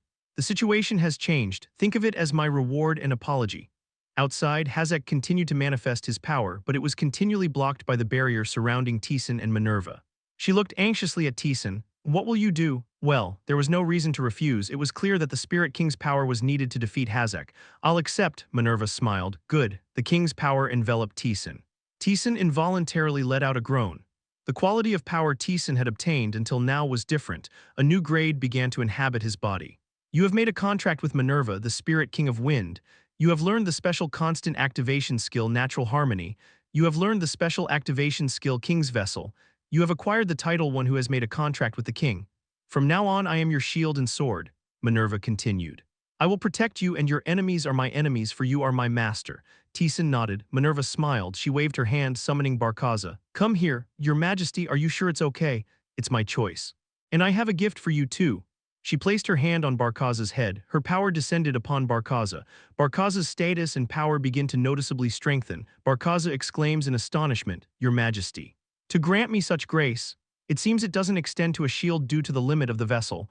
This is enough. I am grateful for your grace, your majesty. Good, then my work here is done. Her body began to scatter. The rest is up to you. With those final words, she flew far into the sky. Taesan clenched his fist. Hazek screamed. Just with the power of the Spirit King, shadows rose. The darkness previously suppressed by the power of the Spirit King targeted Taesan again. Rough shadows, until now even touching them had to be avoided, but not anymore. Barkaza. Barkaza clapped his hands with a boom. A barrier formed, encircling Taesan. Crack, the barrier shook violently as it collided with the shadows, but it didn't break. Despite being cracked and seemingly about to fly away at any moment, it firmly protected its charge. Ho. It can block attacks of that level. Satisfaction could be heard in Barkaza's voice. This is the power bestowed upon me by the king herself. I am very satisfied. Don't make me laugh. A mere high grade can't stop me. It's actually happening, a human who has sold his soul. Barkaza mocked Hazek. While he blocked the attack, Taesan quietly tuned his changed senses. His hand trembled. The wind gathered above his hand in response. The energy of the earth flowed into Taesan through his feet, and the energy of the sky slowly descended. Nature itself was in harmony with Taesan. Ha! Taesan couldn't help but burst into laughter. He who had been the enemy of spirits and received their hostility had made a contract with the Spirit King who protected them. Laughter came out involuntarily. Just hold on a little longer. I'll try. But I don't think I can hold on for long. Please finish it as quickly as possible, master. Hazek continued to pound on the barrier. The barrier shook as if it would break at any moment, but it held its ground. Taesan quietly tuned the power he felt inside him. The skill he received from the contract with Minerva, he instinctively knew how to use it. You have activated the king's vessel. Thud, his body shook. A great mortal extremity of authority began to inhabit him. Taesan groaned. The grand authority swallowed his entire being, clashing and colliding with the many powers he had harbored. It's foreign. It wasn't the authority he had built up. It was a method of forcibly elevating authority and vessel through the contract. As such, it inevitably clashed with the power he had built up and felt foreign. And too strong. Such power violently shook his interior to the point of being aggressive. He could handle it, but his proficiency was far too insufficient to properly tune it with the other powers. The power rose due to the king's vessel, the sole power he had built up. Mana, magic, various powers within him shook. Taesan quickly decided. He couldn't harbor all these powers now. The pure white ring shone brilliantly. Wuwang, tinged with elegance and mystery, the pure white ring shone. Its effects were to assist the inherent soul and store power. The authority and vessel filling Taesan due to the activation of the king's vessel flowed towards the ring. The ring quietly absorbed all that power. Wuwang, the power contained in the ring stabilized. Taesan was slightly surprised at the ring accepting all powers. Even this, consider the material of that ring, shouldn't it be able to accept even the power of the Spirit King itself without a problem? A good miscalculation. Taesan synchronized with the ring. A manageable amount of power began to inhabit his body. Phew, Taesan, having completed all his preparations, caught his breath. What a strange feeling. Is everything ready, master? I'm reaching my limit. Hazak was manifesting power in a frenzied state. The barrier that Barkaza had been desperately maintaining was starting to crumble. It's done now. Taesan stepped forward. Clang, the barrier shattered. Hazak bared his teeth. Take this, darkness surged toward him. Taesan clenched his fist. Synchronizing with the ring, he summoned power and released it. Kwang, a forceful blast erupted. The shadows were obliterated by the power. What? Taesan's lips curled into a smile. He felt satisfaction coursing through his body from the power. Very good. This can't be happening, Hazak screamed in disbelief. I have been granted the power of gods. I have received the power that defies the laws of this world. He believed he had surpassed the limitations of a mortal. He couldn't accept that his attack from someone who believed so deeply in his own power was thwarted by a mere spirit king, by the humans standing before him. Chwarak, driven by his emotions, shadows surged. Countless forms of darkness in various shapes attempted to engulf Taesan. Taesan drew his sword, kagagagging. With a swing of his sword, the shadows were repelled. They tried to cling to the sword and corrode it, but were driven back by a mere exertion of power. Taesan couldn't suppress his laughter. With this power, Taesan waved his hand. You have activated the Ember of Calamity. The Ember of Calamity, the darkness wielded by the wolf that had brought destruction upon the world. Taesan had previously been unable to control this flame due to insufficient power. Chwararuk, the flame flickered. Taesan moved his hand decisively. The crimson flame, destined to lead the world to ruin, obeyed its master's will and incinerated the shadows. Taesan clenched his fist. The crimson flame condensed into the shape of a sphere. Hazak hastily enveloped himself in shadows. Cheek, the shadows were trampled by the crimson flame, engulfing Hazak's body in fire. Number at. Took 753 damage. Taesan's lips curled up in satisfaction. Finally, normal damage was being inflicted.